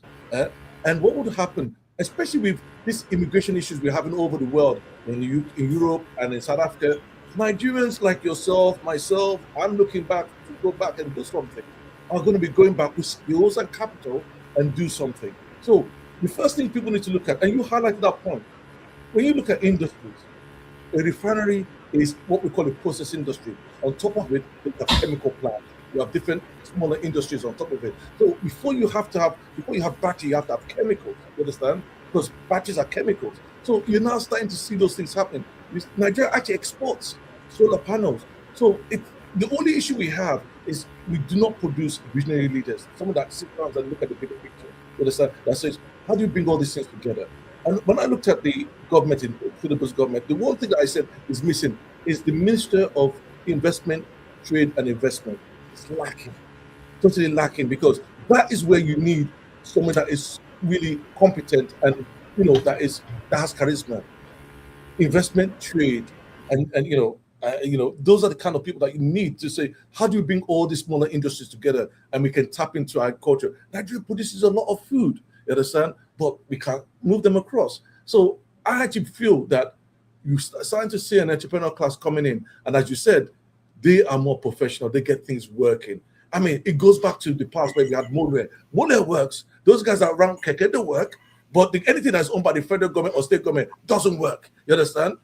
If your government buys 20 buses, 6 months, all the buses are not working the next 6 months. So that's what we should be looking at, the entrepreneur. The reason why that argument is not because I don't care about economic systems, because you have different parts of the world that practice different economic systems, they work.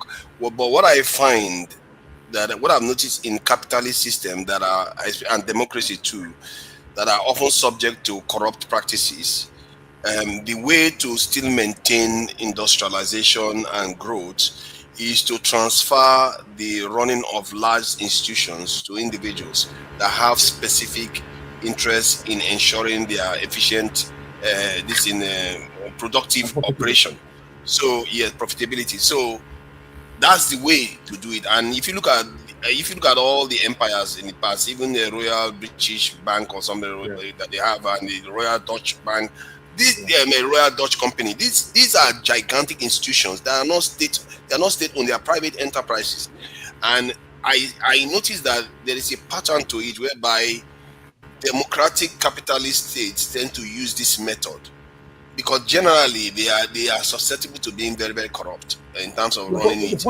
There's always been corruption. I think I disagree with you guys, because you guys are jumping the first step. Before you go, I see one thing that I don't like is that I just keep on saying corruption. But there's no country that doesn't have corruption, wherever. And but corruption doesn't stop you from developing. It slows you down, but doesn't stop you from developing. And the point you just highlighted, you had the feudal system when you had the Dutch Netherlands that built the stock market. You had the feudal system, and then you had that Royal Dutch Company that went around the world and built $1 trillion worth of economy at that time. Same thing with the Royal Niger Company or whatever they had in the UK.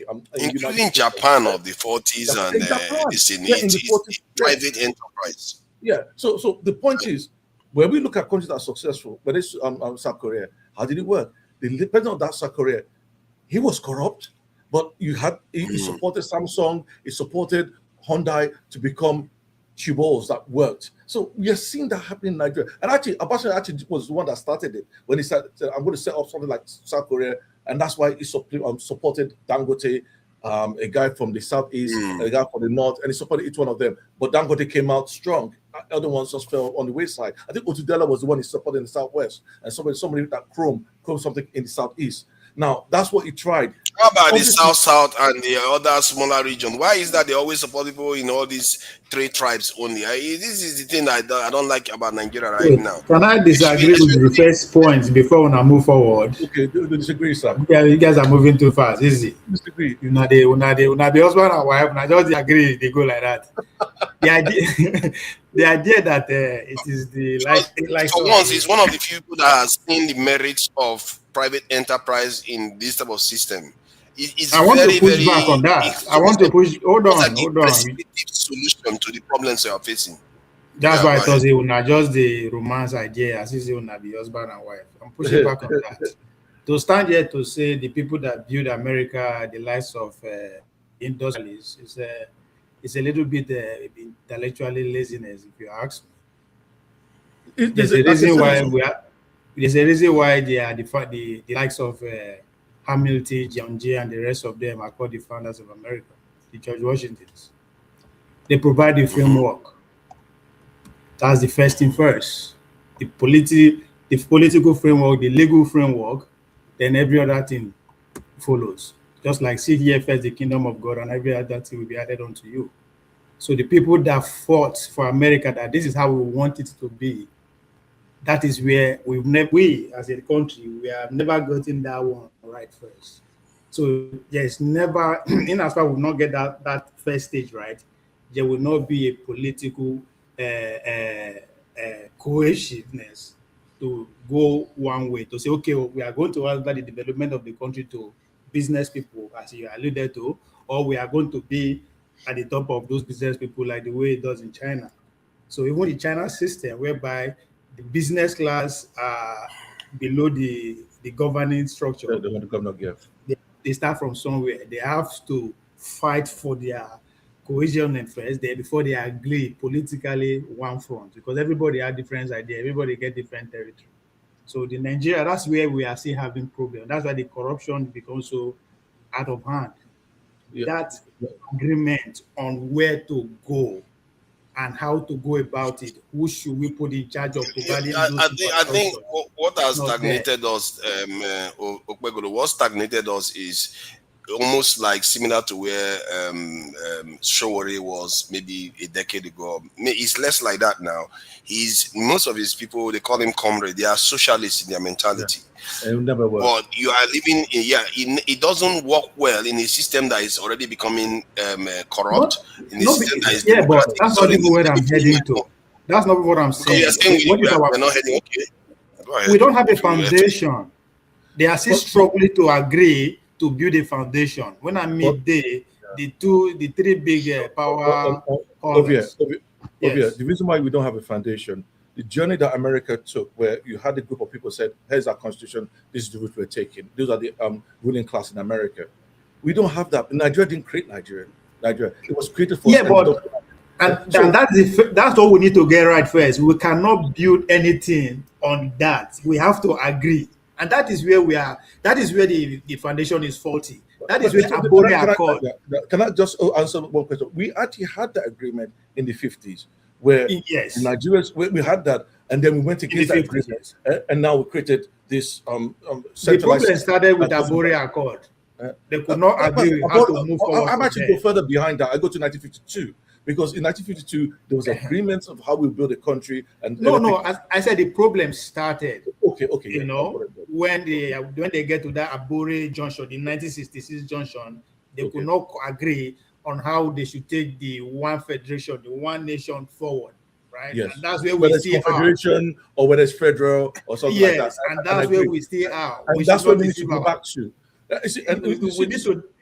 We don't necessarily need to go back, but we have to shade our differences and agree. Because I don't believe in this generation that will do that. Yes. Yeah. Well, because I agree, because we're you see, when I listen to Dexter says something about he gave El Salvador. I said, look what El Salvador did, and we should cut and paste. But Nigeria is third largest diverse country in the world after Papua New Guinea and Indonesia. And people don't know that. So when you have a country, and not only that, another question you asked is, just to go back to one question when you asked about the federal system, and I highlighted that the reason why the federal police, I just want to use that as an example, collapse is when we introduced Sharia law. When you introduce Sharia law against the secular system you had, that's when you start seeing the collapse of the institution, of the police institution that we had in the country. You can't have two laws in the country. It's impossible. Now, we have to now begin to ask question, how did that even come to be? Because he wasn't in the constitution originally. I agree. Right? And so, Obasanjo, who forced on us, did not even accept it. Obasanjo put it on you. Yes, but because he want total control of powers at that time, and the other part of the country felt threatened. Again, right? One person, I won't say one person, maybe a group of people want to continue in power. Those people feel threatened. We have to take a step. That is that one coming. I'm not saying it's a new concept. They have it in their back pocket. So, this is possible. The constitution again is too loose. That is not good or it's not good. But until we have that political agreement on how we should move forward, then we cannot decide that the economists, the private sector is the best way to. Of course, they are the best way to. No, I think the private sector taking a position is not going to be stopped because it's providing benefits. So yes, but I think So if you're providing service and you're building enterprise, not just in Nigeria, across Africa, you can't stop that. And that's one thing that I'm happy about. So when you remove oil subsidy and you float the naira, what you're now saying is that your country is going to be based on your productivity, because it's not like you're controlling your currency, which is what we had before, where we were paying $1.5 billion every month to keep naira at 400 to 1. That's what we were doing, and we're borrowing that money too, and then we were printing money at the same time. Now, your country floated is based on your capacity, your productivity. What that means is that when you, as an investor, goes to Nigeria, you know where the naira is. So you don't have to go to the central bank to get your naira. Don't do that now. You are doing this backside the Jagaban propaganda. Let me say this. Do you know how much? Let's not go away from what we. Okay, don't do that. Okay, don't do that funny thing. Do you know how much was spent last year defending the currency? The current last year, I don't know. The Nigerian currency that I don't know. Almost $8 billion was spent defending the currency last year. Almost $8 billion was spent defending the currency. Yes, last year. Last year, 2025, yes. $8 billion. I doubt it. Yes. I doubt it. I'm telling you, it's right there online. Go and check it. I can find a way to share it with you. So again, these are just the symptoms. That's why we have to be careful when we say things about this government. Some of the things they've done, I consider them traitorous. Because when Tinubu came into office, I said, this man, given what Buhari has done, that he has it in his gift to be the greatest president Nigeria has ever seen. Even when he has screwed it up so much, and he might still end up with it because, like I said, Nigerian economy is going to improve. We like it or not. Dangote is up, except somebody go and sabotage Dangote. Dangote refinery is getting bigger. Hold on, please. Bua is coming online, and there are many others. And the reason why I'm saying this is not because we just get petrol, but they are doing value-added manufacturing on a large scale. And we are going to get dollars. And because we are going to get dollars, gold and our currency is going to get stronger. You are moving too fast. You are moving too fast. There are stages before you get to all those things. No, it's already happening. There are no stages. I just checked quickly. Yes, but it's already happening at what scale? That's because the Naira, there's no control on the Naira. I can tell you that. I just checked right now. Let me share the link with you. No, there is actually. I'm looking at from the other foreign countries. There is. They are lied to. And the reason why there's none is because we now see how the currency is managed itself. There's no control. Before, we know that you had. I will send you the link before you send me the link. We had a currency that was 400 to 1, and in the open market it was 900 to 1. So how does that work out? So if I wanted to go and to export something or import, I have to go to the bank or bureau of exchange and then get it for 900 to 1 when the official currency was 400 to 1. So please, there's none. It's not. If it was, then the gap between the open market and the CBN market value will be different. They're the same. If you go to Nigeria today, you'll be getting the Naira or the Naira at the same value as you get it if you went to the central bank. So I don't think there's any control. It's obvious. People just. I'm telling you, I don't think so. Okay, No, I will share the link with you so you can see for yourself. Gigi, can you let me make my point? So there's underlying issue that needed to be taken care of before all this, even all this analysis. These are not our policy. These are foreign policy. These are IMF policy. So whenever they argue on currency or anything, I'm not always interested because we don't even know what we are actually arguing, because these are handed over to us. They give the Bola Tinubu administration, and for every administration, this is the policy we are going to run.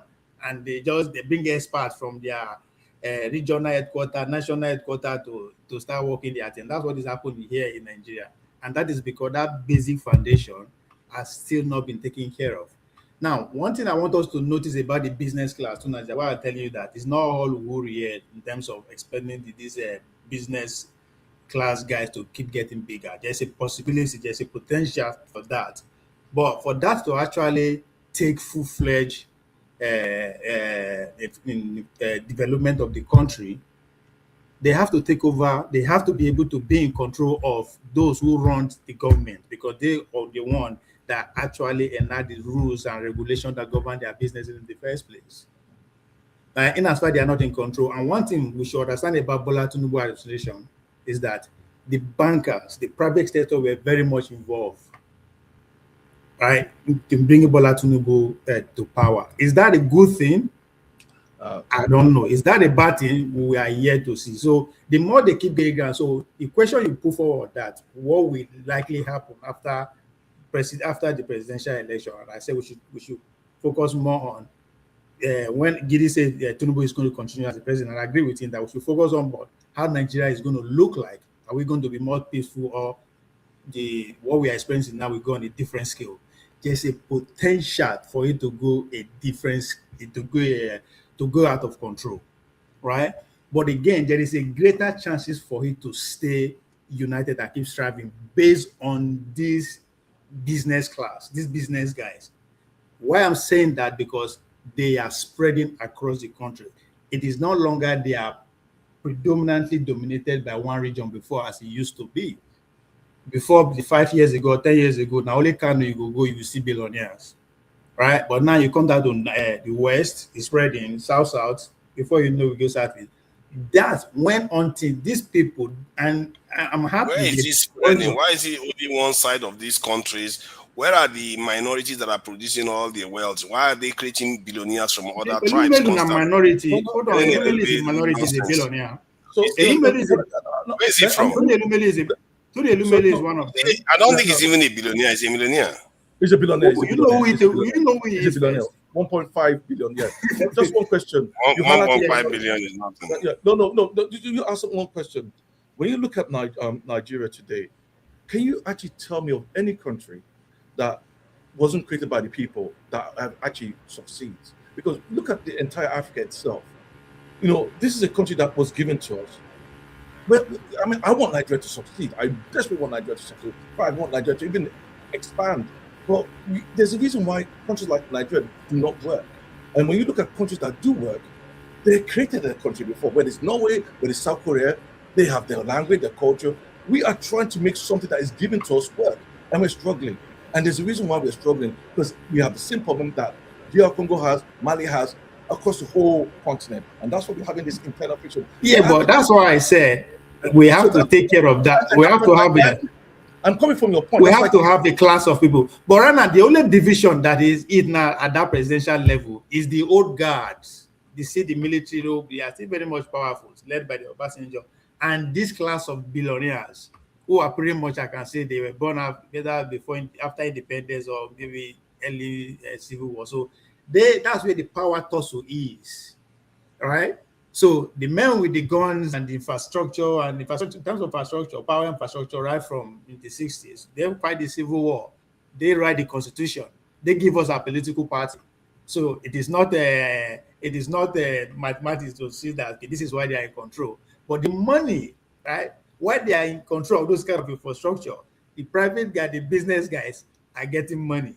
And money has a lot to do with either war will be either start or there will be war at all, because you need money to finance the war, regardless of how many guns you get.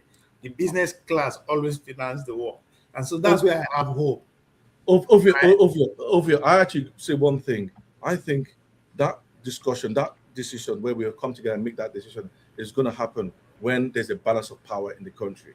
And that's why I think that that state police might work, because then when you now have everybody has some balance of power, then you now realize that security architecture that was once one-sided is now. But the threat is the expansion of Sharia law. They are not giving up. They are expanding. The fight is in Oyo. The fight is in Kwara. So they are expanding.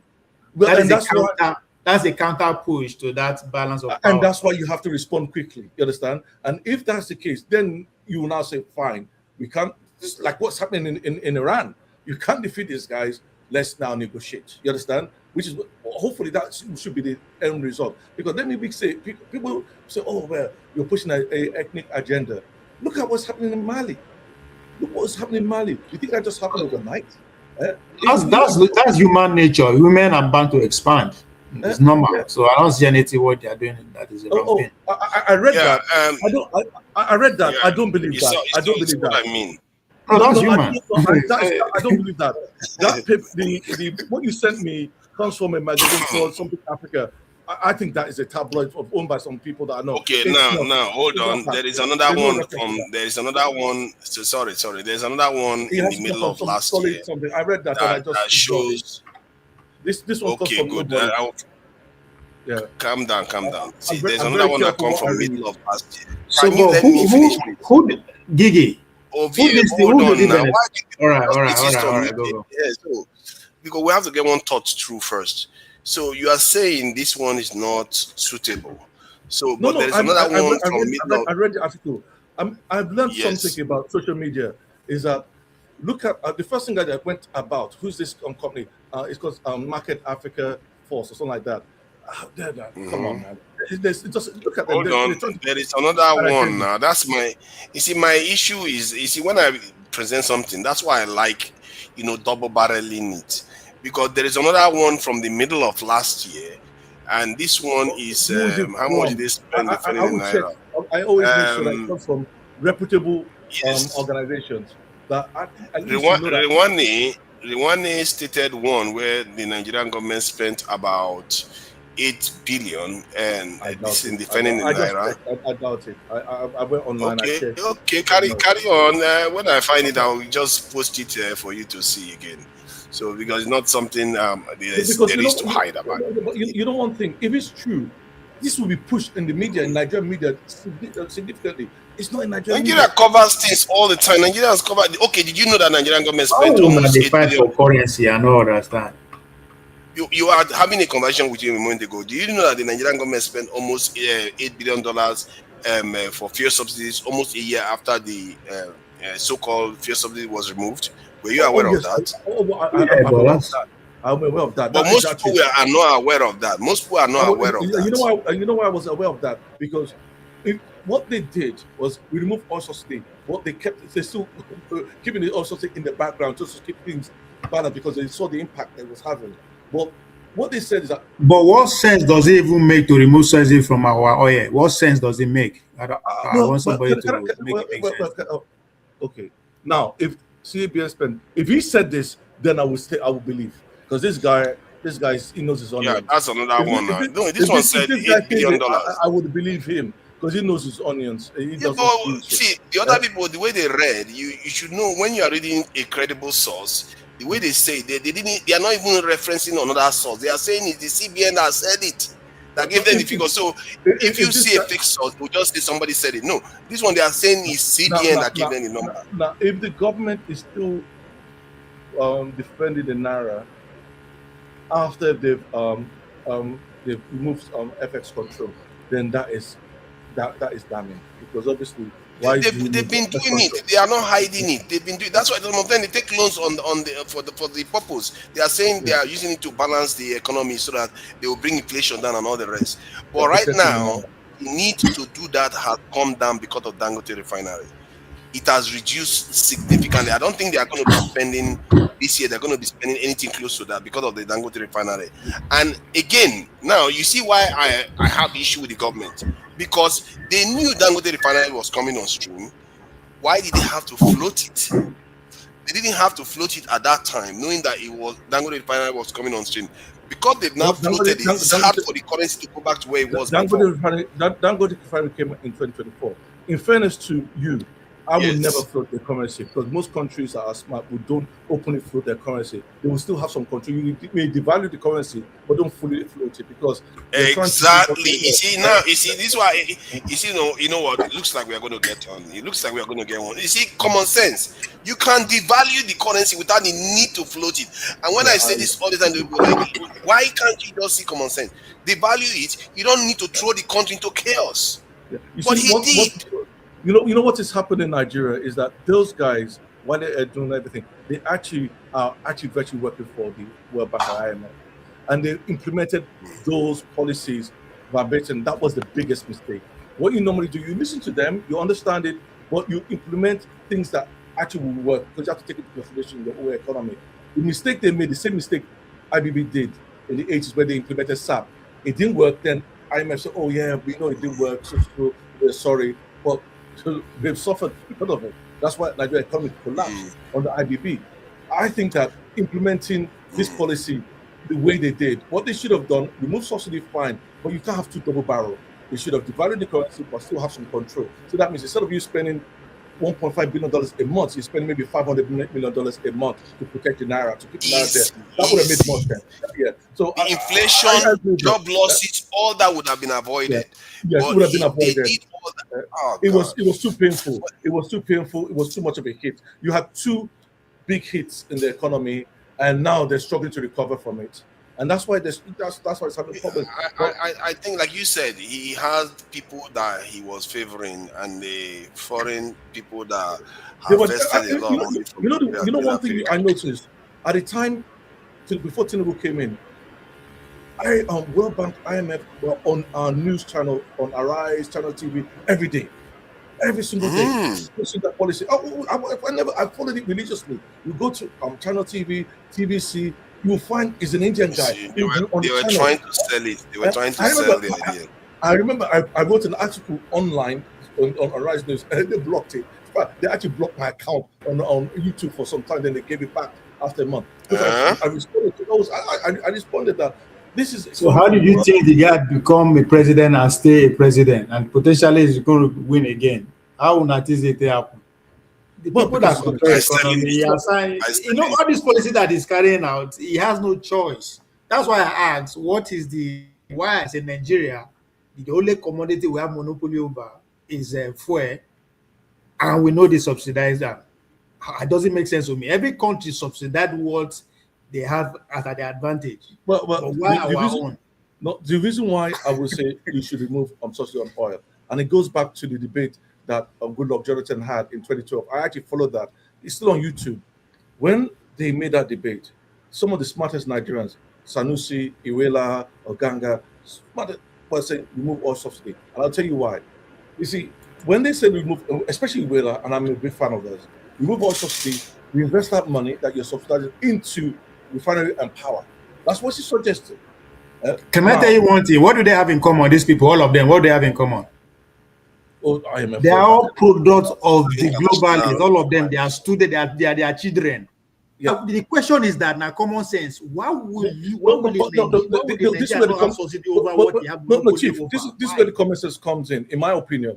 Why are you depending on a product that you produce and now you're importing it, and then you say I'm subsidizing it? Because one thing about that's the first thing. You're importing a product. Same people. It is the same people who run the refineries are the one telling you to subsidize this for Nigeria.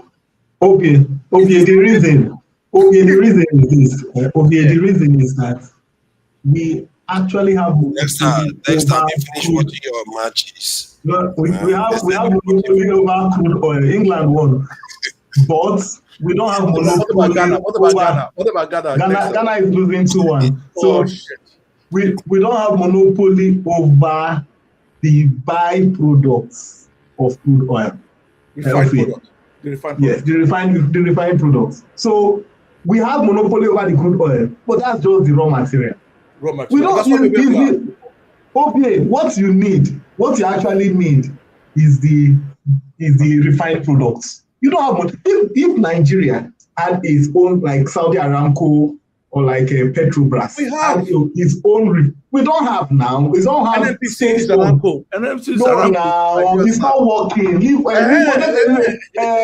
Look, NNPC. Look, whether we like it or not, NNPC was not founded to help the Nigerian people.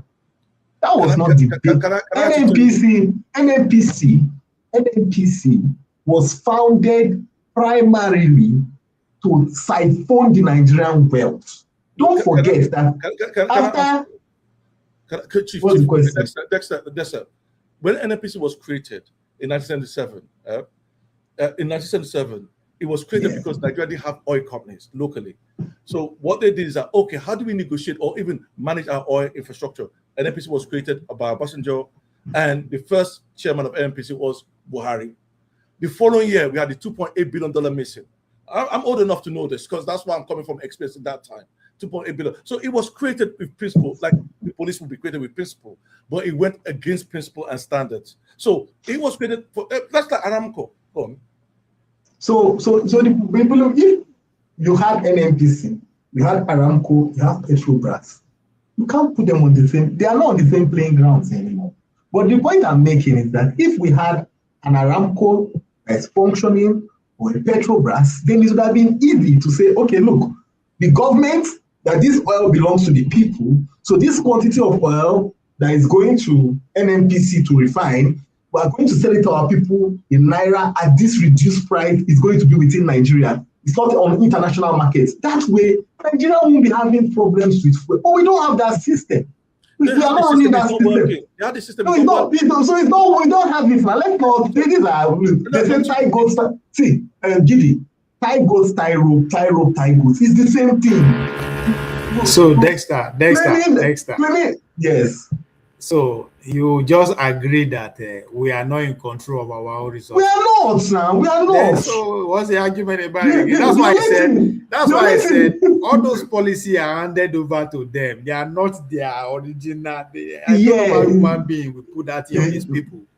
See, Ovie, look, that's why if Nigeria wants to be to be viable and productive and be a successful country anymore. We have to go back to products that we have control over. That's fighting for sovereignty. It will take blood. You know? That's what it's going to take.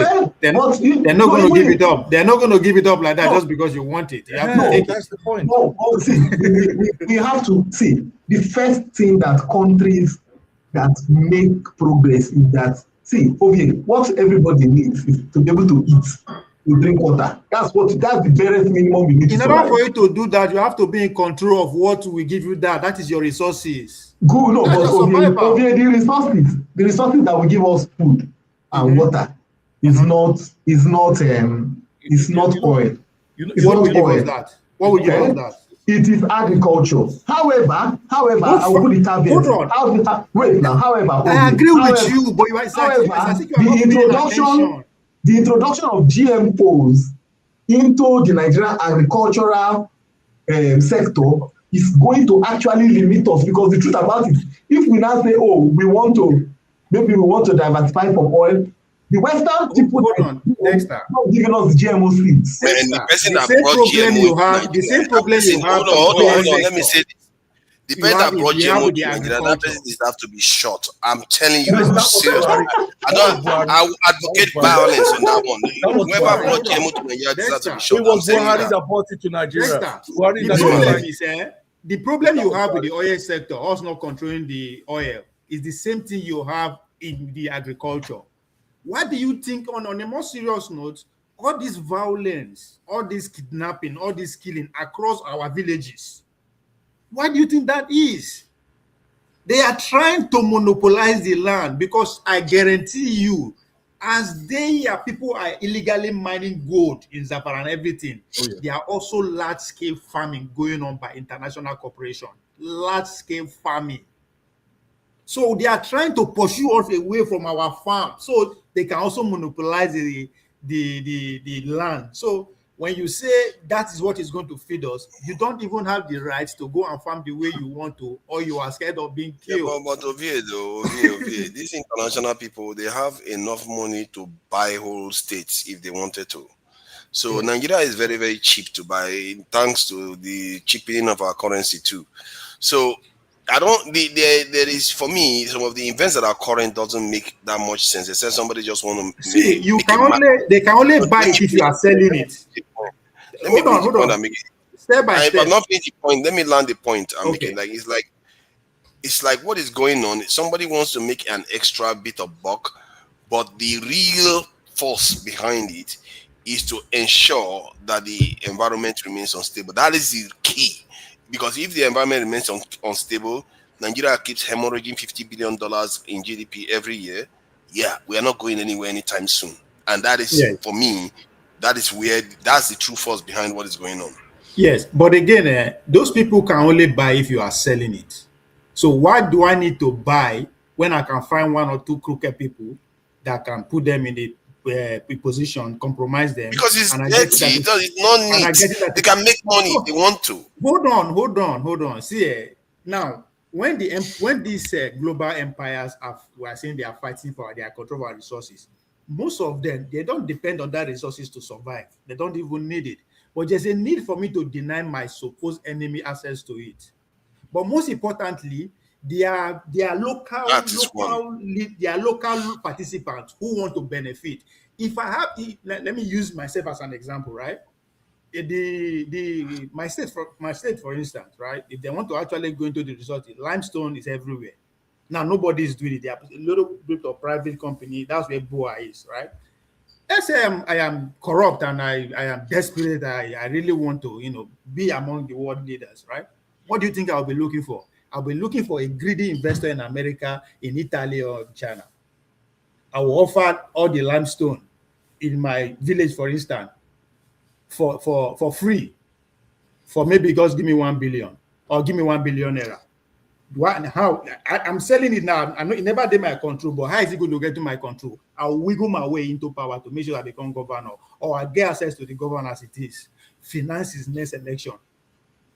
Before you know it, you see some person, one investment for Netherlands, they come set up company for my village without any resistance because the government don't pay way for it. right? So there are so many ways. So That's we are how not it in works. control in any aspect. I'm not blaming the outsiders alone, because now, as I said, it is a partnership. When you find greedy people who want power by all means, you will go. Tinubu want power by all means. So all this the reform that is doing, that is shouting reform, it is our own detriment. The tax You see what is you not said. remitted to us. Hold on. The tax is not remitted to us. People should go back to the first 2 weeks of Bola Tinubu administration. The camp people who are in town. Jimmy Diamond of Chase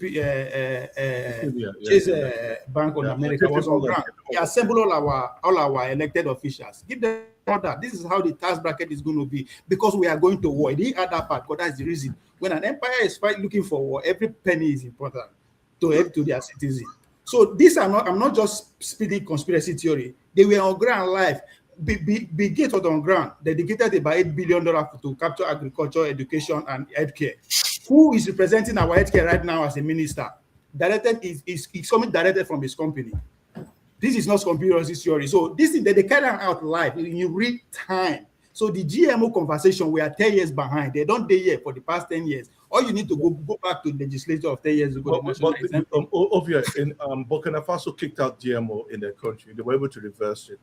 So the protection that Burkina Faso is enjoying today is presented by the Donald Trump administration. What are you talking about now? That Donald Exactly. Trump. That's a different conversation. Exactly. Let's stay Nigeria. I hear some things you said. I've heard some things you said. I think there's a lot of truth to what you have said. I think many of us have said a lot of truths. And for me, sooner or later, something needs to give. And this is why I always say that we need to take over our governance, local governance back first. Yeah, but it's easier said than done. See, my worry is that no, it's not to take by fight and set it by blood. You know, you are not going to trigger blood. Sorry, let me just think what I'm saying. You're not going to trigger blood that way, because people would say you are the devil. See, the problem with society. The way blood will flow now, when those who are in charge now, they are not going to give it up for free. They will fight us. Let me just finish what I'm saying. What I'm saying. What I'm saying is that everything you described, it reminds me exactly why this is going to get really bad. If, let's say, somebody didn't do what happened to Iran to us, so one way or the other, something really need to jog us, we as a people, to become a little bit more ambitious than we are right now. So how do we get our sovereignty back? That's what I'm saying. That for us to get there, something bad to get us to a point whereby we understand truly that our lives are precious and we have to do everything to protect ourselves against everybody too, not just against only some people. Because right now, the way our psyche is, we can fight each other for religious reasons, for tribal reasons, for clan reasons, but for strategic reasons in the world, we are not in that game. We are not in that game at all. We are very, very scared of that. Because we have not been able. They have not been able to allow us to organize to that level. My point is that we have to be working up at that level. Otherwise, we are not in that game. You know why I have a lot of respect for Dangote is that he's been able to build a system, which is very, very difficult. Yeah, he's an example. Yeah, he's a local man. I like him. And build a system that works. You understand? Because you're looking at a supply chain just to bring all those things from all over the world to build them, working with multiple consultants and supply chain to build that refinery in Nigeria, and now talk about expanding it. For me, that basically demonstrates that if he could do it, other people will start copying it. Because one thing about Nigerians, we're competitive. And when we see somebody do something, we'll say, it's my turn. Why should he? That is why a national government is very important. Whether we like it or not, Buhari is more of a national government than this of Tinubu, and he protected that. And that's true.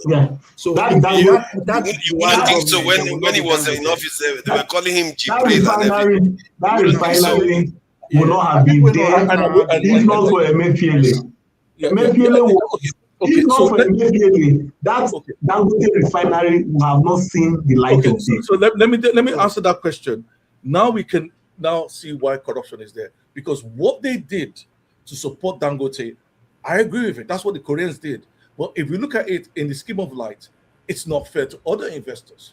Because no. Let me push back. Let me finish. Please. You have taken resources. At that time, you were making sure that Dangote got preferential treatment in the currency rate. You understand? You got preferential treatment. And I agree with that. But when you look at it from a policy point of view, it was unfair to other investors. I agree. I disagree. Before you disagree, I'll give you a good example. South Koreans in the 90s, in the 70s, that's what they did. They identified the tribals and they said, we will support you. We will give you the resources to build major industries. And that's how they became what they are today. And that's what Ambassador started and Buhari finished with Dangote. And looking at the results today, I said, well done. But when you look at it in the scheme of like, other people complain that how come Dangote got all this preferential? When we went to get foreign currency, we won't get it.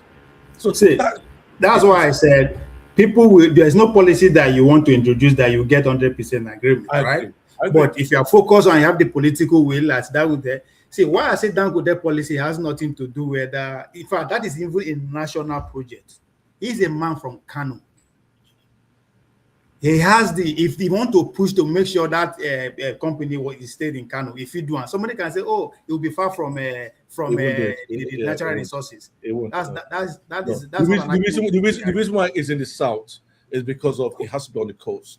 Because the one reason why you have problems with Kaduna refinery, the logistics doesn't work. Hold on now. Let me see. This is 2026. You are challenging engineering. I'm an engineer. So is it? Hold on. Is it possible or is not? It's possible, but it's not efficient. Okay, that's so when you build things, you look at efficiency. The reason why adapter is not working right now is inefficient. To actually land your point. Allow me to submit my arguments. You disagree, then so that so why I said there's nothing about that. The location is very important, right? The distance between the distance between Lagos and Okene is what is the distance? There's even river leading all the way. So for them to protect Dangote, and in fact, he met all the criteria. So you cannot actually carry a big ambition for somebody who just have an idea without a track record to actually. You have a track record in cement and sugar and everything. You have the track record. So there's a foundation that led to that, but we also understand how the whole country is compromised, right? The whole country is compromised by the foreign witches and wizards. So for you to achieve anything tangible, right, you have to take step by step. And in order for you to do that, at times you have to come in the way of being tribal, being whatever. I agree. No, I agree. Achieve that thing, right? Now, you said Obasanjo started it, Buhari finished it. But let's also pay attention to what Tinubu is doing. When Tinubu come into power, I said Tinubu will achieve two things. One, few people will become extremely wealthier. And I will argue maybe they are going to come from South or Southwest. Is that about him? Yes, from the look of things. But from the balance of power, that's a good thing.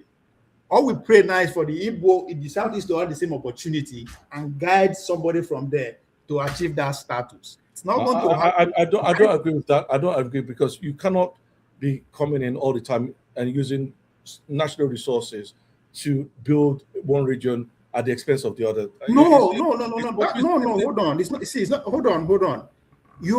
Because you are seeing it from the tribal perspective. Our bigger threat is not us. We can take care of that easily. Our bigger threat is the motivation that is coming from outside. I use word motivation for a reason because everybody can fall into prey. It's not something that is being disguised right now. They are here and they are here for real. So as I said, if I want to disguise, in form of tribalist to achieve a national objective, I'm not saying it's a tribal thing. Whether we like it or not, Dangote refinery, that's a national. So that's one that also give me hope that we are not going to separate anytime soon. It's not going to happen like that. It's going to they're going to fight. These young entrepreneurs, these guys, they will fight. Right? No. Opebolo, you can't be saying, what, like I said, one of the things we have in life, we are so comfortable layering things over imperfections, and we just want to move on. You just want to move on. Opebolo, you are from Edo State. You don't have. You are supposed to be empathizing with the people in Calabari, in Olobiri. These are people. Lagos was largely built with wealth taken from somewhere. Abuja was built with wealth taken from somewhere. And there's nothing to give back. How did it happen? How did it happen? How did it happen? When you are drilling crude oil in Escravos, and those money, Dexter, can I ask you a question? Dexter, can I ask you a question? If the oil was in the southwest, do you think that will happen? It won't be. It won't happen. Hold on first. Hold on. Hold on. It is simple. It is very simple. Dexter, let me understand you one by one. What I don't understand. What you mean first? See, your statement that because that the capitalists, because of the Dangote refinery now, they will not.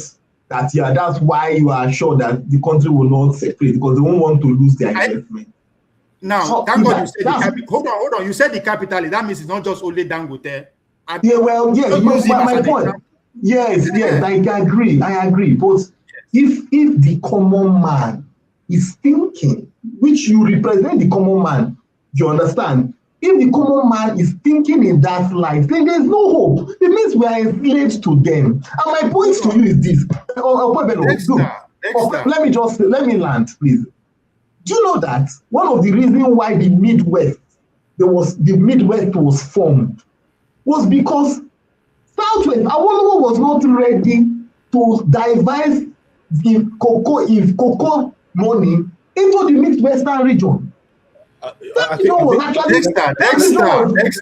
Dexter, just hold on. You know why I asked you? You know why I asked that question? Chief, let me correct him, please. Awolowo was in prison when in 1962, when the Midwest was created. When Awolowo was in charge of I think the Southwest, it was Awolowo and Peter Enaro. They were a combined team, and there was an agreement, and it was voted in the Western House of Assembly to separate the Midwest from the Southwest. It was a vote in the Assembly, so that was already agreed. You see, the issue should be, so please make sure you get the facts. Hold on. This is a very interesting point, because this is another inflection point again where we are seeing when people have an advantage in Nigeria, they tend to try to capitalize and be funny about it. Are you, because the allegation that Dexter laid before us here was that Awo didn't want to use the cocoa money in the Midwest. He said that may have led to the Midwest wanting to be separate from the Southwest. Is that accurate, Gidi? I don't. That's not accurate. Because you said yourself that they separate you. Hold on, Gidi. Let me ask him. If you are saying that is not true, then why did the Nahoroda and Awo that was supposed to be working together vote to separate Southwest from the Midwest? Can I answer that question? So, yes. If you look at the Peter Pan or Anaro was in the action group, and there was already agreement that those two parties will separate, not only in the Southwest, but also in the North. The North should have, the plan was that they will separate. That means you have 3 regions, and there will be further separation as the country develops or got into independence in 1960.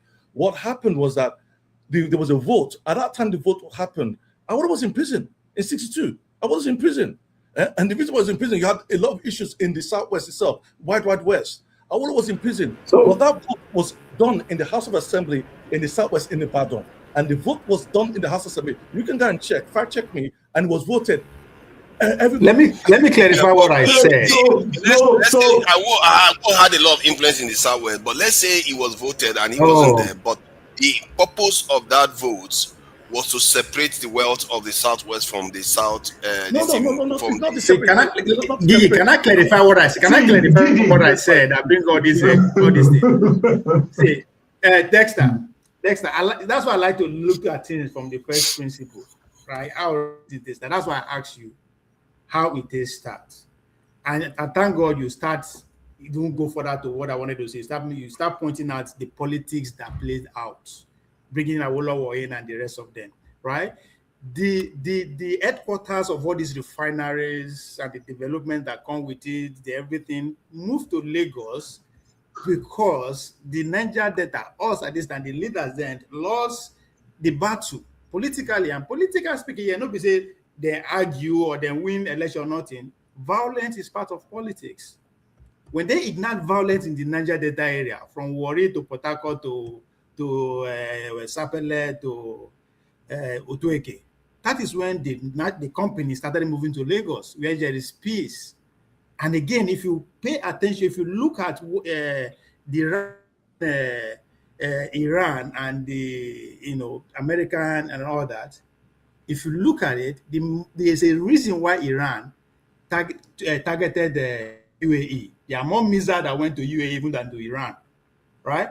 Because for the past 20 years, capital has started shifting from Switzerland to UAE. Why? Because the globalists have started weaponizing the money that is in Switzerland. Anybody that is associated with Putin, they will say, oh, he's a supporter. They will start confiscating property. But what do you know about the allegation that Dexter laid against Awo just now? What do you know about hold on. I'm getting there. The question where I asked, when make an answer. When the capitalist here, that's what triggered Dexter respond. And I use the word capitalist based on what Gigi actually agree with me. Then for us, for Nigeria to actually come to that agreement to set the foundation, then have a clear view of where we want to go, there has to be balance of power. And I argue that the power is not balanced now, that is in favor of the old guards, which predominantly military guys. There are other civilians, other religious leaders among them, but they are older guys.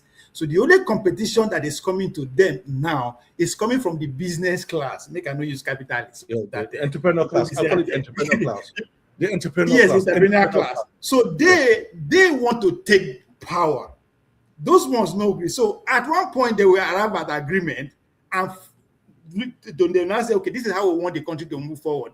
Allow us, the capitalists, to build infrastructure, to do whatever. So there is balance. I'm not saying they should look at everything, give the capitalists, but in the real sense of the word, there are two models right now before Nigerians to follow: the Chinese model and the American model. And it's very clear the role of where the business entrepreneurship class belong. In America, they are the top. They dictate the policy. They change government as they like. In China, they don't have that leverage. The government dictates. Yeah, but let's get back to the point now. Jesus Christ, let's get back to where the conversation we have. It's all politics for you to. No, I want to understand. Okay, you don't know anything about the allegation Dexter laid. Dexter, can you come back? I think Dexter come back and. That's very what's your question? What's your question, Dexter? So it's not. This is not rocket science. It's just like when after the elections, in 1960, the NTNC actually won in the Southwest region. Okay, and that meant that somebody who was not traditionally from the Southwest was going to become the leader.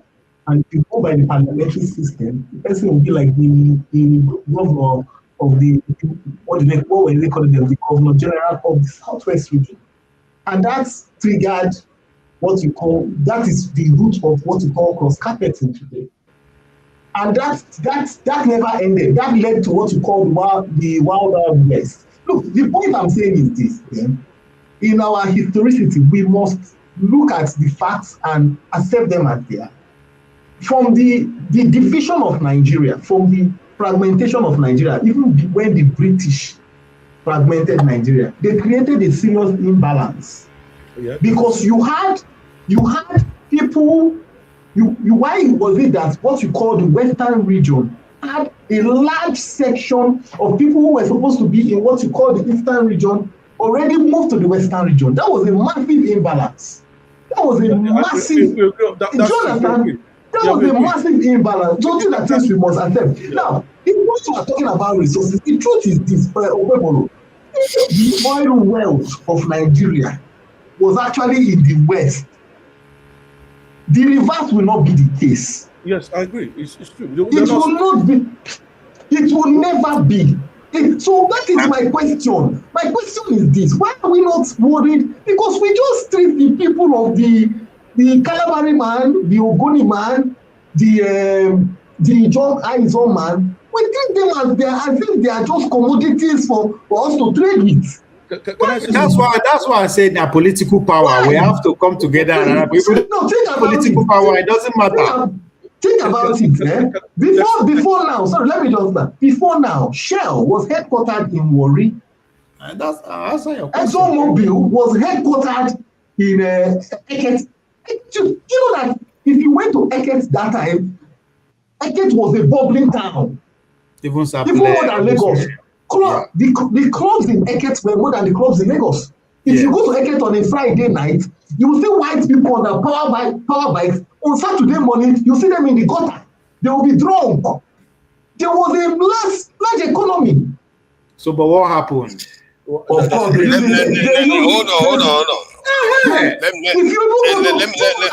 on. Let me add something. Now, people don't even know about this. If you went to Calabar, there was anarchs. This is not just 90s, 90s and early 2000. No, be say in Port Harcourt, you had Total. How come all of a sudden those people there's nothing for them? Have you got forefathers? Have you gone to Ogba? Do you know of Ogba in Port Harcourt? Do you know at a point in time in Ogba in Port Harcourt, every week over 40 boys die? I think I'm Dexter. My point is now politically engineered. I wanted to tell some story about what Dexter is saying because you guys understand where he's coming from. Please, I know where he's coming from. I know where he's coming from. I know because I know. You don't understand it. No, what we are talking about, right? Believe me, I can assure you, you don't know what I'm about to say. I 100% know where it's coming from. That's why everything know where it's coming from. I worked in that part as well. You see, let me say no, that is not the point. Hold on. So that you can add to it, you can add to it. No, because you are talking about him already. No. If you let me say something, then you will know what I know. You see, he's saying that the resources in that part of the world has been exploited by the Southwest and to some extent by the Northwest. You understand? And he's right. And he's right that. But that's not the point I wanted to add to it. You add your point. That's not the point. I don't think he's right. I hear what you are saying, but that's not the point I wanted to add to it. That is true, of course. You see, what I've noticed is that this is one of the reasons why when I comment on Nnamdi Kanu's issue and what's going on in the Southeast, some people feel like, why are you talking about this? Why does it concern you? Because there's, to an extent, the South and the Southeast are hooked together. And whatever affects one affects the other. And what he's saying, I can tell you right now, hold on, let me finish. I can tell you right now, when I went to Nigeria earlier on this year, and I was with a Southeasterner, and we went together to Bayelsa and everything, you can see that he was fuming. He's not his area. He was fuming constantly. He kept complaining, like, what is this? Why is it that they don't have this? Why is it not? So you see, there is a link between both sides. Just like when I mount off about Southeasterners, they don't like it, but that is exactly the same way I feel on their own side too. Like, we have all screwed up our region so badly that politically we have now been less advanced in terms of development. Where we should have been, given the wealth that's coming from that region, we should have been far more advanced than any other region in the country. So this is where that's the point I want to add. But you can respond to the point where that he made. I don't disagree with him. So one thing I've learned is that if we look at Africa in general, raw materials will not make you rich. It will actually make you poorer because of our tribal culture. So whether you like it or not, you may think that, oh, why is it Equatorial Guinea not rich or Angola? Because our tribal culture means that we do not. No. Let me finish. Because we don't have the skills, the tools to industrialize our resources. We are not allowed. Not that we don't. But nobody's going to allow you to be rich. No. Nobody's going to allow you to be rich. You have to make yourself. Now you say the point. So let me just finish the point here. So I know in this world, if you are being exploited, the person exploiting is not going to stop exploiting you. You have to stop him from exploiting you. So I agree. I agree that the South and to some extent the Southeast has had the raw deal. But why? Because at the end of the day, when you see people fighting themselves, then somebody's going to take advantage of you. And I said it, that if the resources in the South was in the Southwest, I can guarantee you that the oil will be in the Southwest. Likewise, if it's because in they are more in numbers than we in terms of. I think it's less than more in numbers. Actually, the Southeast and the South side, they come together. They are bigger than. Yeah, but no, in terms of culturally, we are different. I think when you study the history, what is Ovie talking about? When you study which part of the South? Ovie. Yes. Let me divide this for you. Okay. Okay. If you move from Calabar, Akwa Ibom, Rivers, Bayelsa, they are more culturally aligned towards the Southeast. Then if you cut out the Igbo section of Delta State, they are actually more aligned towards it. In fact, you have Igbo communities in Bayelsa, Akwa Ibom, and Calabar. So, what do you call the South? So now, but you have to understand where they come from, Abias and Edo person. I don't align with any of them. If you know, there's no problem. You can say Edo. Edo is not the South. Edo is not the South. So the way you say no, not the South, I'm just giving you data. Edo is part of the South. No, I say Edo is not. Part of the South. No, father, get my point. I say Edo is not the South. Edo is part. It's a fraction. Let's divide it. In South, you have Edo 1, Bayelsa 2, Delta 3, Rivers 4, Cross River 5, Akwa Ibom 6. So Edo is 1/6. Even in that Edo. So that's the only region you can say that of. No other region carry that kind of fragment. Wait now. Even in the Edo you are talking about, you have the Ibanke in Edo. When you talk, you say, what do you call it? You say culturally, you are not aligned. Fine. We can say, okay, culturally, yes. The Edo section, not the Ibadan section. But if you look at the map, you find out that the Bayelsa, even if you listen to Asari Dokubo in his one of his recent videos, he talked about how there's a marriage between the Kalabari and the Igbo people because they likely intermarried. What you are saying is the reality, right? But this thing is about survival. As somebody from Edo State, everything we think about is that how do we make sure we survive another 200 years? That is where alignment comes from. So we be water, we flew. So at the other state, you just make sure within the South. So it's all about political, and now waiting we see that because we were defeated. That's why all these things that you mentioned about what everything left. We are defeated.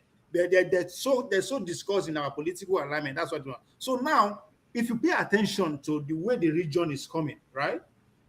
As soon as this government finish, the plan I tell you underground work, as soon as this government finish, we are going to make sure we are always at number 1 or number 2 at the federal level. That is the goal that is going on. So we are going to be fluid. We are going to be fluid. Let me just add this quickly. While your audio is breaking up, or is it mine? No, I mean, if we align with the Southeast, they cannot protect us because themselves they look for survival. No. I don't think it's not about aligning with the Southeast. Like for me, okay, you can align with the Southeast, but the way I would look at it is that it should be a form of partnership, because sometimes any Southeasterner, this is what causes the problem actually in that region. I don't know where. Let me finish what I'm saying. Like the way Southeasterners talk about South people, it's like they want to subsume them.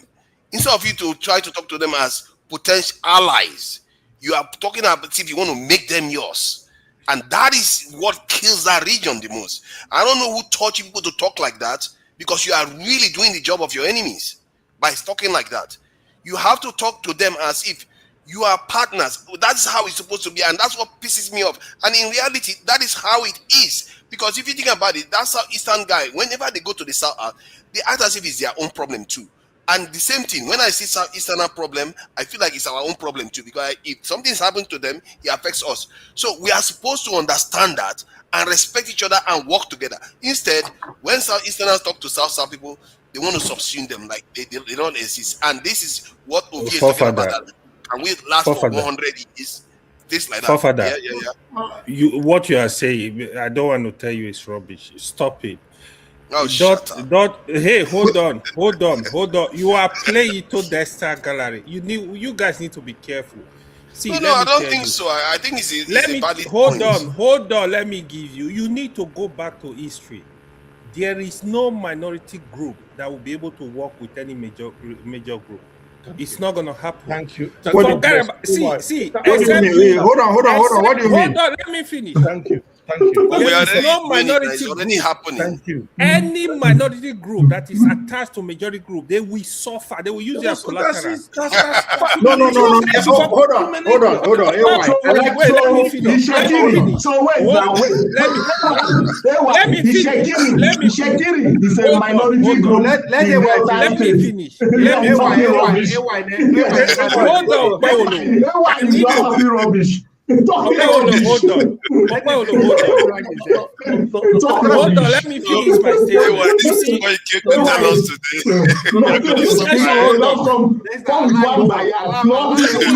It's not issue of bias. Sorry.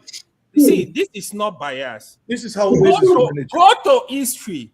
When the Middle Belt was attached to Southwest. The Middle Belt, the reason why the Middle Belt was created was because of the marginalization of the minority. When the core rivers and other non-Igbos were attached to the East, go and check the history, how they were marginalized, even though they had resources. The Nigerian Time were hold on first. You're not listening to yourself. Hold on. You say when they were attacked, that means they were supposed to be together. There was no agreement, there was no partnership, there was nothing. No. Look at it. Show us your I never understand the game. You just talking bad. As a minority, you are always you are always at the mercy of the minority. That's right. Yeah, but hold on. We have a big case. Hold on. I have one big exception, the Fulanis though. Thank you. What do you mean the Fulani? Thank you. They are a tiny minority inside the Forefathers, the Shekiri in Delta State are a minority. The Shekiri in Delta State are a minority. Are they subject to the majority? Let me explain it to you. Shekiri are not minority. Dexter.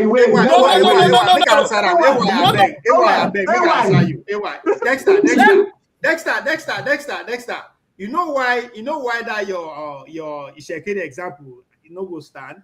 Because there are three major tribes in that. It's a mini Nigeria based on context. They don't check themselves.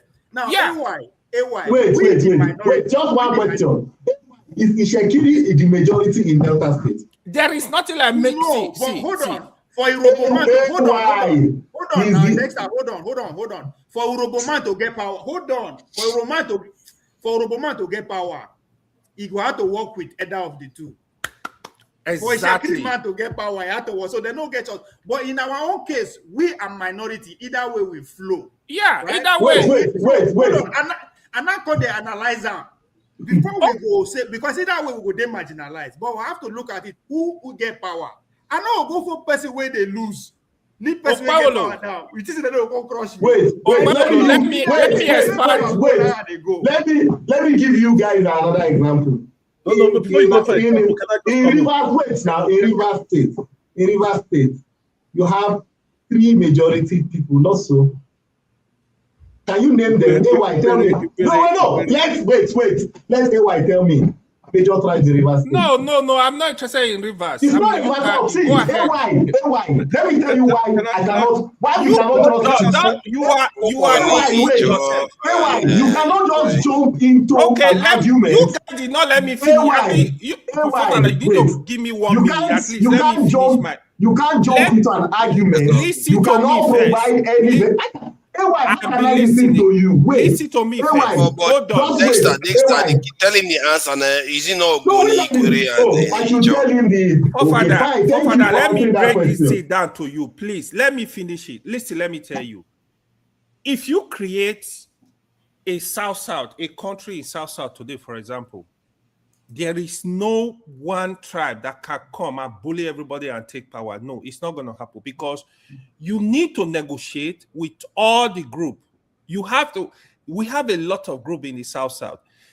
If you put the one is talking of minority. If you join Ishekiri and Igbo, for example, or Yoruba, you don't have a say. You are the minority. You don't have a say. Nobody will let you have a say. This is the truth. We need to tell ourselves the truth. Let me ask AY one question. Let me ask AY one question, please. Because I think this is a very, very serious, it's becoming quite important for me anyway. I'm beginning to learn from it too. Like, what do you think? The Southwest will take over the South-South within the next 50 years. Let me the Southwest will take over South-South within the next 50 years. People. Hold on. The South-South and the South-East. The reason why I'm asking this question, because the South-South and the South-East, they have common interests. Because whatever affects one of them affects the other. For some reason, I don't know why we don't. That is what it's supposed to be. A question for you. This is a question. How come anybody that is serious to be Nigerian president, none will get a place in over? Okay, let me finish the question. No, I want to ask question. You want to ask question? Let me ask AY the question, Jerry. You can become president without Southeast votes. Let me ask now. AY. How would you say? Became president without can we just hold on for a second? Let me just ask a question for crying out loud. So, since we have a shared interest with the Southeast, the South-South and the Southeast have a shared interest. How would you say we are able to interact and work together to deal with our problems that is affecting both sides? But what is that our shared interest first? We need to define that. Our shared interest is the region. Is that region? Because whatever happens in the South East affects the South-South. Whatever happens in the South affects the Southeast. So that region, if you look at the reason why. Hold on. You have missed the point. Okwebolo is among the people that see. Forefather, we must know the historicity of Nigeria. Before, what you are calling the South-South today was largely in the Southwest, was that in the Western region. Okwebolo is among the people that believe that they are actually aligned to the Western region. But the point I was trying to make to you was that actually there is that's what you call the West, but that region did not include Bayelsa. That is what Okwebolo doesn't know. That Western region did not include Bayelsa. It did not include Rivers State. It did not include Akwa Ibom. It did not include Cross River. That's true. What you call Bayelsa, Rivers, Cross River, Akwa Ibom were all in the Eastern region. But Okwebolo is of the ideology. They were forced to be on the Eastern region. They were forced. No, that's why no was. There were no force, Okwebolo. There were no force. The fragmentation of Nigeria. It was forced now because come on. How can you say it was not forced? It was done by the British. One question. Hold on. If it was forced, when the Edos was being forced to be part of the Western region. Yes. They use soft power. Forefather is not fighting for the independence of the Benin Kingdom. But let AY answer the question. Let AY answer the question. Hold on. hold on. Hold on. Giddy is just watching us. Hold on. Just bench Giddy out of the conversation. Let the Southwestern and watch us and let settle our problems. The North have influence in Edo State more than the Southeast. Opawolo, hold on. Fofada, let me ask Desta a question now. You have just answered the question. You have just answered the conspiracy theory. Desta, here is a question for you. Ask your question. Ask your question. Let me ask Desta a question. Hold on, Fofada. Don't ask question. You've not even answered the question. You're asking. No, let me ask him. Let me ask him a question. Nobody wants to ask that question. Hold on. Now let's go to the history proper. Hold on. Desta. If you claim the Port Harcourt, the Cross River Axis, we are not forced to be with the Southeast, the old Eastern region, and though we are not forced to be the Western region, who created the Eastern region? And tell me why you want the Eastern region to remain and you want Nigeria to break up. Explain to us. Who created that region? So in the historicity, when the British were acting Nigeria, that was the makeup of in order to rule the country. No, who created it? Is it British or Nigeria? Just give us an answer. What do you mean by who created Nigeria? It was the British that created Nigeria. It was the British that partitioned Nigeria that way. That part, yes. When this person, the governor was leaving, that was how they. Answer the follow-up question. Is it afterwards? The follow-up question: since you don't want Nigeria to remain, why do you want the old Eastern region to remain? Why do you claim ownership of it? Wait. What is his name? AY. Look, what you are doing is very disingenuous. You just agreed that. My friend. Wait now. What are you talking about? AYC. You just agreed that there was an original basis. The British created the regions. Western region, Eastern region, and the Northern region. The North, yeah. Good, fine. True and fine. And during that period, there was a discovery of oil in largely what you call the Eastern region and part of what you call the Western region, because obviously places like Escravos would have been in Western region. But when the first discovery was made in Olobiri, it was in the Eastern region. And that meant that there was going to be a massive inflow of wealth into that region. And the only way to ensure that other regions will get part of that share of wealth was the unitary system. And of course, we can always argue that, it was Ironsi that actually did that.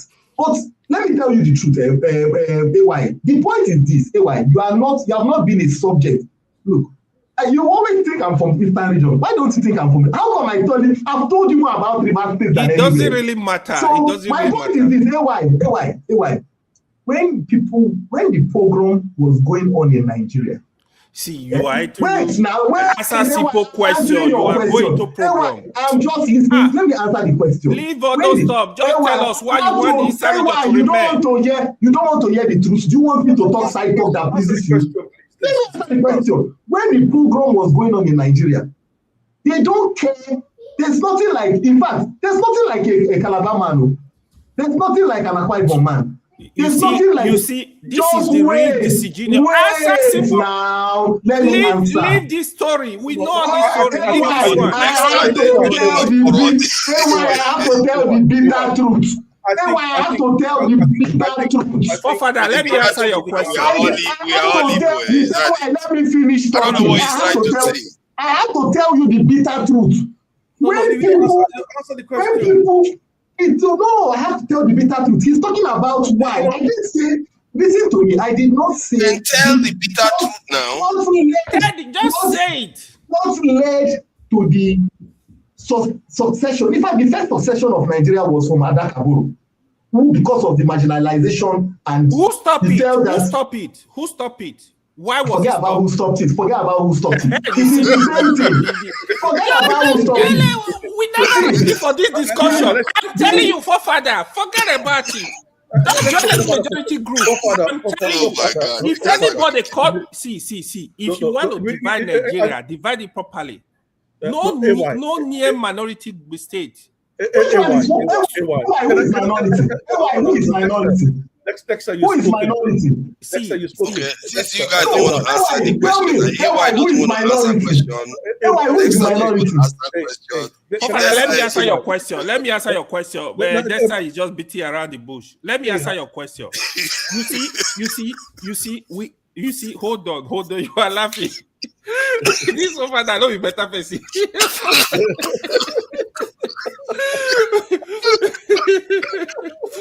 No, you see, now they are telling me I'm not minority again. No, I'm minority. I'm not feeling well. You have been trying to make people sick.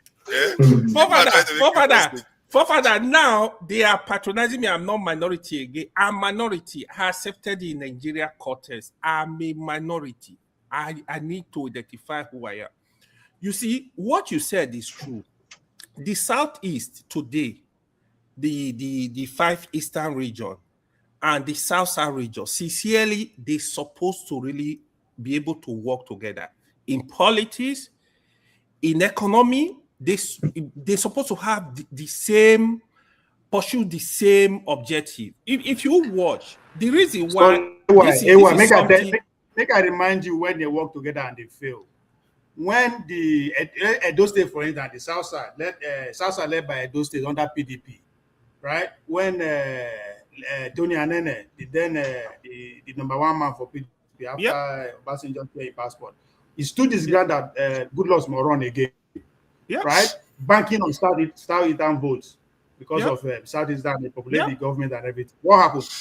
Did we succeed? The Goodluck got thrown out. Southeastern people voted by who? No, it's not. Who did the Southeast vote for? He's not denying that Southeastern did not vote for Goodluck. Southeast. You need to listen to him. Southeast, and we know win. Yeah, that's what he's saying. Opebolo, let me tell you the truth. In Nigeria today, there's no reason. What you are saying is not fact. In Nigeria, it's not only in politics. It's not only in politics, in terms of industry too. In Nigeria today, in politics, the North needs only one southern region to support them. That's the truth. In Nigeria today, the North does not need, the North can decide that. That's why you see Atiku's alignment has always been towards the Southeast.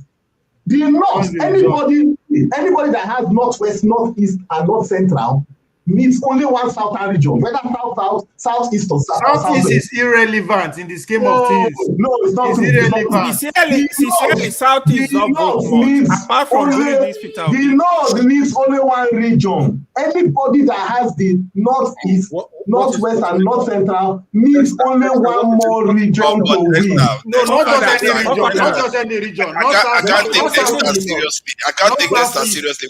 When they ask Dexter a question, it's not talking about let me answer the question. And how white man is this and that. Fofada, let me answer the question. Fofada, let me answer the question. No, please. Dexter, what is the North? I said what you call the North today, the Northeast, the Northwest, and the North Central. Anybody never support the North, the Northwest nowadays. It will not happen. It will not. I can guarantee you, it will not happen. No. Let me finish my point now. Obasanjo won and Goodluck won without the Northwest and the Northeast.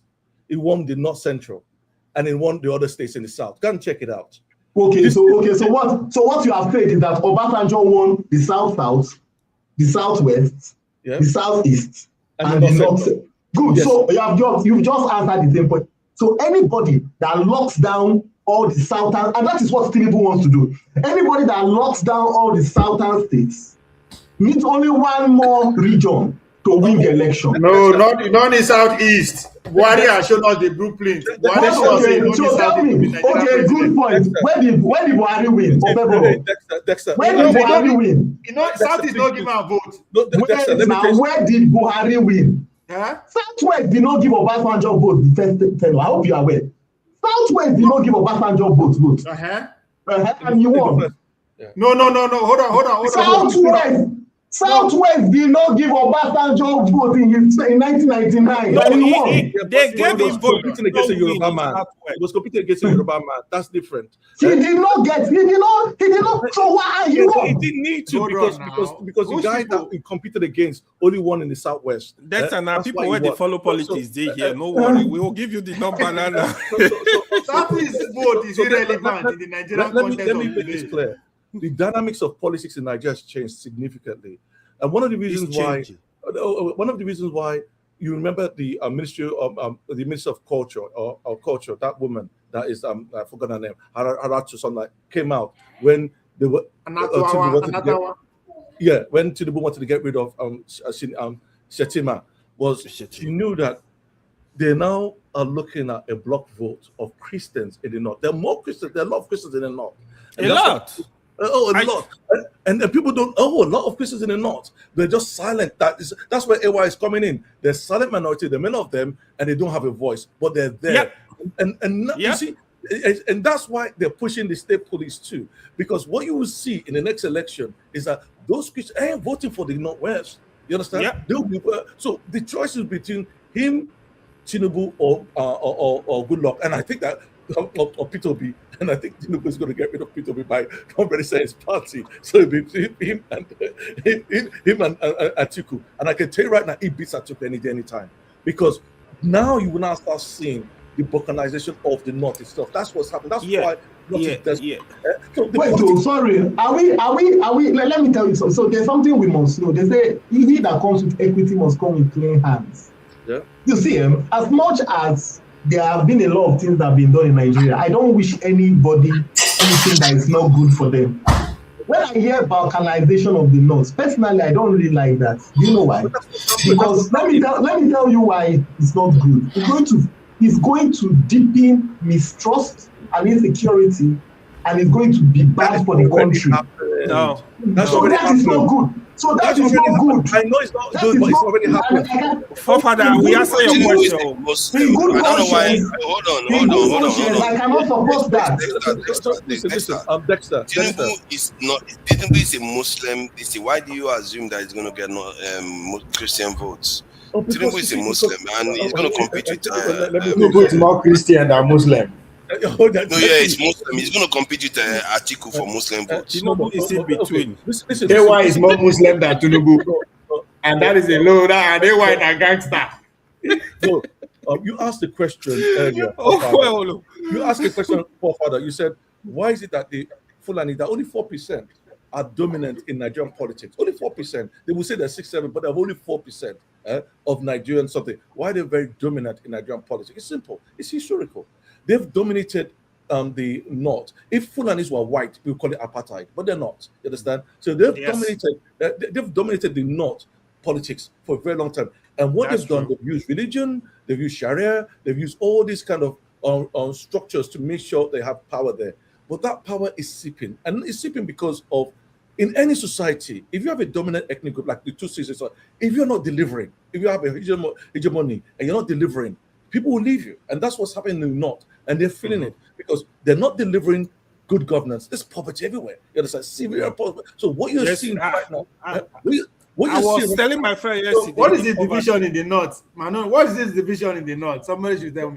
It's the division. The division in the north is already. You see, if you follow Trust TV, even the houses are having a voice. They never had a voice before. You understand? Even the houses, there's not a single house. You see, sincerely. Let me tell you one thing. Let me tell you one saying in the north. The Kanuri people say, that means our mother might be different, but our grandmother is one. Okay.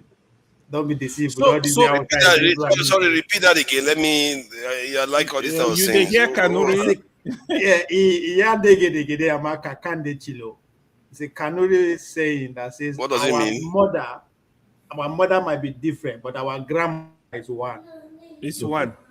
Father, let me tell you, in the north, there is big division in the north. We don't know. There's no division. Right?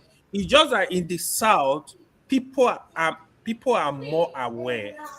You see, the question you ask me now, naturally, the southeast and the south, they're supposed to always kind of align economically, politically.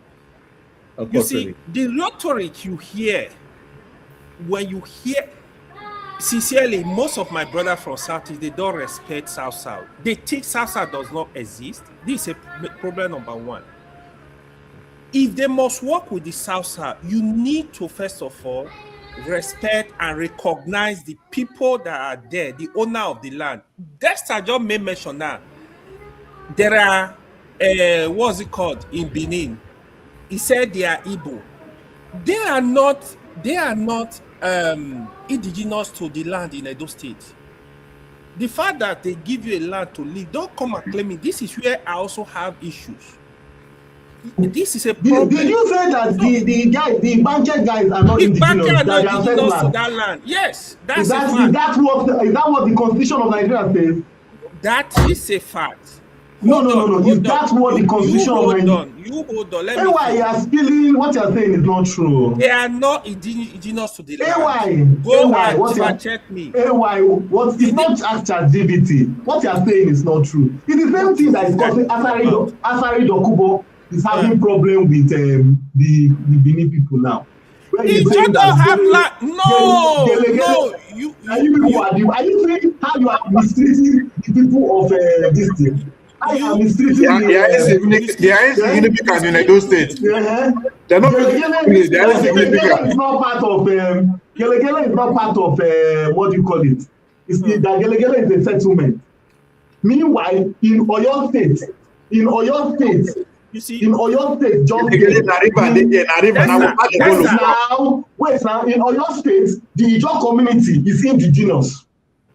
In Oyo State, in Osun State, the Ijaw community is indigenous. You mean Ondo State? The Ondo State. The indigenous community is indigenous. If you go to Bayelsa, it's indigenous. In Delta, it's indigenous. Then you jump. So you have indigenous community of Ijaw people in Ondo State, indigenous people in Delta State, but the ones in Edo State are not indigenous. Now on top water than they on top river. They on top river. Now water than they. Are you saying that the oppressors actually? Let me oppressors that we are they don't want me to answer this question. No, the oppressor is actually AY. The oppressor is actually AY. Let AY speak now. You guys should let me finish. Which kind of wickedness is this one? Hold on. Let me finish. So the Ijaw community. You are the Ijaw man. I'm an Ijaw man now. Wait, let me finish. Oh yeah. Forget that, sir. Let me finish. Forget that, sir. Let me finish. It's gonna deceive you. Let me finish. I'm an Ijaw man. Now, listen. I represented hold on. Oh, you're the one spilling our money. Let me answer for my question. Father, they are just. How do you explain it? AY, please explain it to me. Can we allow AY answer it? Hold on. Dexter was busy talking about white woman being let's hear his answer. Let me finish. Sincerely, if the Southeast want to have a country or want to have a region with the South, again, you have to recognize the indigenous people of the land, the whole of the region called the South today, because the Southeasterner or the Igbos, they are not. Though majority of them in the South are not indigenous to the land. This is the truth. Apart from me, the way I see Nigeria, right? We need to work together. We should forget if Hausa man is living in Kanuri, if Kanuri man is living in Anambra, if Anambra man is living in Lagos, if Lagos man is living, this would have been the best thing. Listen, if anything, Nigeria decide to break up, the best way to break Nigeria up is gonna be six. Let me tell you, if you don't want to do six, let me tell you, the Yoruba should go, the Igbo should go, the Hausa can work with Fulani, the minority in the north, you have to create a region for them, or it's a country. The minority in the south, you have to create a country for them. See, it's called Edo State. It's easy for me to fight with forefather, we're gonna argue and say, oh yeah, we need to settle this thing some way. If you put any minority against with majority, they will use your collateral damage. And if Nigeria want to break up today, anybody try to pull minority against majority, if I'm alive, I swear to God, you see me. You know, say, AY, once I become Moloso for also, they come after your village, AY. I will be able to fight Okpelo. I say, hey, Okpelo, what are you doing? Let's settle this matter. I'm not going to fight if he now. If he majority. So, AY, what you are saying is, they have to recognize. I'm not laughing. In your formation, AY, in your formation, are you going to allow a weekend? Are you going to allow a weekend to be with you? Yes, because we guys minority will be together. Of course. Wait. Yes. Weekend is equal. Yeah, I would. Yeah. Wait. Why would you allow a weekend that is equal to be with you? Because they are minority. So why? Because why is weekend minority? He's going to be a minority in the south region now. How? Wait, now how? So Wike is a minority. Ikwere is not a majority in the south. Wait, now everybody is minority. The Ogba, you know what you are doing. You are doing a principle of hate. Okay, let me explain it to you. Hold on. Who will? Let me explain to you. Hold on. Wow. Hold on.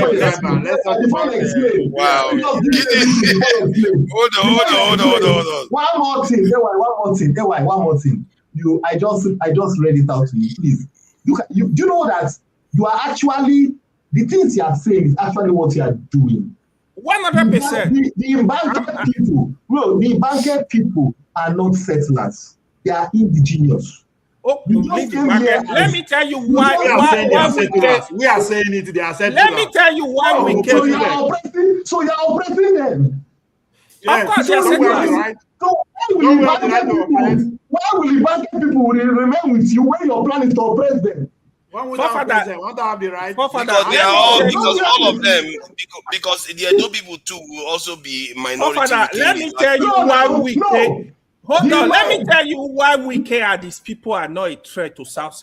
Because during election, they cannot make themselves president.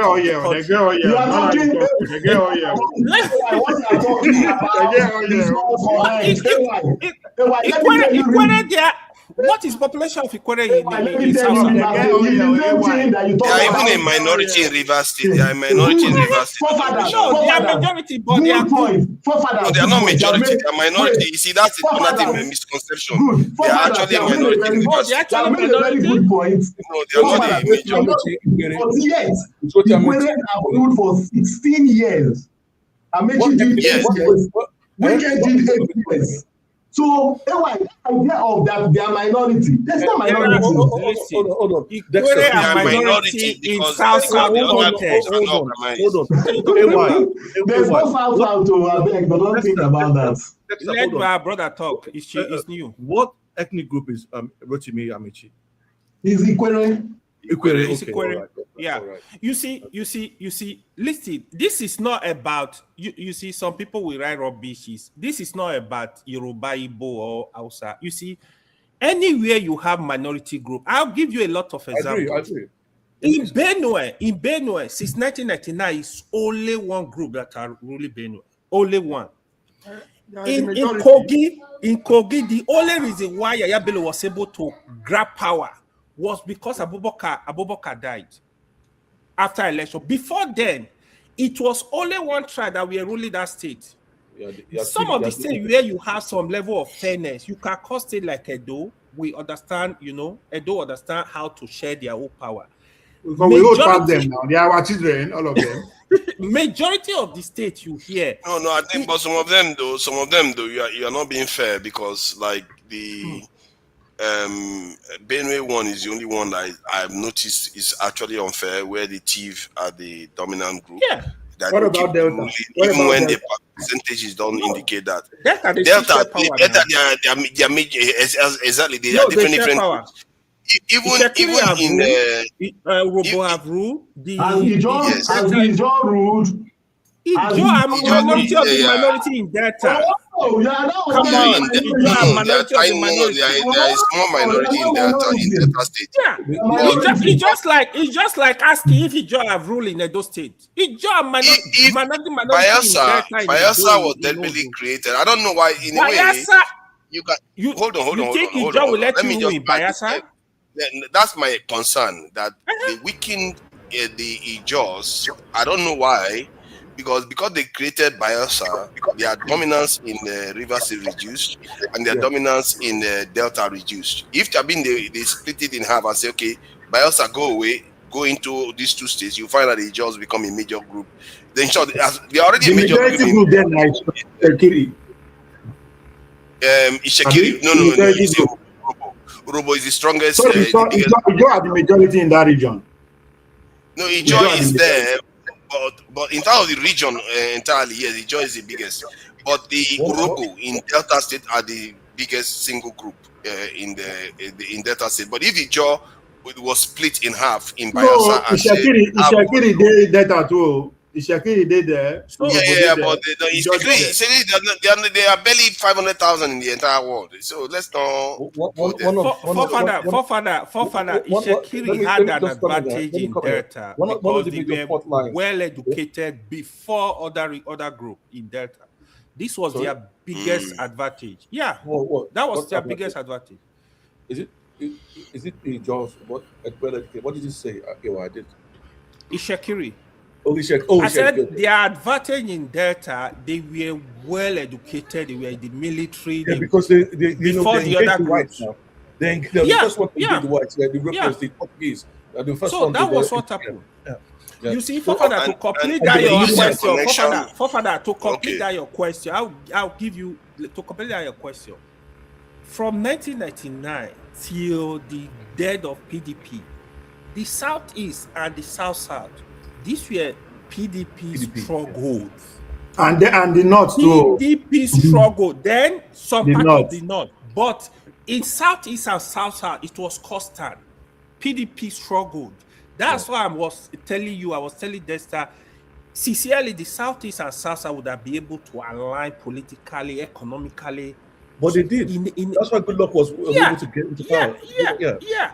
No. The Southeast, they always vote for any Southern president. It doesn't matter whether they align with you or not. They are the most loyal Southern group in terms of voting for any Southern person. When you say tribal, that what you are accusing them of? Because no. Just remove P2B from the race, you'll find out. You are saying they are most tribal now. You find out whether they will not vote Tinubu. When they say Atiku, Tinubu like Tinubu is better than Atiku. That's what they're going to do. So if this race that you remove the candidates from the race, you will see that they will go to Jagaba's. I personally feel the Southeast will more align with Atiku. This is just the honest truth. No, they won't. If Peter B is not on the bylaw, you think Southeast will vote for History suggests that they will go. As a matter of fact, what's his name? Ike on this platform say he would rather Tinubu is in the office than in Northern. Yes, now because Atiku coming into office is going to cause a bigger problem in the sense that is my position. The South and North will be broken. You know. No, I actually think that the biggest problem in Nigeria is insecurity, and people are going to vote based on. Oh yes, of course. Right now. And the fault lines will be the middle belt, because the fault line. You look at some of those states; they have 80 ethnic groups, 150 ethnic groups. That is what you have in the middle belt. Some of those states. It's a lot. So, and they are the ones that really want America to support them to come in. And now that you have that state police, it's a game changer. That's why you see a lot of pushback from the North, because that's a game changer. That basically, Tinubu just bought that region with state police, because they're the ones suffering really from this insecurity. Middle belt suffer more. But it doesn't necessarily mean it's going to come to fruition. They've always had more. See, hold on. Let's not overstate certain things that are not possible. Like Lagos had their own special police. Even as a matter of fact, when I went to Asaba recently, the police that was on the road didn't dress like your normal police. I'm telling you, Nigerians, the states have. Last month. They're talking about last month. No, not last month. They call it special. This is whatever they call themselves, but they are police. So in the states have a way to influence the police. Like Lagos police is not the same as the one operating it everywhere else. That said, my point is that the money that they're going to use to found the new police, is it going to come from a new set of money? Where is it, the number going to be on the ground? Some of all this is it's just flaky. For me, is the southeast, is the southwest. That's where the real damage is going to happen. If, like, with all this kidnapping going on in the southwest right now, it gets worse. I can tell you that a lot of southwesterners turn on the president. Know that the state police issue comes back from 2012. It was very popular. It actually was pushed. If you look at the House of Assembly, the governors of the Southwest were there. They were the one pushing it, that this must happen now. They were pushing it because it was governors from Southwest. I saw in the chambers, all these governors that were pushing it. So the point I'm making is that they already say we need this, because what they're looking at now is that the problem you have in the North, when the Sultan of Sokoto said, and then repeat, when he said they should allow Sharia law in the Southwest, that was going to start a problem, because the Southwest doesn't have Muslim versus Christian, but they were pushing that agenda now. That's why the Southwest are now realizing that, oh, what was the statement that came out when they kidnapped those 40 people? They asked 3 things. They must release some prisoners, give them some weapons, and pay them money. And the third one, introduce Sharia law.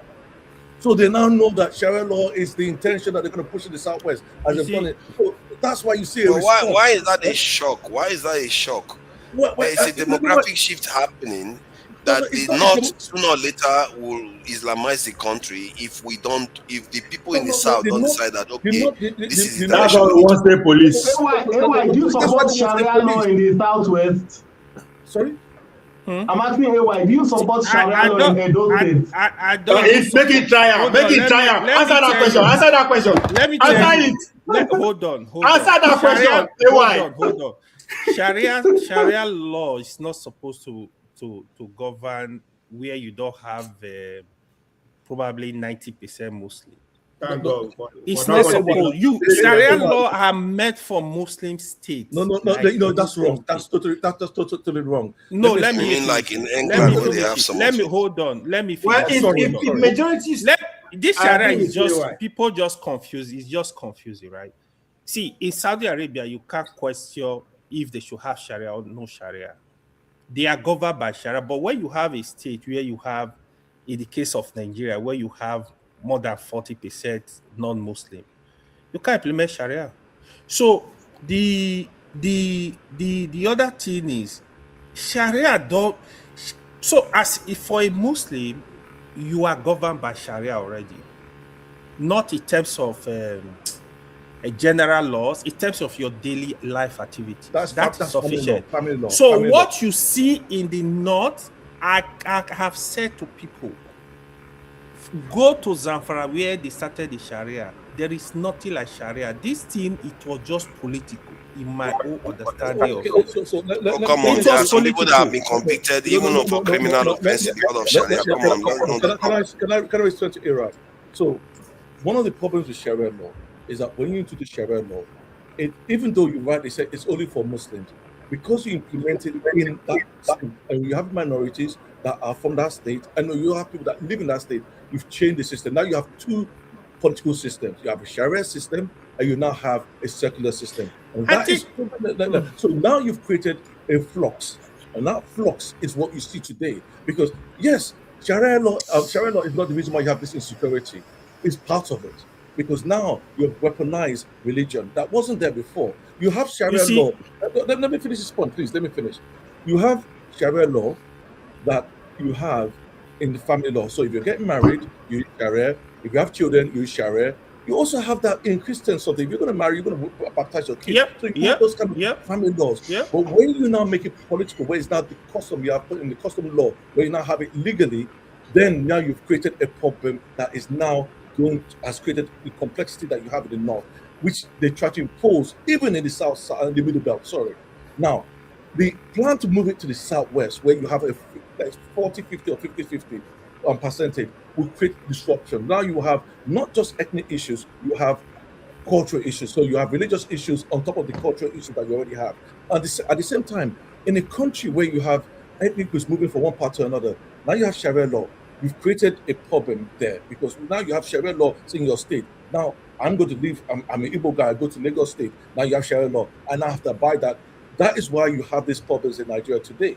And the reason why, and the reason why you have in Mali, in Niger, that are majority Muslim countries, they don't have Sharia law, they have secular law. And those countries are majority Muslim countries. And the reason why they kept those secular law is because of they wanted to create a country that is going to be modern and have modern values. Sharia law doesn't give you modern values. Gidi, let me tell you this. Let me tell you, it's not that they don't have Sharia law actually. The Sharia law they have, okay, place like Turkey, they have Sharia law, but it's a secular country, but it's just restricted to civil matters. In Nigeria, the solution is very easy. Restrict Sharia law for Muslims to civil matter like and that's what they had before. But that's what they had before. It should be there. That has been there since the inception of Nigeria, even before they created Nigeria. Just leave it like that and remove it from criminal matter. You cannot operate criminal matter in a state and like that is why that's why when they brought it in, and I remember Obasanjo felt that this first option, because I remember when it was being interviewed, and he said it will go away, but it didn't go away, and it got worse. You understand? And what you now have now is that it's now being politicized and pushed, and because it has an agenda. You understand? It was working before, and there was no reason to bring it in, and now we see. I don't know how. I don't. Sorry, Father. Gidi, you know. Sorry, Father. 1 second. Gidi, you know the North very well, right?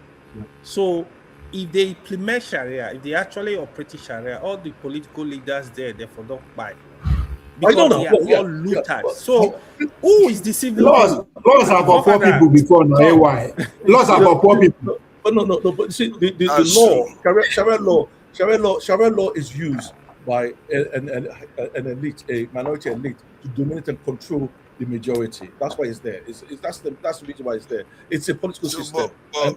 But my issue with this arrangement is that, first of all, I don't know where the Christians were when this happened, because that is on them. They are the most dumbest set of people to allow this to happen. They're not dumb. You see, that was dumb. That's as dumb as they come. Let me finish my point, please. You have finished what you are saying now. Let me say my own.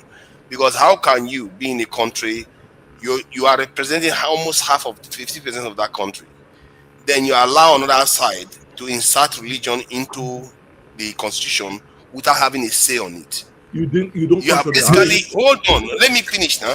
You are basically disenfranchising your other 50% of the population by allowing that. Try to explain why you need state police. That's what me and Ovia. No, but you are asking for state police now. Maybe these are the fundamentals that you need to take care of first. Because what is going on now? You are saying we don't have power. Hold on now. Let me finish what I'm saying. There is a big loss for the Christian. The loss, they take a loss on that. Let me finish what I'm saying now. You've talked about. And they had a president who is a Christian today. You don't go. Let me say something about Quara. Because what happened there was first they allowed that to happen, and then there's a demographic shift that is going on. Instead of them at that time to say, you know what, and I don't know whether anybody pays attention to the demographic shit that is going on, because they could have said, you know what, this Sharia thing you are mentioning is a no. First of all, then we have to codify it in the constitution that this country has to be secular. Period. If you want to do your let me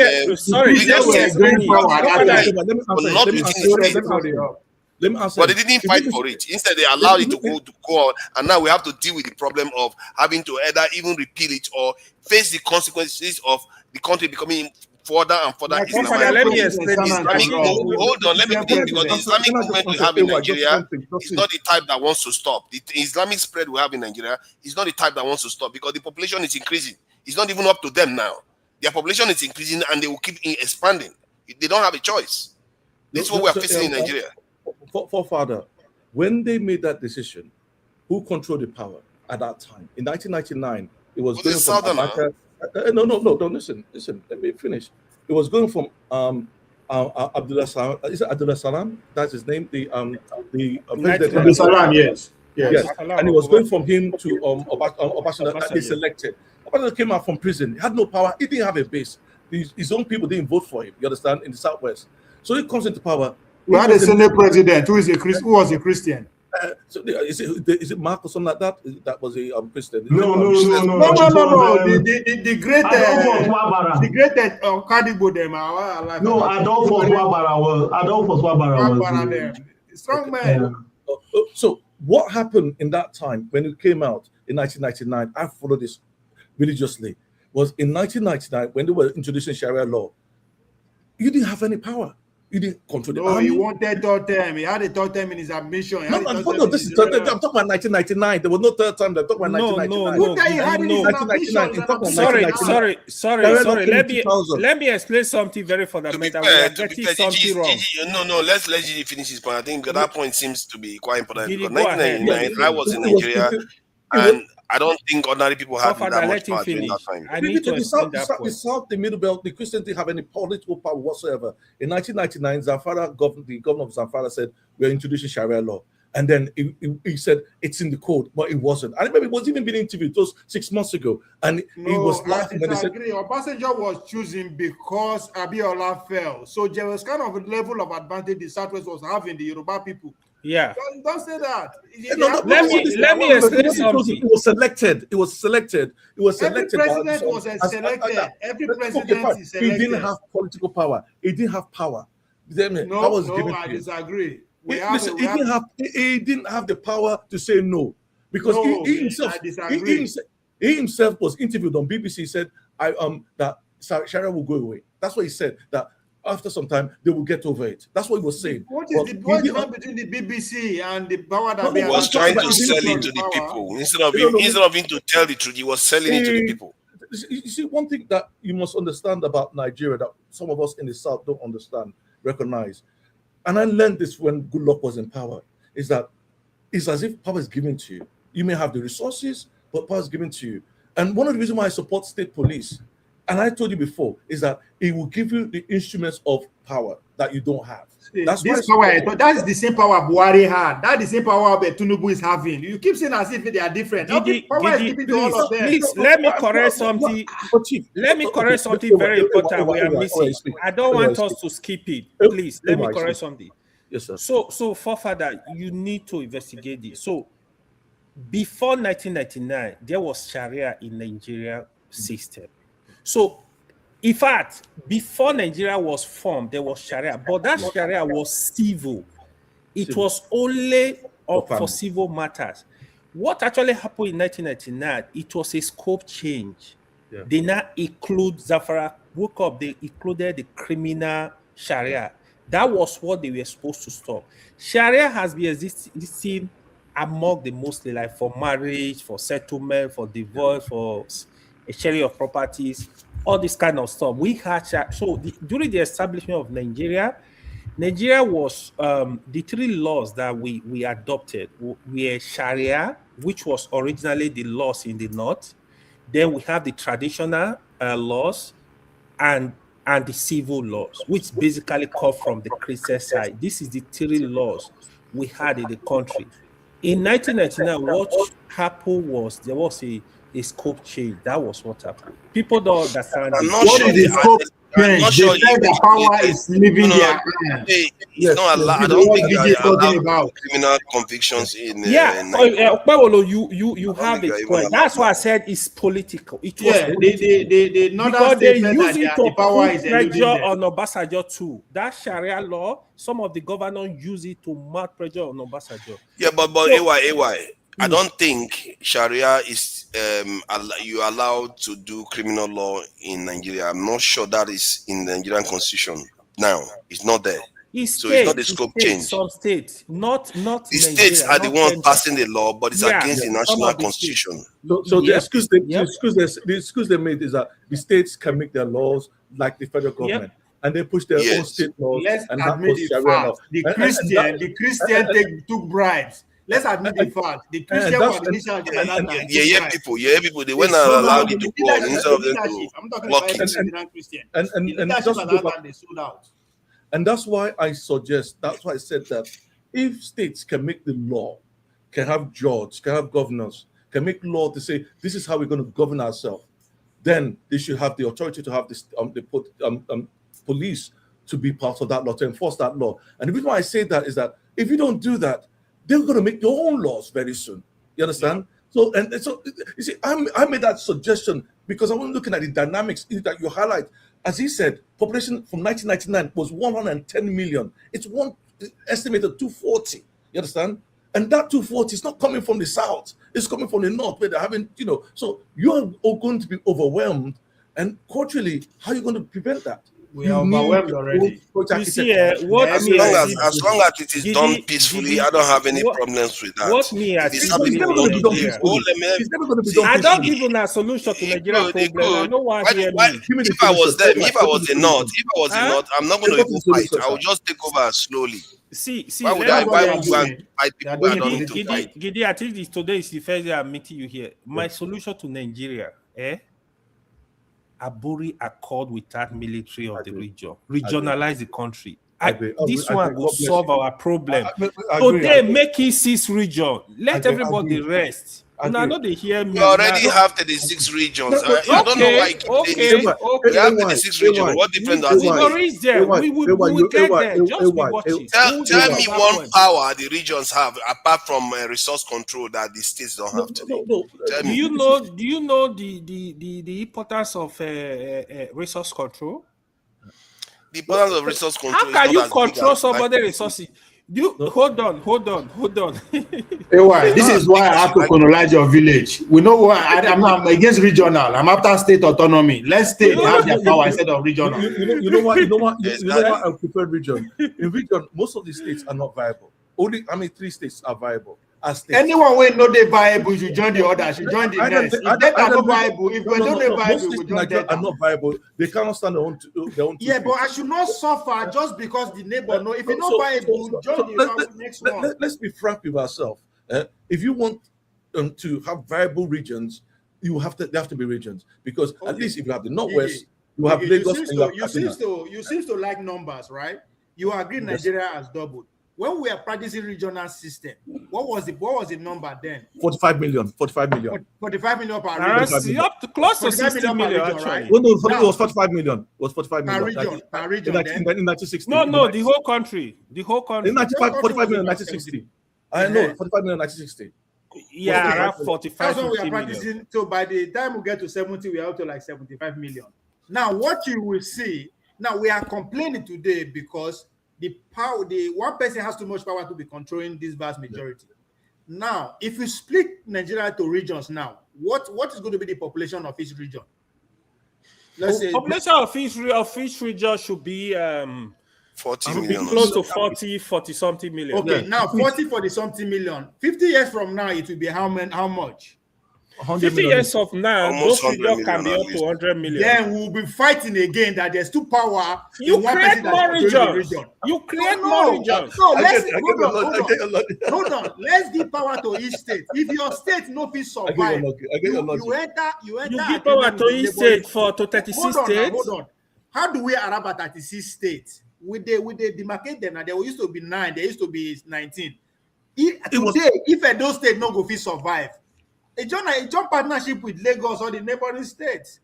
Lagos should not suffer. Lagos State should not suffer because those states they struggle or Casina they struggle. No, that's a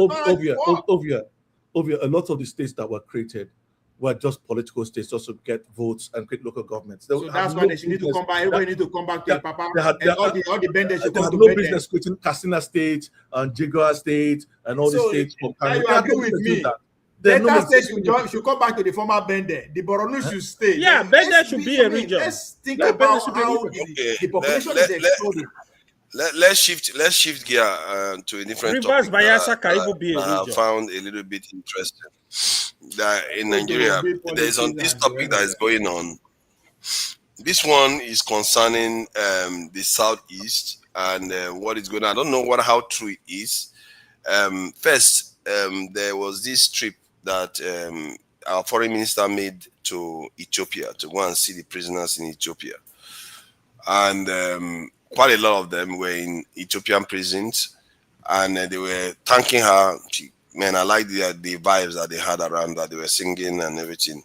So they signed an agreement with Ethiopia that whenever Nigerians are serving prison terms in Ethiopia, they will have them sent over to Nigeria. to come and finish their sentences. Yep, So, and somebody went on to say that majority of those people, vast majority of them, were there for drug, trafficking. And I doubted it until I checked, and it turns out that they were almost 99% of the people in Ethiopian prisons were there for drug trafficking. Yeah, it's a transit. And Yeah. yes, and for the life of me, Nigeria doesn't grow drugs, and we need to know, one, where they got it, where they get it from, and secondly, there's another lady that came online again and said something about the South Islamic. Well, Father, they are not updated though. Plenty labs in Nigeria. In Ogun State, they just busted a massive this thing. There are more drugs than banditry. Industrial complex in Nigeria. Are you saying that we grow heroin? We grow heroin. They're bringing people from Mexico. They're building labs in Nigeria. So when you have a country that is chaotic, you open doors to so many things. So in the Southwest is right. They found not one but two. One last week. I saw that. Not yet. You are all going to share all this. Hold on now. Let me round up. Let me round out the context of the discussion, because I'm quite happy I heard some things already, but I don't want to hear information about this. Maybe you're going to share more, because the way it's coming across online right now is that there's this idea that it's the Southeasterners that are causing most of all these things in the South. Like in South Africa, for example, the Southeasterners that are going there to sell drugs on a high scale, where they talked about 400,000 people in South Africa take heroin every single day. 400,000 people. Imagine their loved ones and all the rest taking drugs.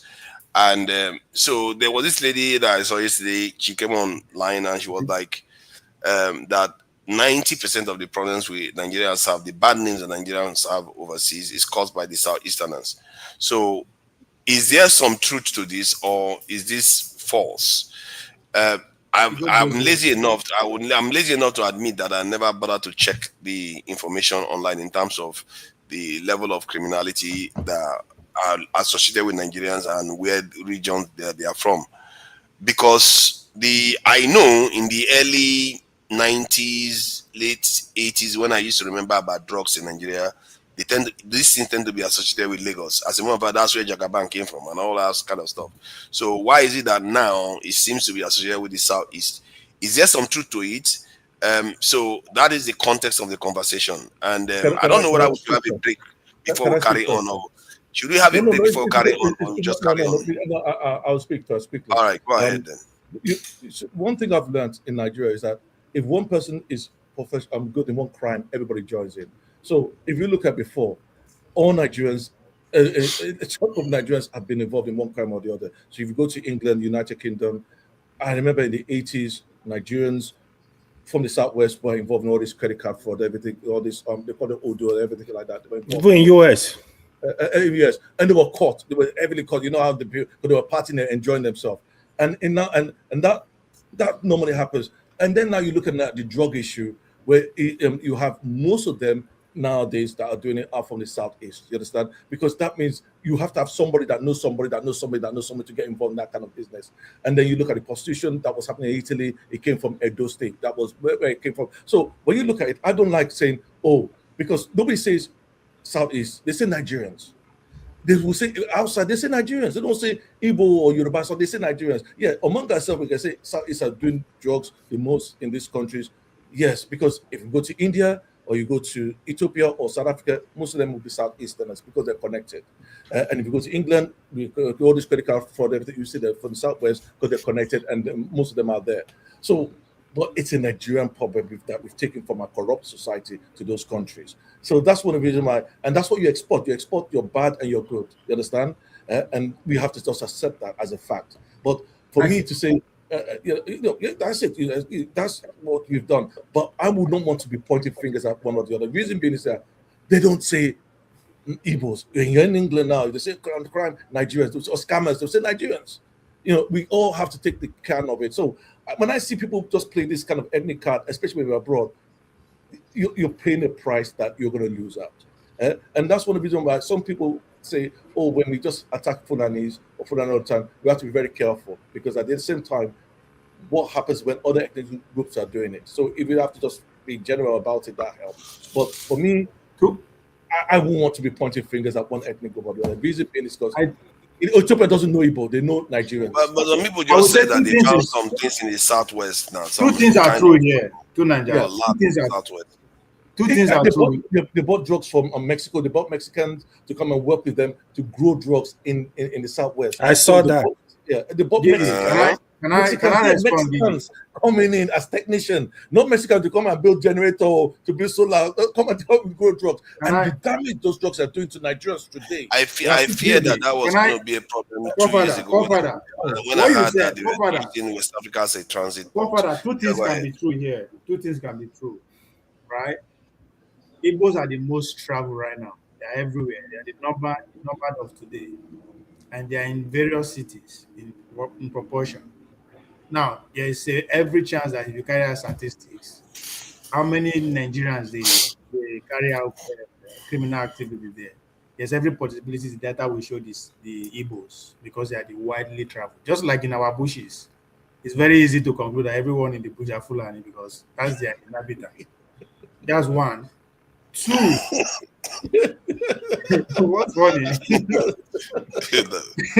What's funny? Another two. Bushes are Fulanis, okay. The second one is political, right? The atmosphere calls for it. Like there's an Igbo man looking for presidency.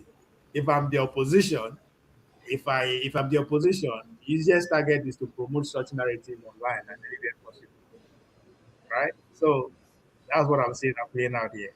There's a political connotation there, but there's also fact. That's a good point you made there. That's a very good point. Let me add something to the discussion, right? So forefather, what you are saying, right? If you check the Nigeria in foreign prisons, majority of the country, the reason why Nigerians are there is drugs-related cases. A lot of Africa countries, in India, in Thailand, in Malaysia, they are even on death row. So we have this problem. South Africa is a major issue that is at the forefront. You see, it's not only drugs. Nigerians, they do too much. We do too much as people. Sometimes I feel we are not discussing this issue enough because it's so easy to sit down, call the president out, call the governor out, call the politician out. Yes, they are causing their own problem. But we, the ordinary citizens, if I go back, what I have heard, what I have seen from foreign nationals in Africa, in other countries, I don't think we will live here. So I will just leave it there. I think Nigeria, we, the citizens, we need to know we are not the owner of this country. Our children are coming. Our grandchildren are coming. They should not destroy everything completely. We need to hold ourselves very accountable. I tell my friend when they come to abroad, I say, listen, Nigeria passport is damaged. The image is not good. You have to be your whole country. You have to establish who you are with countries in such a way that if they smell anything, your case is double. When I newly moved to abroad, I remember then when I was a student, we used to walk in greenhouse at night. Me and some of my Nigerian friends would go there. That was the first place I met almost everybody from Africa. Every African citizen, other countries you meet, they have negative things to say about Nigeria. So initially, I used to think that Nigeria only traveled to UK, Canada, US, blah, blah, blah. It was then you start speaking to Algeria, for example, or Rwandese, or Kenya, or Tanzania. Even they Tanzania. will be all Africa country. I met Congo everywhere. There is no country in Africa, Nigeria have not committed havoc. Then the person would like, I used to be very angry about it. Like, I said, why are you disrespecting Nigeria? I didn't know, man. It's reality. So the person get close to you, They will not tell you anything until they become very familiar with you. Then they start telling you how Nigeria committing offense in their country. My friend in Congo, the first time he told me, he said they will come like this. They will collect gold, say, don't worry, I'm supplying this to US. When I come back, I'm going to pay you double. In the first time, they buy and give you money. You will never see them. Bro, Nigeria, they do it too much. That's what I'm going to say. They commit too much. I mean, okay, you get to foreign land, you meet, what we were in school then. I remember some Nigerian met my friend. They said, oh, you crossed the Atlantic to come and study and suffer in Canada? Oh, come, let me teach you how to make money. What are you doing? Stop suffering. I'm like, you are in okay, let's say our country is not working. How do you come to US or Canada or UK? Why don't you look for something to do? If you can't go to school, go grab a skill, go get a trade. You will make money. The drug not be something to do with drugs. Why? Why will you stop him? That's why you never have my no get those Royce. Shame on you. What father? I don't know what's happening. Oh, I don't know. Should I leave? Come on, hold on. Oh, let our first lady speak. Oh, she get those Royce. I don't want that title. I just want right. You know. Hello, have you started Akara business? Feminism. Look at them. See your face, oh. Hello, have you started Akara business? Kuli? Don't start now. You are free to speak whenever you like. You know that. You get those Royce. Be sure no go say so. Drug dealer. Let our first lady. You a drug dealer. Boy for you know you need to put your camera on before they come. I'm not putting my camera. You people don't deserve it. There are chances you are a drug dealer. Look at that there. Look at that there. She not say I don't vex. They will just talk. Forget say woman there among them. Now what for now? We don't forget though. After when you wanna go house, now what we go cook for now for house? You are free to speak anytime. All right, guys. They will not bring drugs come out. You will deny us food. All right. For me, I didn't want to come on, but I'm thinking when I come on, I moved maybe. You see this thing about me. You won't hear my voice. You won't see my face. That's why you come on. Said it. Yeah. All right. Let's carry on. I love you too. All right. So this thing, this law in Nigeria, especially is it a 1991 or 1999 law? 1991, yeah. That one that actually ruined everything. Yes. Don't you think that other countries, as their population grow, as their structures change, because you can't have a structure that is fixed, you know? The population is growing, things are changing. Is the law not supposed to be updated? Then, yeah, let's say we made a mistake for some reason, something happened. Are we not supposed to have someone who has the majority of Nigerians, good Nigerians in their heart that, look, we are here now. I don't care about yesterday, but we'll learn from it. We are here now.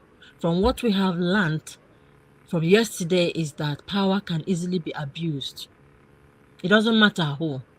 They are saying, okay, it'll be this or that. If he is the president today, he can even be worse because you don't know what you're going to do until you're in that shoes. We are looking from afar. Because it's not only the president that rule the country. There are other strings attached that make that presidency work or fail. It's not just him. So I'm thinking with this law, where we are right now, for the only thing that will make Nigeria to work as one is a secular law. No religion, no. It's not going to work because Nigeria has a lot of ethnicities that practice different things. The laws that allowed any religion to have upper hand has been tested, and every other tribes in Nigeria will not allow that unless you have to, buy all of them and then take over by force. It has to be by force. And even if it is by force, for how long? There will be no peace. There will be no peace. Some people will say they will buy rather. Yes. And one of them, like, I'm not a fanatic. I'm not an extremist. I don't go around forcing people or preaching to people, you must do this and that. I respect your religion, but don't come and force me to do what I don't want to do. I'm ready to die for it. That is how I grew up. That is the belief where I come from. I die for what I believe in. Yes. If you want to force me for your religion, I'll rather hang myself. I will hang myself 200 million times. So you know that this is a serious matter. So for everyone to move forward, nobody's religion should be above the other. We are all equal. No one is born a slave in that country. So that law of Sharia must be removed. Any Christian law that gives Christian people power must be removed. I don't support that.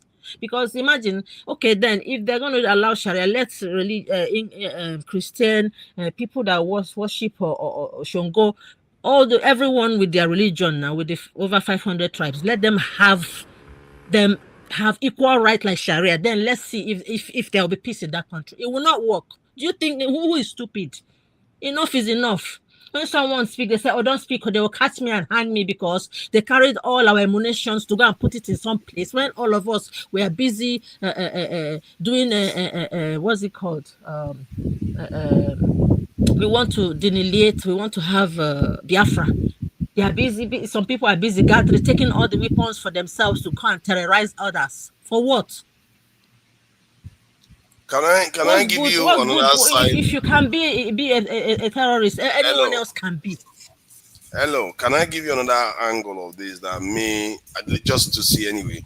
Say, Sharia is a kind of customary law like they have in the southern region where they have customary law because they don't have because most of their customary titles or positions have always been subsumed into the religion. So hence why they have Sharia as one of them. So if that is the case, does it make it acceptable for civil cases, just like we in the South have customary law for civil cases? Does that make Sharia acceptable for civil cases too? No, never. Because growing up in my village, I know we used to have something we call Aladimma. In Aladimma, we have an elder in the compound, in each and every compound. It's not law, but it's the way of life that, this is how, everyone have to respect themselves. If you do what the land is forbidden, they will put you right. But it's not, it has nothing to do with the law. It doesn't work along the law. It's not law abiding because sometimes those powers can be abused because it's not written down, can't go to court, doesn't have the wing of law or characteristics of the law to defend it. What is law if it's written and not followed? And then you come and with your whatever. No, this customary law you're talking about, it don't exist in my village. How about the final argument? The final argument is that the secular law that we call the secular law is actually Christian law because it's based on Christian values. Let me explain.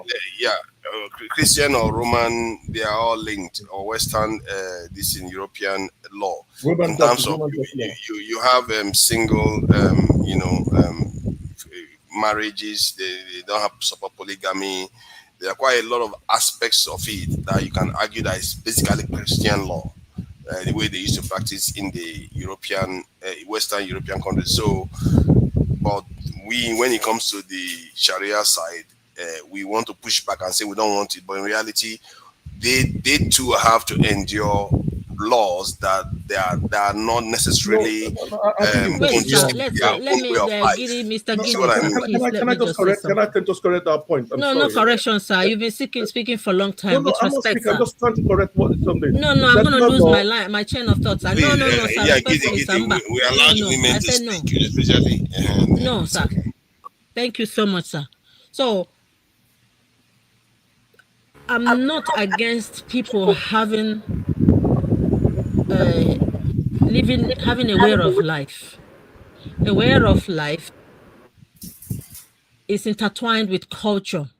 But when it becomes law, it's when you use it to influence a standard of living that affects other people that may not even be that may not be in the same religion with you, but they live around you. It affects their way of life as well.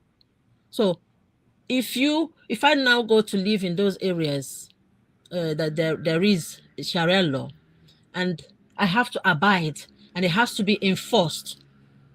But growing up in the East, it's not the same. It's not a law. It's not a law. Because when someone does something that is criminal, they are sued to court. A way of life around the village with the people is not law. That's why I'm saying we should not bring any of these little village ways of life. It should be, if you're doing customary, it should never be above the law. Wait, please. It should never be a law. There must be law that is universal for Nigeria. And that's what secular law is. That's what secular law is. Secular law. That is secular law. Secular law. What makes it universal beyond Christian rules? No. Let me finish, sir. Like in the UK now, people have a way of life. The Scottish have a way of life. Their culture, you can't, where they originate from, you can't wipe it. How they make their food, how they marry each other. Those are ways of life. That's why in the UK here, they don't accept customary marriage because they don't value it. They don't accept it. I know people who tried to do customary law because they couldn't travel home and bring one kind of paper that they did, because they don't accept it because it's not law. It is not law. It's not accepted. So there should be a standard that works for everyone across Nigeria, and nothing should be above the Nigerian secular law. That's what I'm trying to say. For peace to reign. Right. So that sir. So that no region will just stand up one day and say they want to control the other. That's the only way peace will reign. Otherwise, it's not going to work. They should remove anything that is religious. That is not applicable to all. Yes, not just applicable to all. A law is you understand law, don't you? Yes. They should make a law. But that's what I'm saying. It's a standard for everyone. If you break the law, this is the punishment. Everybody should be wearing burqa. That's the law. Fathers, you're playing devil's advocate now. Don't do that. You know the truth. You're the one that. Let me say something to you. Without law, insecurity is babash. It's not going to work. You understand? Insecurity is security is law. It's law and order. Security. You wrote it there. You see, security, law, and order, tech revolution. They work hand in hand. So without this universal law that cut across everybody, it's going to be unfair, and some will abuse it. So don't bring religion. Religion is not a law. It's a personal choice, a way of life, how you want to live your life. Don't lord it ever anybody else. Over 500 tribes in Nigeria. Are you telling me the people that worship Ahmadiyya and all those things, they should bring their law to court and say we're going to judge someone by the law of Ahmadiyya? For what? Forefather and Okpaulo are here. They worship Ahmadiyya. Or if I say now this issue that if he does something bad to me, I'll just send him to Ahmadiyya. Will it be good? I mean, they call it that.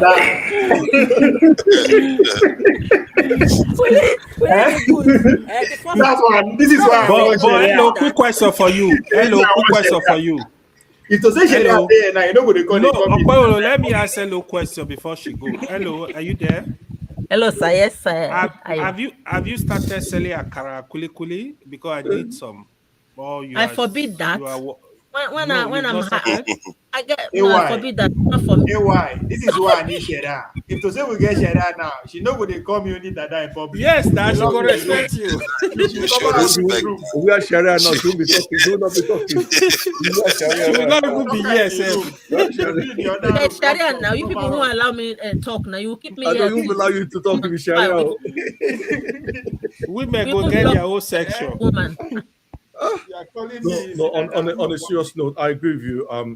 The Sharia law, the secular law we have separates the church from the state and allows religious freedom.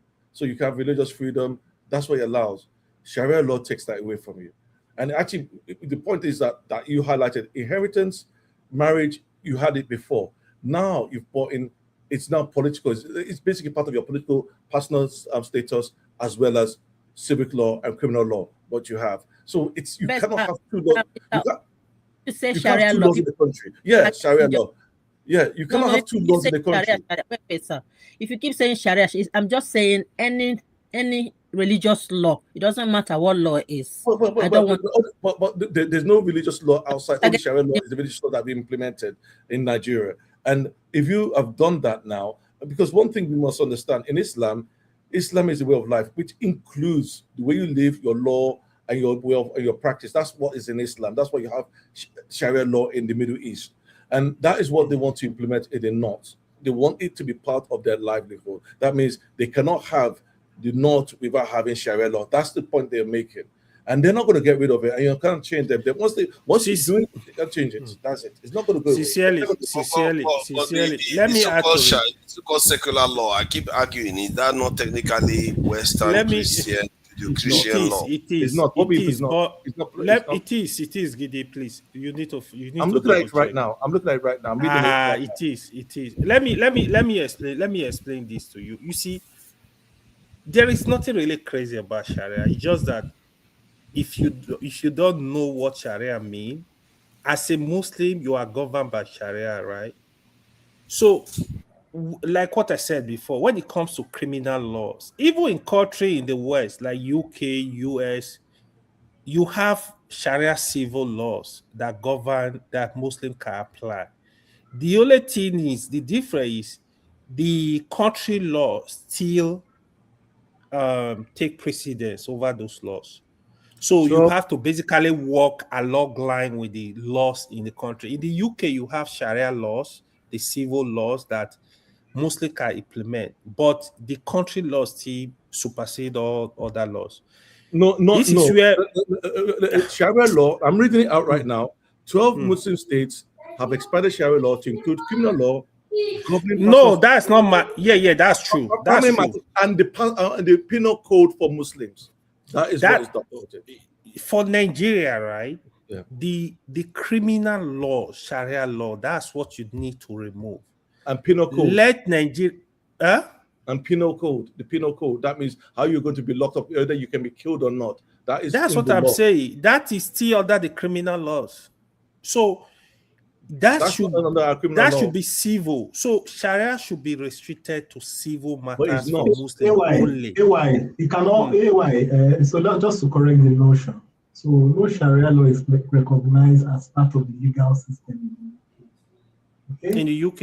Yes, it's not recognized.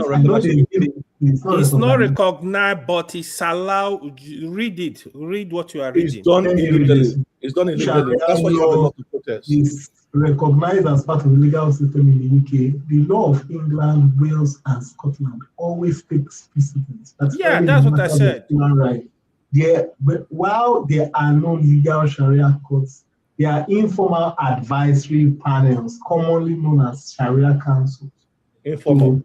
Yes, informal. So it's not you can't say that Sharia law and that's one of the reasons you are having riots of British nationals in the UK. England, the ideology of that Sharia law, they feel as if it, and don't forget Sharia law comes with punitive measures. No, you don't know Sharia law. You see, what do you know about Sharia law? Tell me. This is what I want to say. Yeah. I have friends that are Muslims, and I know you're a Muslim. You see, but one thing we must realize is that the actions of a few and the silence of a majority means that the actions of the few are valid. President, yeah. So you might fall among the Salist Muslims that will come and tell us the sweet things about Sharia law and this thing. But we cannot discredit the look, let me give you an example. A girl was born in Sokoto, and the culprit is there's a video of them showing the lighter that they burnt her. Why? Yes, sir. That is Jogo Wait justice. now. That is not Sharia law. There is no Sharia court. That is you talking. That is you talking, but there is no justice for that girl. What is Jogo justice? No. See, hold on. The imams of that state said they must not touch them. The imams of that state said they're doing. They backed those guys that killed that young woman. Gidi, let me hold on. And I don't know a lot about Islam too. So please, Gidi, what you just said, right? Like that girl that was killed. When you say Sharia, you have to pass through the legal system. No Sharia court that girl they did take her to the court or whatsoever, and there is a judgment said by her. That was Jogo just, even though ordinary people supported, some people supported it, does not make it right. Okay, so that's what I'm saying.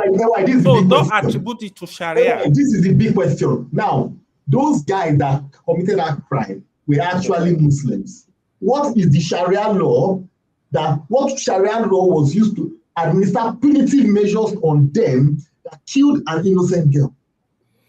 Well, for me, my own understanding. Hold on. You hold on.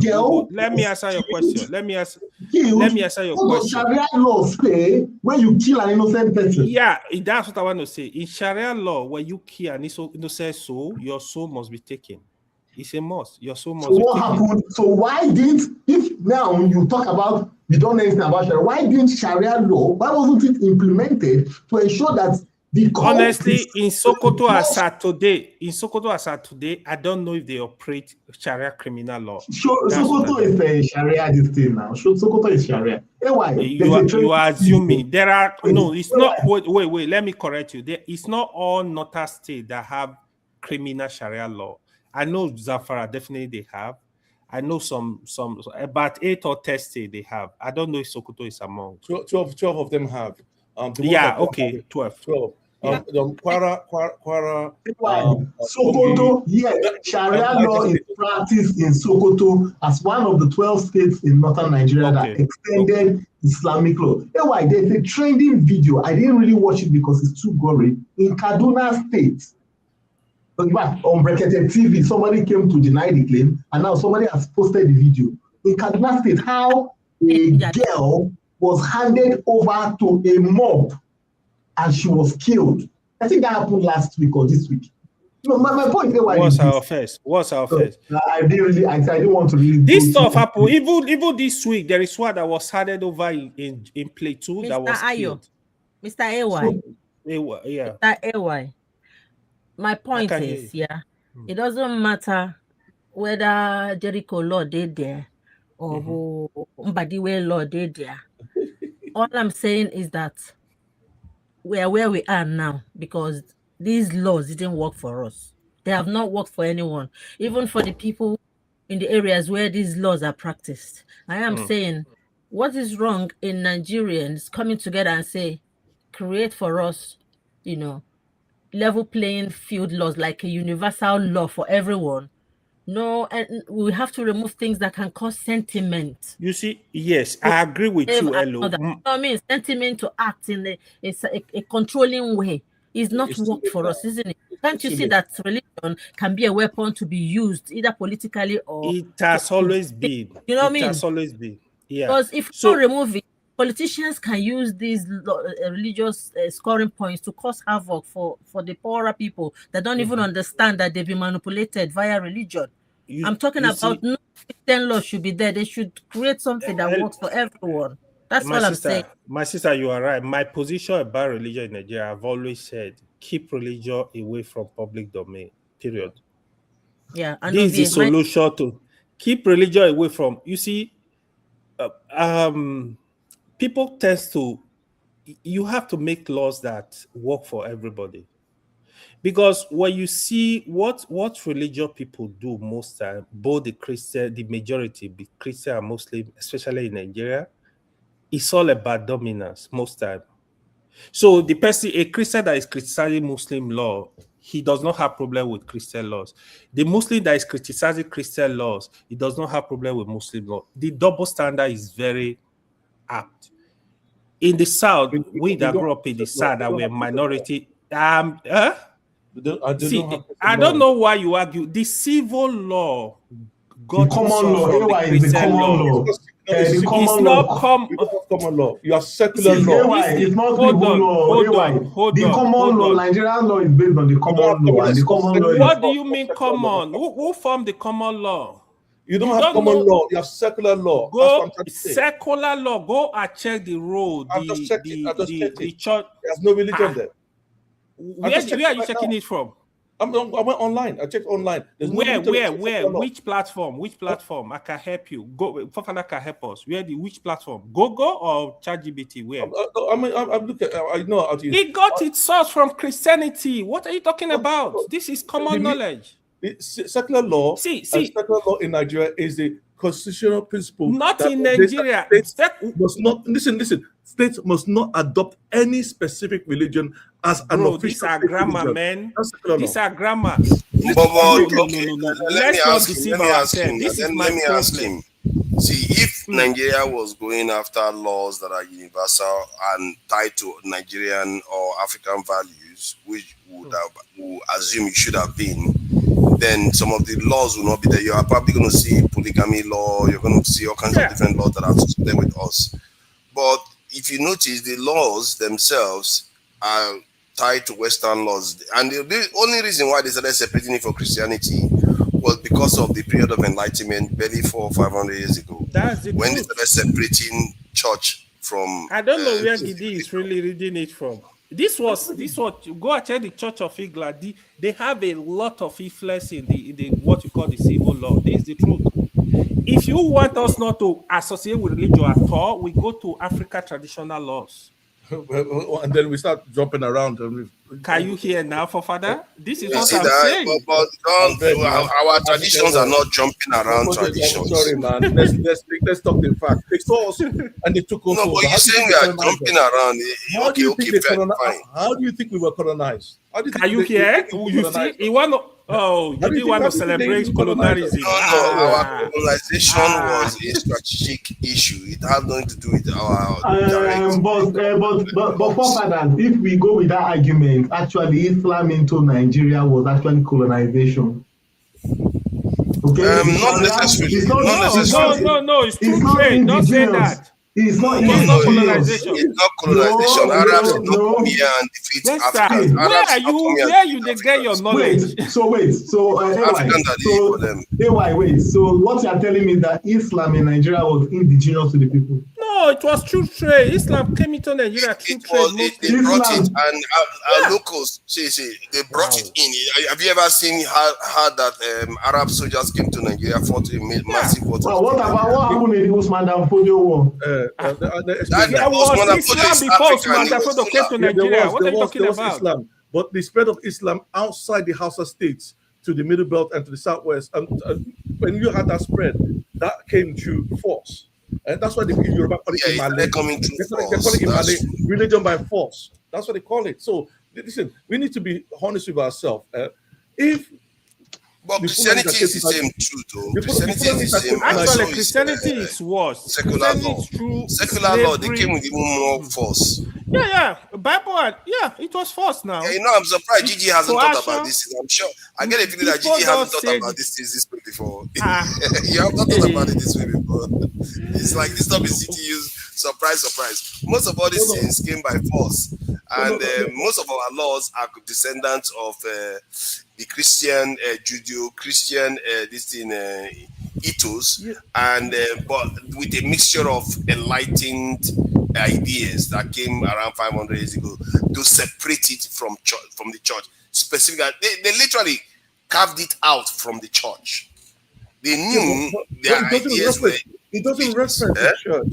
It doesn't reference the church. Yes, that's why they deliberately did it to carve it out from the church. And that's why AY. When I say AY, it's not divorced from their morality. That's why we go back to what you said earlier. That if we kept the Sharia law as it was, where it was civic for marriage, inheritance, for birth. Sincerely, I think that is even the best.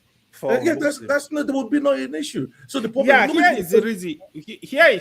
Let me explain to you. You see, when you are discussing Sharia or discussing stuff like that, you need to listen to the other side. That's where the problem is coming from.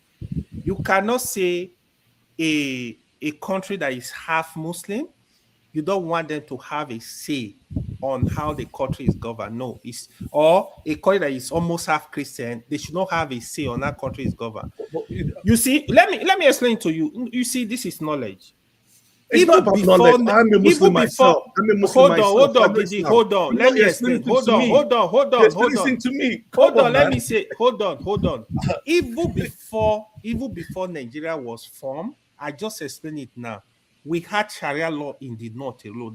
That was what was governing the north. Then we have the traditionalists, which is the customary traditional laws. Then the civil law was really from the Christian and the British angle, which was mostly in the south. So during the formation of Nigeria, these were the three laws that we accepted. Sharia law then was restricted to civil matters. It was in 1999 during this political dispensation, the northern governors mafia that don't even care about religion, they try to bring political Sharia and include the criminal laws to pressure the president. This was what happened. It was political. That I repeated it. We said that. So I'm not. It's not for me. For me, I think Sharia law restricted to civil matters. Check the backstage. There are people on the backstage. There's nobody on the backstage. Don't mind them. Some people always say that.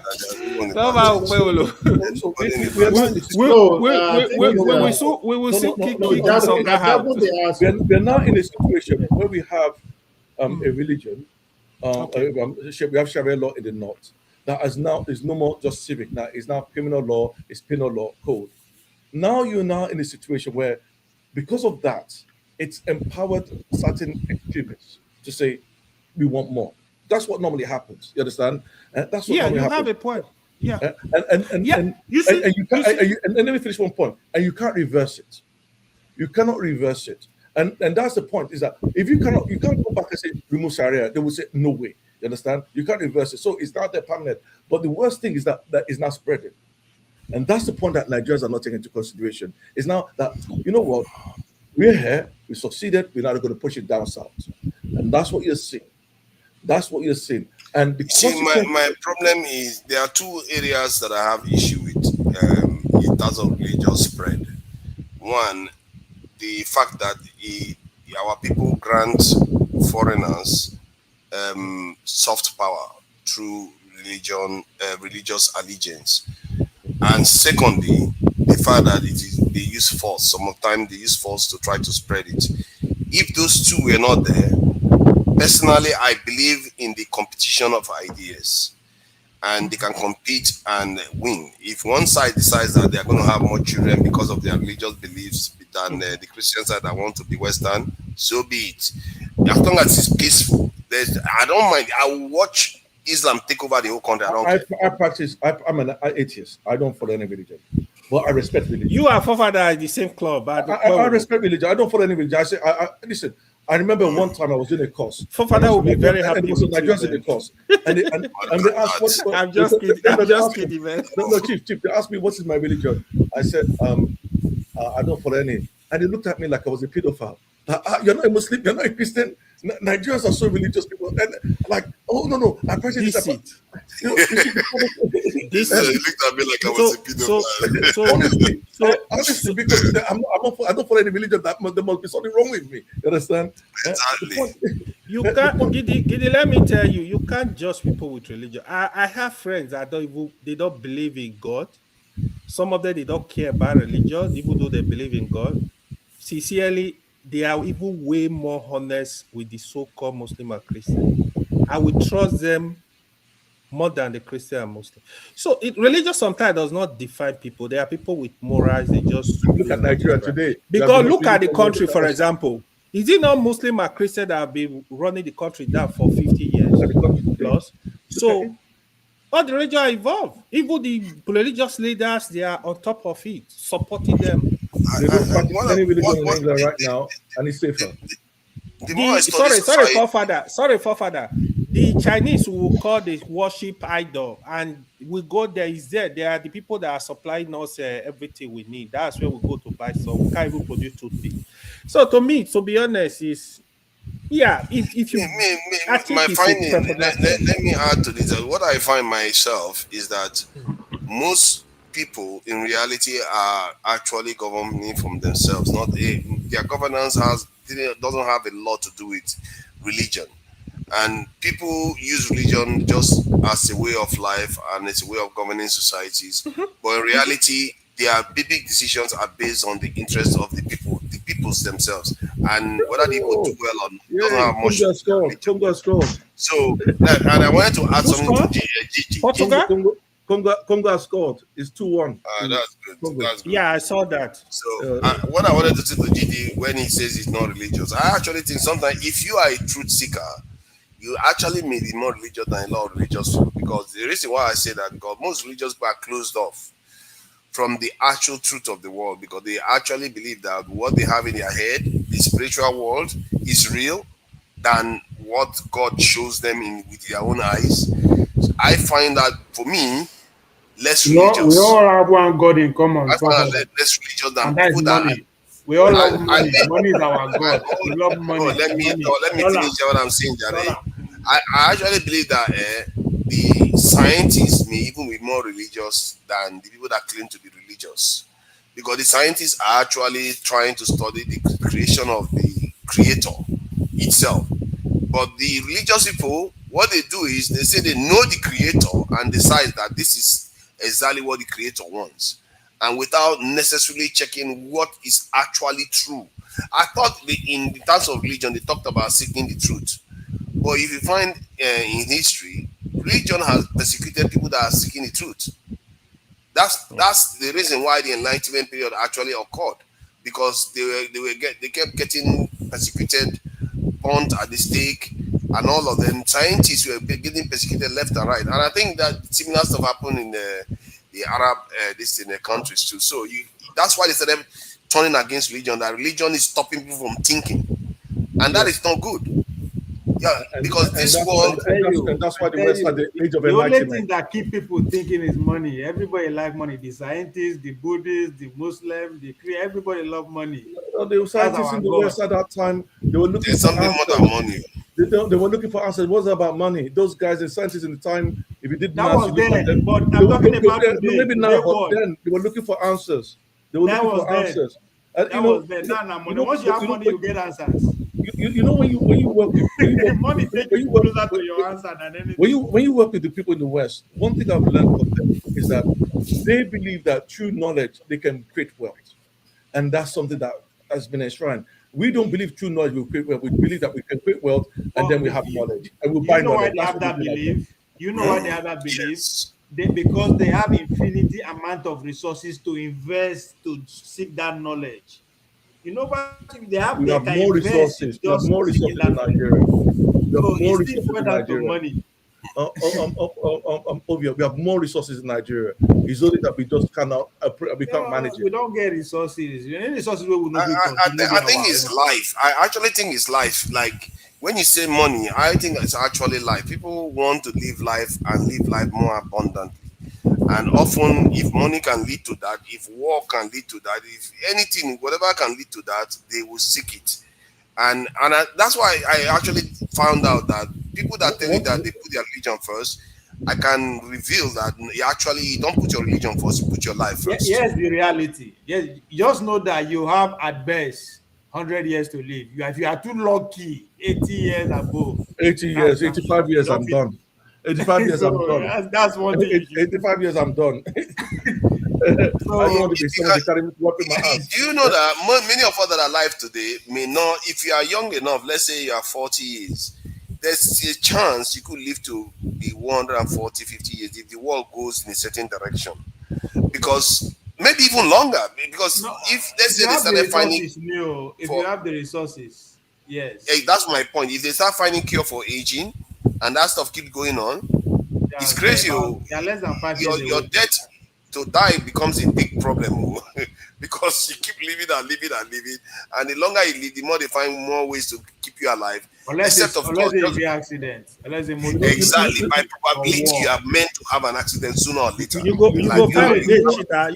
You go file date cheat when you disappear now. You know one thing I've learned about in Nigeria, the reason why our politicians are very poor is because they're competing among themselves. When I go back and look at in the 60s, and I look at the Awolowo, Nnamdi Azikiwe, Ahmadu Bello, because we were competing against the British, the standard was so high, the way of thinking was high. They had a higher level of intellect and a higher level of approach in terms of dealing with the British. And once that was gone, they just went back to this kind of tribal, ethnic issues that we have today. So one of the reasons why we believe we don't have resources is because if you don't have the leadership to say, this is the direction we're taking, then you don't see the resources or the opportunities there. Because either they share among themselves with their allies from the outside, which is what you said, Ovia, that outside and the government have controlled us, you know, and that is actually happening. You're 100% right there. But I think mentally, we especially with our life now are poor. Mentally, we're poor. Yeah, that's the right. You're right. If we are not poor, let's say we are not. The way I'm saying that is, we don't think for the betterment of all. Let me use you as an example, right? I guarantee you have more books behind you than your village. That's mentality. You understand? That's a fact. It's not supposed to be like that. How do you expect your community to grow if only you just grow?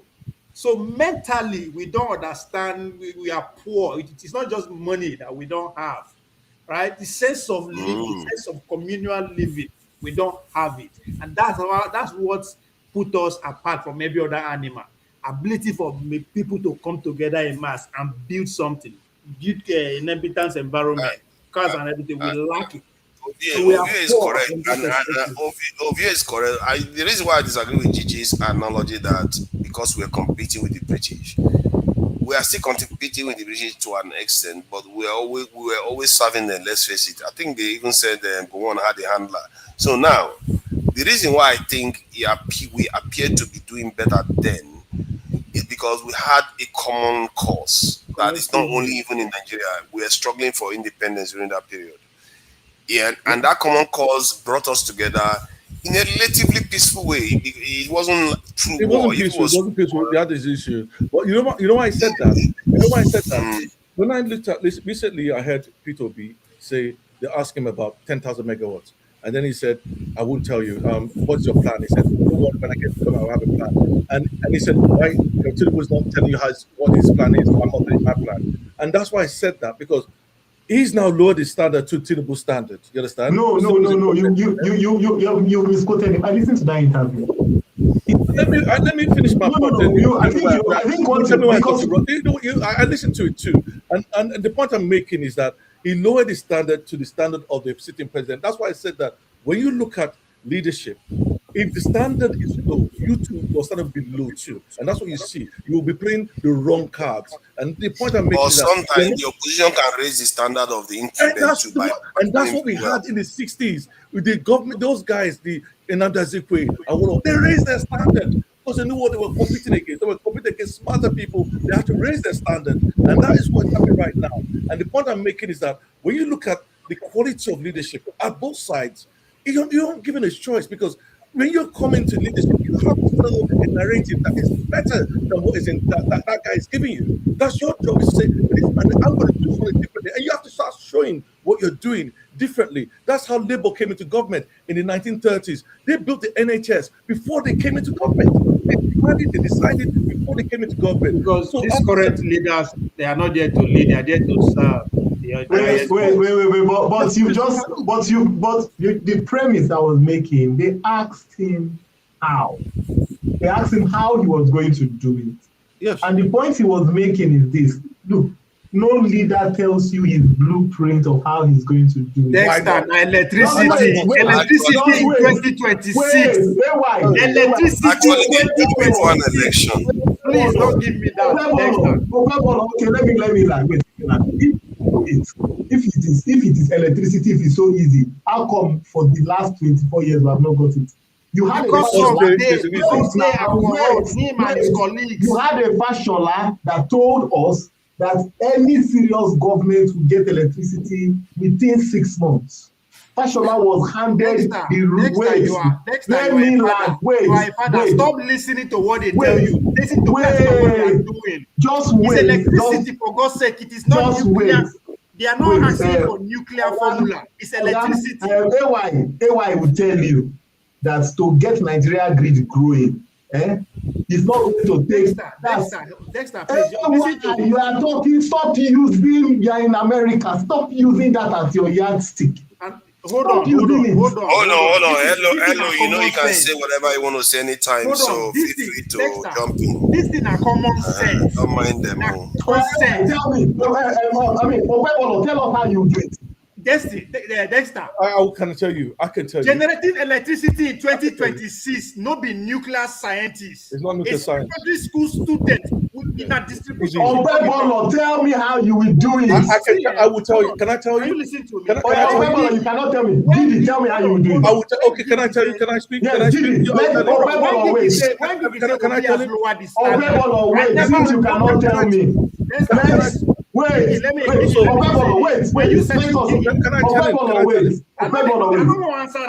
I'm not answering the question. AY will stress test it. I will use AY to stress test what they are saying. Let me Yes, you will. But listen to this.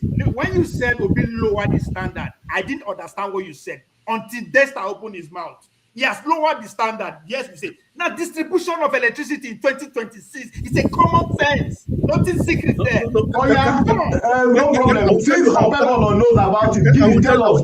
Okay, thank you. Okay, now. So the first thing is that the data, we don't even know what we have. But I'll tell you two things. When you look at the power system in Nigeria, the three stages you're looking at. The source, the first thing is governance, which we have put in place right now. Source, which is the gas, on solar, wind, or hydro, and the other part is generation, transmission, and distribution.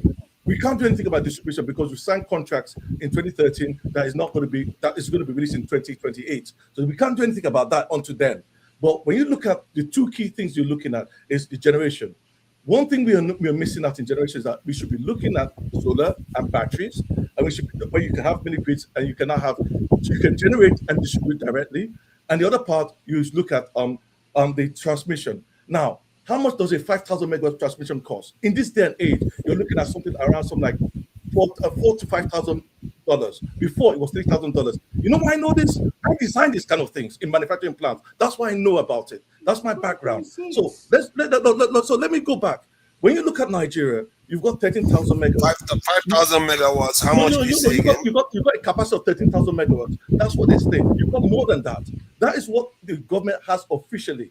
Unofficially, the people in the country has another 15,000 megawatts in terms of generation capacity and solar. Nigeria is actually importing 2,500 solar capacity to the country. What they should be looking at is bringing in batteries to support them, because then you can now start saying we grow the solar grids every year, 2,500 every year. That's something that should be a strategy that we should Hold on. Let me finish, please. When Yaradua came in, they bought a lot of Sorry, Gidi. So just wait. Let me just find. Just pick Gidi so that AY can stress test what you do. Tell us your blueprint. Just my blueprint is simple. You have to upgrade your the transmission system. But what I would suggest is that instead of you having a national transgrid, focus on regional grids. Maybe 3 regional grids. It's much more easier to manage. That's the first thing you should be looking at. That reduces the overload you have in the country, and also our level of management, which is very low. That's the first thing. You need to also increase your generation capacity, because Nigeria we're talking about 13,000. If you want to industrialize, you've been looking at something 60,000, 65,000. You need to actually say you can actually run industries, establishments, and people's homes. So you need actually more. People are not looking at that. So from a design point of view, one, you have to look at 3 key parts. One, increase generation, expand your transmission, and at the same time, wait until when those contracts end in 2028 and in 2028 look at new contracts for the distribution. That is and you need the political will to face your friends who are the corrupt criminal around the power grid. Kick them out. You need the political will. Wait.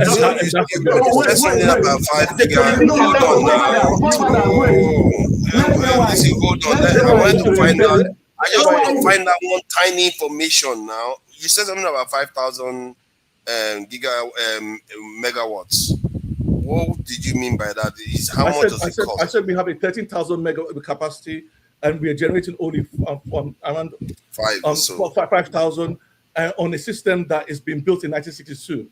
So you have got a system built in 1962, falling over all the time. That means that system has to be upgraded. It's based on a token system. That means it goes around the country. Most of the power generation is in the southwest and the south-south. So then from there, it goes to the north. The north only generates only 2,000 through hydro in the middle belt. So it goes to the north, that doesn't generate anything, understand? And it goes to the north and then goes around the country. So if you have a token system, when you have any failure, the whole system collapses. Because if you overload the whole system collapse, the system is old. It has to be rebuilt, but it costs billions. We don't have that money. That's where we have a problem, and we can't get the investment. So hold on. Wait, now let's say why stress test this thing now, forefathers. Let's say why stress test what now? What is this stress testing? I'm trying to say something. Wait, forefathers. Wait, he told us he has the blueprint. Hey, why you have stress test that blueprint for us again? Well, I think Gidi he says some good stuff, but I don't know why you are saying that the distribution should hold on. That's where I find really. I find it faulty. I can tell you why. Because you signed a contract. It's a contract. Thanks for your it's a contract that you signed when you privatized it. So because you privatized it and you sold it to your cronies, you can't do anything until 2028 when it comes back. That means the contract ends. Yeah, you also are aware Buhari signed a lot of contract. It wasn't Buhari, it was good luck. In 2011. Gigi, you are done beyond what is expected of you. Obi is a politician.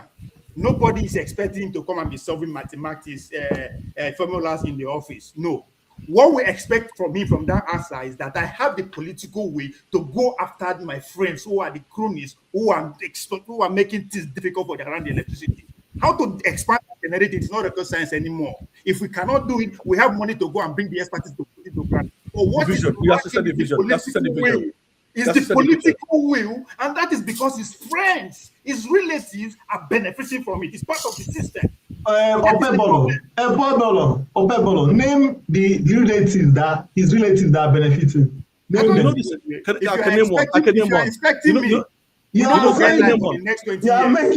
making a point. Okay, so what Gidi? Let me say. So if you listen to that interview, there was a point to be made.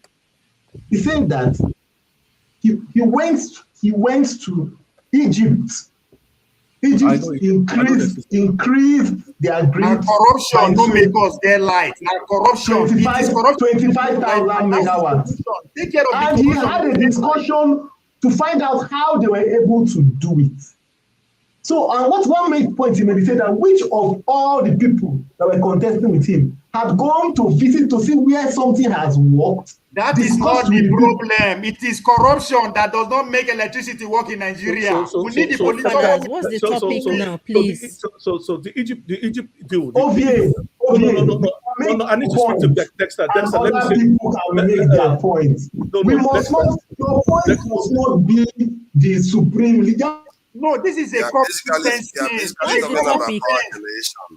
What's the topic? Power generation. Yeah, they are talking about power generation. They dabbled into that one and it caught fire, so they won't let it go now. And so, because listening to everyone is like everyone is talking over the other. What's the point? I'm not learning anything from you guys, from your points. I want to learn as well. So it should be a constructive discussion, even if you disagree. So I don't understand all the points. It's like we're just shouting over one another. Sorry about that. Sorry. Because the issue is common sense at this point. It's not technical, it's common sense. It's not somebody with a political hammer to come and hammer them come out. That's all we need. I go hammer you. It's not that complicated. It's not. Anybody can be a leader. Sorry. I can be there tomorrow. What is expected of him is the political way to deal with the corruption around the power sector. That's all we need. How to generate electricity? But I'm curious. I'm curious what understand. Gigi thinks about it, because Gidi, I mean, regarding the mobile power plants, because I'm aware that there are 20 megawatts out there, 50, maybe even 60 megawatts mobile power plants, and we all know cities already have distribution networks in terms of power lines and meters and all the rest. So why can't they situate mobile power plants at key areas in the capital cities of Nigeria to ensure that they get 24/7 power supply whenever there is failure from the national grid? Father, I'll be honest with you. When you look at the Nigerian energy issue, you have to admit that there's no doubt that it's corruption. I'll be honest with you. And the corruption is so deep because Nigeria, unlike any other country, should not even be in this position because you have gas, which is gas. That basically means that's why I raised the point. Why is it that they've not implemented the system, especially now that the private sector is allowed to do it too?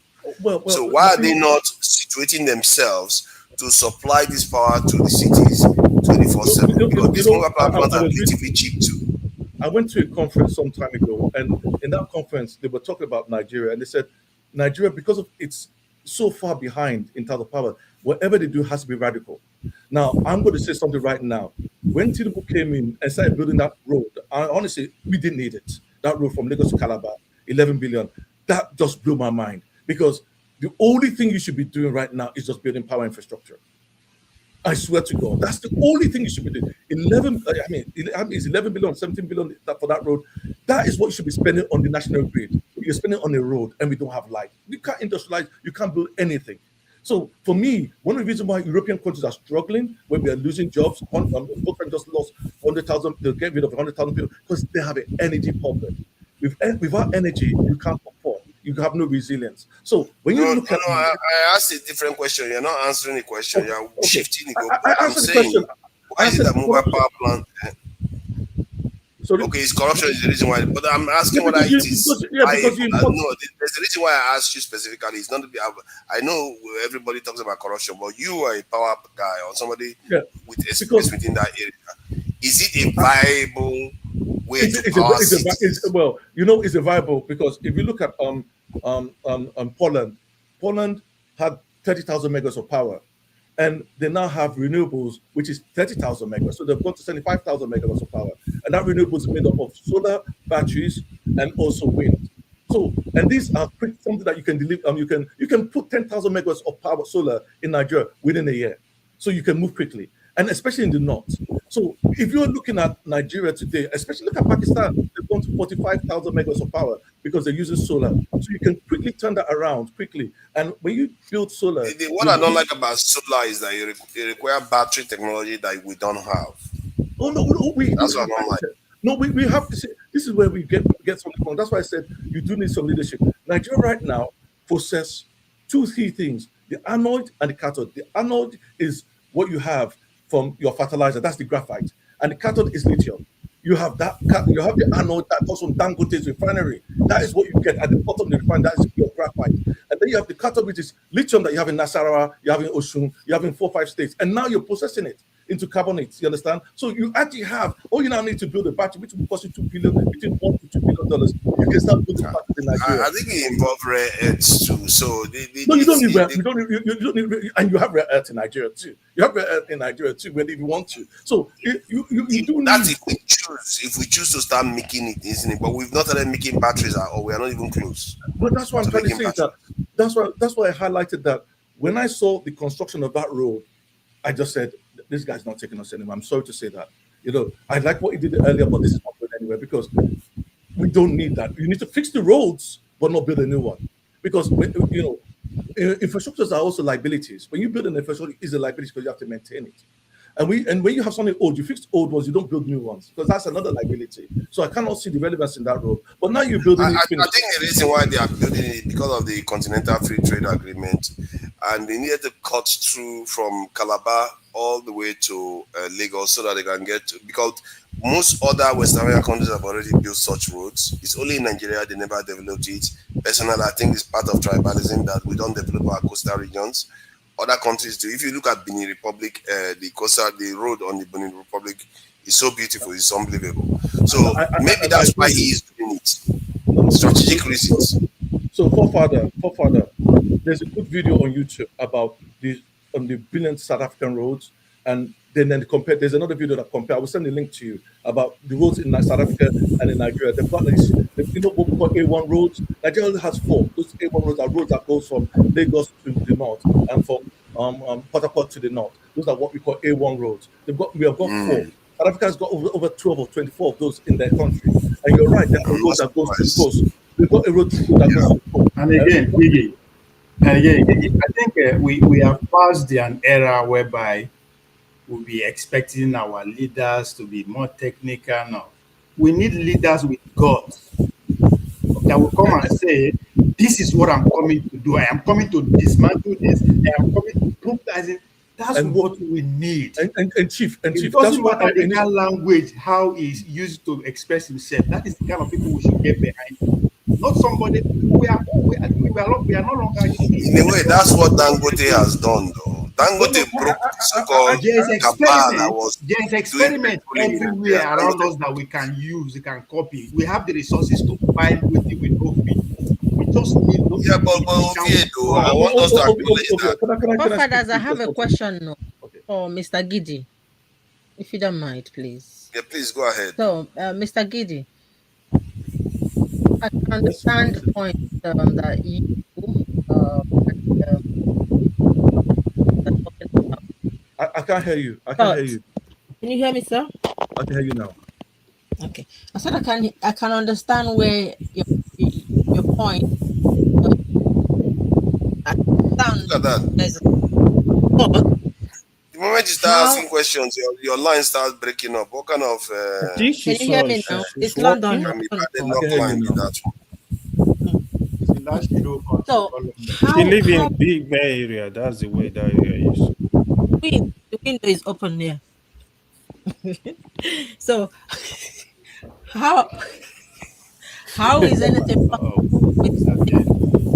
That's NEPA. The moment you start asking questions, it's almost like the abandoned people decide, cut her off. That's NEPA now. Then the moment you start asking, can you hear me? It clears again. I don't know what's going on. Okay, before she resolve her issue, so Gidi, you may mention sincerely, President Buhari signed a lot of contracts in the power sector with cement. Sincerely, the electricity problem of Nigeria is our biggest disappointment. It's a failure. It's a complete failure. So Okpa will make mention of something very vital. We need people with guts to clean up the energy system. And I think somebody like El-Rufai would have been able to solve some problem with electricity. I will tell you, no. El-Rufai has shows he has capacity to deliver in terms of. Yeah, he's one of those. He has been very consistent. He's very deliberate about what he does. See, we just dance around the new minister of power. Tinubu just appointed after Adelabu. When I listen to him, I say, "Oh, this is another wasted time." Yeah. Because the way they sweet talk, somebody that want to do the job, we even understand what he want to do. We be breaking down things for you, how he's going to improve our megawatt in the next 2 years, in the next 4 years, in the next 10 years. These people don't have a plan. They just talk bala blue. Adelabu was there. I remember discussing with some people on one. I'm like, bro, this guy does not have capacity to do it. He's not even speaking the language of electricity. You know one thing you said there. El-Rufai, Wike, Festus, Kayamo, and even Amechi. One thing I noticed about them, they may be corrupt or whatever, but they can deliver something. I noticed that. They can deliver. And I saw Amechi when he was building that railway line, and he took it personally and he delivered. And you're right about Rufai when it was in Abuja. Rufai will give you result. Let me tell you where the problem is. The current Minister of Interior. Minister of Interior is also trying. Let me tell you where the problem is. Majority of the leaders, they are not even deliberate, try to solve problems. Sweat, fold your I don't think he sleeve. knows it. I don't think he knows what to do. Sincerely, you don't need to have the technical know-how. If you are ready, you want to solve the problem, you can actually learn on the job, get people that have the capacity, push them to tell you, this is what I want. How do I achieve this? Go. There are Nigerians everywhere around the world who are ready to come and take the There are Nigerians. So sorry, let me finish this. That is where, when I look at Obasanjo, I look at the leader after Obasanjo, I still give Obasanjo some credit. Obasanjo was deliberate in trying to solve Nigeria problem. Obasanjo go to countries. Okay, I'm looking for this. Is there anybody that I'm looking for somebody that can solve this problem? Well, here we are. If it's not APC, you are not going to come into. Why are you interested in APC? Look for other position, ambassadorial, other position. Give to APC. Look for people that can get you results. Once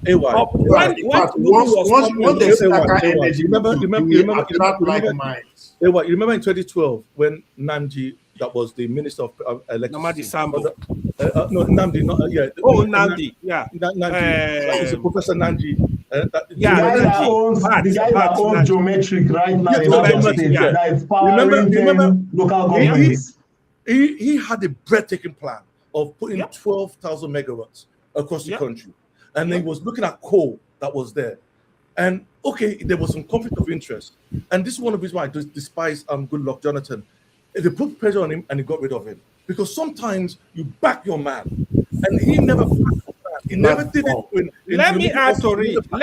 Let me tell you, you just mentioned the genesis where we fail in achieving electricity. I know Batinaja, I really followed him. That guy is probably the only person I know that even understand what he was doing in terms of electricity. Corruption make them remove him. They plan against him. I know. The cabal.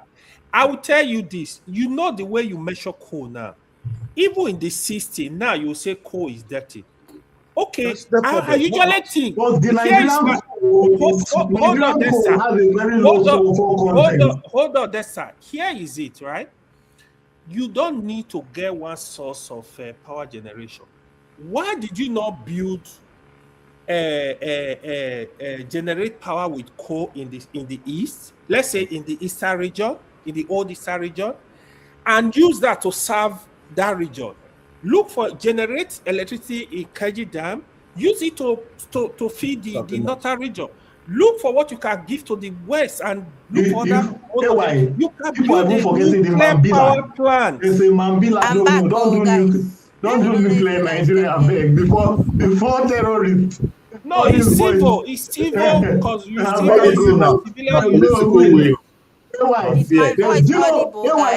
aware of the Mambila? The Mambila Dam that was supposed to generate 3,500 megawatts. Let's listen. She's back now. Please go ahead. Thank you very much. So I understand where where you guys are going with the grid, electric power and stuff, because without that, businesses and other things won't work. But my question is, with the level of insecurity we have in Nigeria, would anything work? I know corruption is part of the link. So corruption is at the center of it. Pardon? Even before now, the insecurity was not that bad. But I'm talking about now. I'm talking. Yeah. Everything I'm saying is about now. I'm looking back to learn. Yeah, use the history to learn to better Nigeria. Where we are right now is the number one issue now, not to stabilize Nigeria so that all these things, greed and all that, will be able to stay. Because I saw something on the news that people were looting cables, electric cables and stuff like that. So which is part of irresponsibility by citizens having criminal mindset, being evil in their heart. So our mindset. That's why we need state police. So even police will not work AY, because our let me see over here. let me add to what you just said. Let AY, me in finish. in Let me finish. Delta Edo State, the train derailed because somebody they went and stole some I part saw of that. the. Yes. Yeah, wickedness. Yes. So what I'm That's saying why is we And that give you state tell police. me they should not forefathers, settle let me down one finish to buy now. if they catch him. See, Yeah, yeah. I'm linking this thing now to the question you asked before. Why is it that certain people are saying they are carrying drugs or doing that? You know that criminal mindset. The gut to think you deserve something that you didn't work for. That gut to take something so easy that you don't merit. Yeah. You know, we've lost that conscience. I don't know if it's caused by hardship, like they It's say caused we by should go and roast politicians. that car and all that. So until our mindset, it is the foundation of everything. I keep saying it. We cannot vote the right person there. Even if the person is 26 years of age, if the mindset is thwarted, is not wired well, it's not going to work. Yeah, it's not going to work. So that's my point. And that's a very good point. I think we probably need to educate ourselves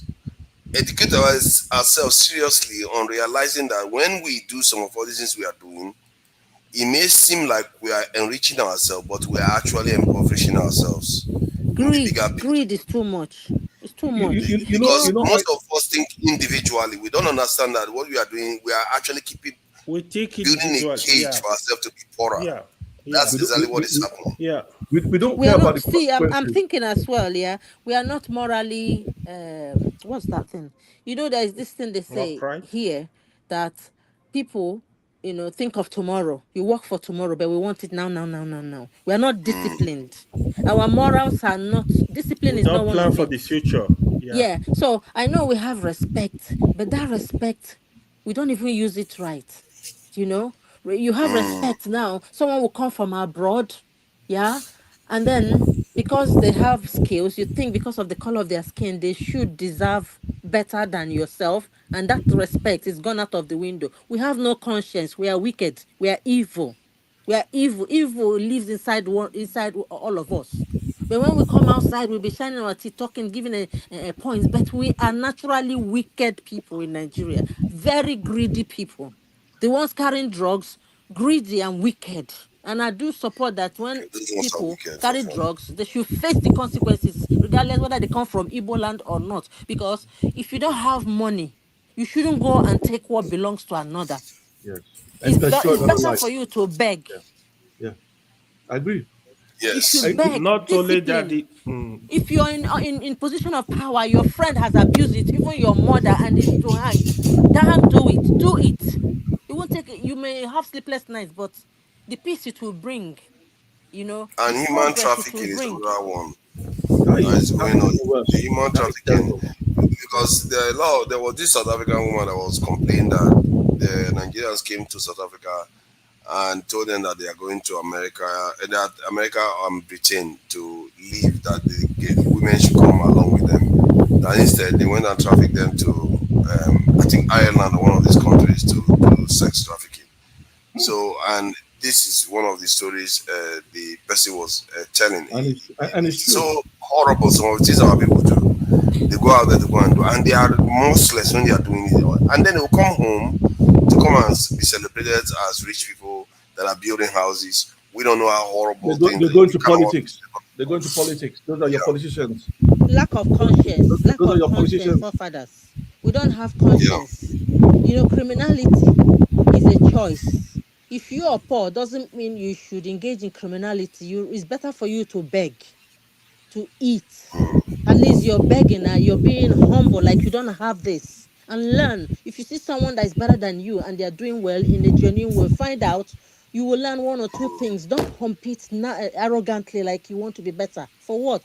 Sometimes all this wealth, some people have it, they don't have peace. They may not even have good health. So it's not all that glitters ain't gold, but we don't know that. So we look at people, politicians come like this, everyone will line up with their cars, they're competing in a dangerous way that the young people are emulating. You go to office, you think that, okay, now you are an Okada rider, you just go to office within 1 year, you have trillions. For what now? And people have been fighting, in a rightful way to be in that position. People that deserve to be in that position, that is educated, that merit that position. position that know what they are doing. They've trained to be in that position. You deny them of that, and then you go and tell them to roast corn. Huh? I don't understand, Sha. This conscience that we don't have is a sin.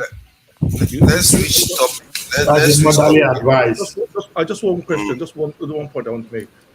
When I said that the quality of leadership, and I highlighted it will be all of them, is low. And the reason why I highlighted that point is it's very low, all of them across the whole board. And that's because of what you're up against, and because what you're up against is terrible. Some one of the most useless of opposition I've seen in a long time. Yeah. So the reason why you are surprised let's not be using the principle of generalization. No, I have to. And I'll tell you why I've done that. Okay, tell us why you've done it. Okay, yeah, fine, thank you. So I was going through an article that I came across, and it was an interview by to Lee Kuan Yew. You know him for the Singapore leader, the brilliant one. And they asked him one question, and they said, anything else besides multicultural tolerance that enables Singapore's success? Guess what he said? Lee Kuan Yew, this is what he said: air conditioning. Air conditioning was the most important invention for us, perhaps one of the single invention of history. It changed the nature of civilization by making development possible in the tropics. Without air conditioning, you can work only in the cool early morning, like we have in Nigeria, where you work during the dawn, or at dusk. The first thing I did upon becoming the Prime Minister was to install air conditioning in buildings where the civil service work. This was the key to public efficiency. That is leadership. Leadership will see things that everybody doesn't see. And that's why I highlighted that point. If you want a leader, you listen to what he says. Look at his background. Look what he's saying. Sorry, and if you cannot see that lead, listen, let me finish, please. If you cannot see that leader giving you the vision to say, this is how I'm going to change things. Because you went to say, Peter Obi went to Egypt. Sorry, I went to Egypt too. You talked about Egypt before. We knew about Egypt years before. I know. Everybody knows about Egypt. Gidi, you're drifting. Yeah, don't say drifting. We're talking about Lee Kuan Yew, a statement he made when he was a leader, not an opposition. No. Just get it right. Mention the statements you know of someone who was in opposition, was not in leadership, was not at the helm of affairs. Give me the quotes of what he said. You mentioned Lee Kuan Yew ruled Singapore for 25 years. He set Singapore, he literally took Singapore from realms. The statement you're making about Lee Kuan Yew is we are talking about a statement of somebody who was in leadership and responsible. You asked me a question. Can I answer that question? Answer the question. Okay. So I don't have a specific quote, but the Burnham, who was the opposition leader for Labour in 1935, sat down and they had a research organization to look at welfare state of the United Kingdom, and they built the NHS. The NHS. Let me finish. They laid out the policy of the NHS in 1935 that after the Second World War, in which Churchill won that war, the British people voted against Churchill to vote in the Labour government because of their plan and strategy, which they published in 1935. They won. Based on what they published in 1935 to come into government. You see, one thing about leadership is that if you don't have a plan, how are you going to deliver it? You have to win us over. You can't just tell me that when I get to government, I will show you. I'm not going to go for you when you get to government. You need to tell me now the how. So when you get to government, that's why I'm voting for As a matter of fact, in the UK, they have what they call shadow cabinets, where your ministers will be known and everybody will be known. So it's not only your policy that they will know; they will know the kind of people that you are going to have in your cabinet. So that is a parliamentary system. In fact, forefathers have made a good point. In the UK, the shadow cabinet is actually running like its own parallel government. And it's so that in case, yes. So that is a difference. So what? Can you give me example? What's the? I'll give you one. Frederick Turner. A man called Frederick Turner. He was the one that ambitious and said, once we can get to the Atlantic, the world is up for the taking. That's not what I'm talking about. After they conquer, hold on. This was late 1800s. After they conquer After they conquered the North and South America, what happened? Didn't they roll the That's world? not the plan now. That's not That the is plan. what That's Gigi rhetoric. is saying. You should have the ability to set a Gigi is vision. talking.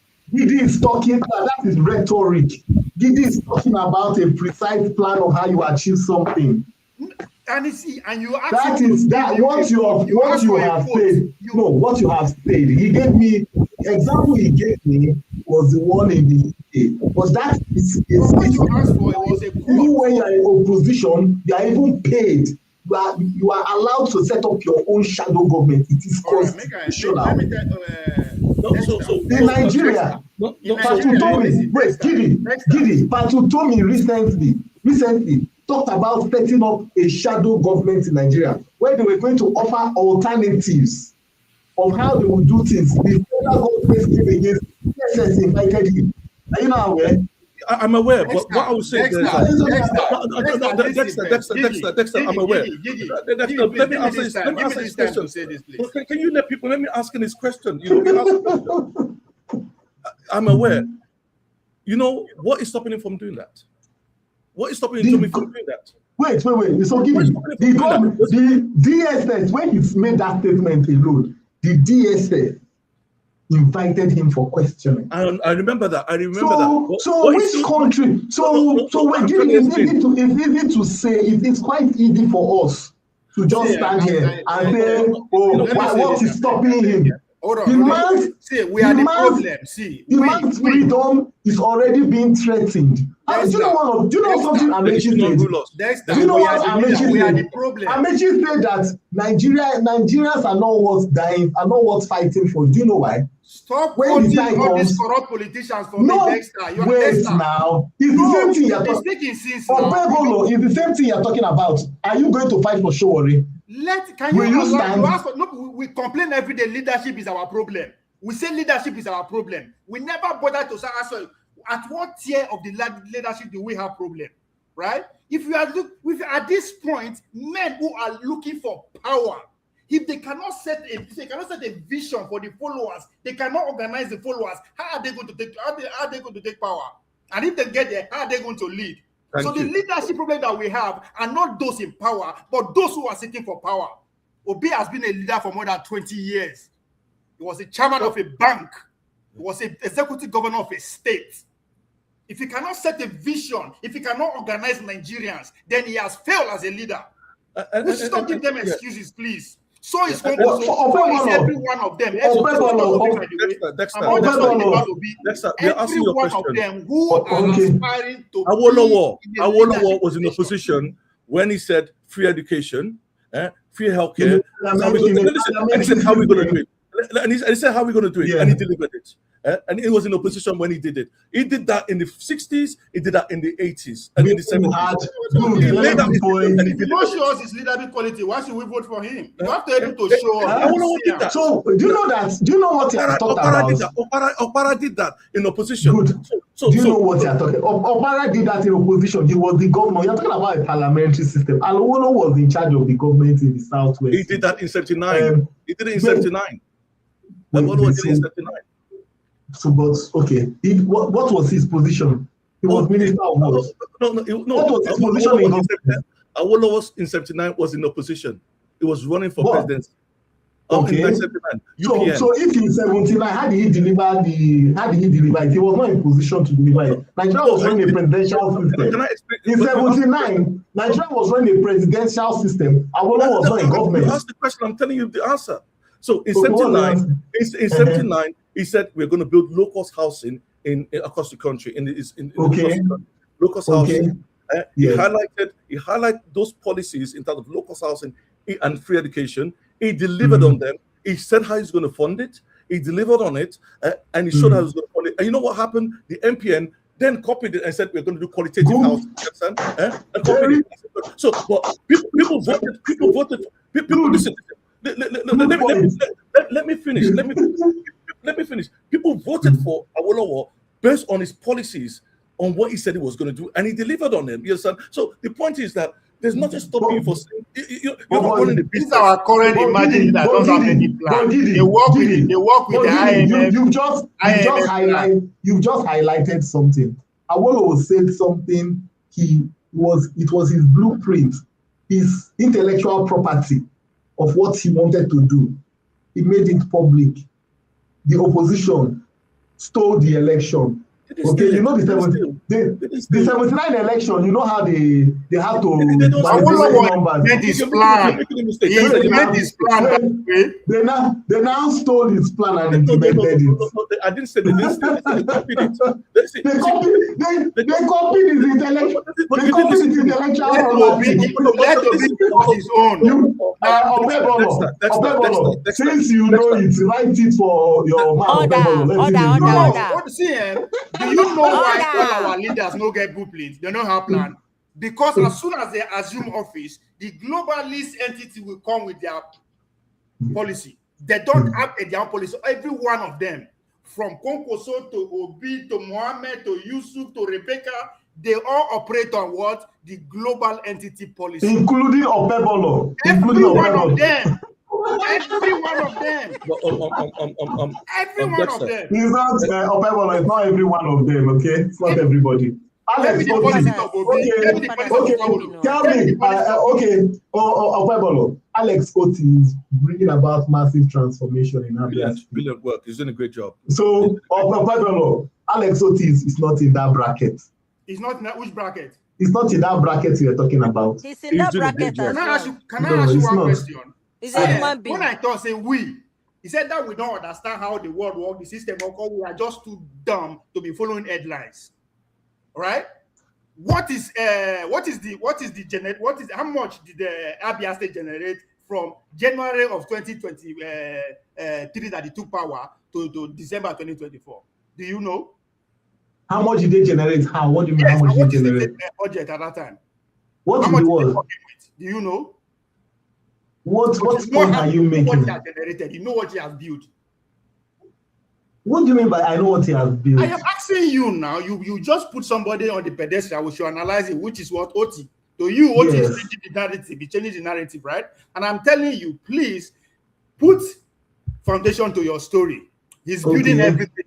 He's building infrastructures, right? Don't forget to add Okpeole too. I say all of so wait, I want to understand your point. What's your point, please?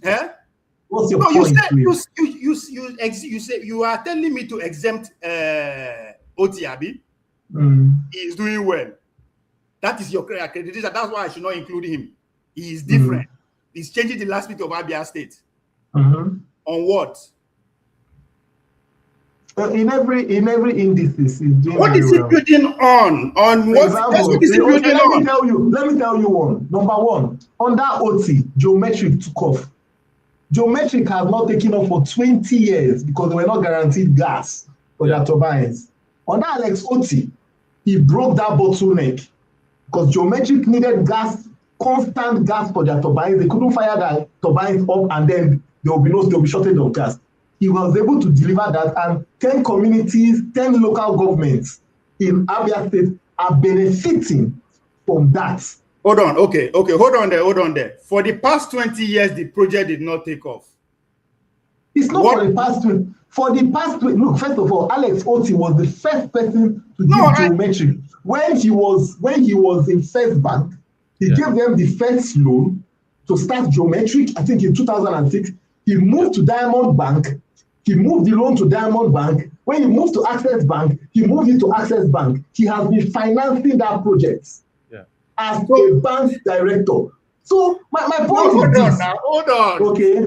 I am not disagreeing with what you are saying. So what are you saying? I just want to understand the context you are coming from, right?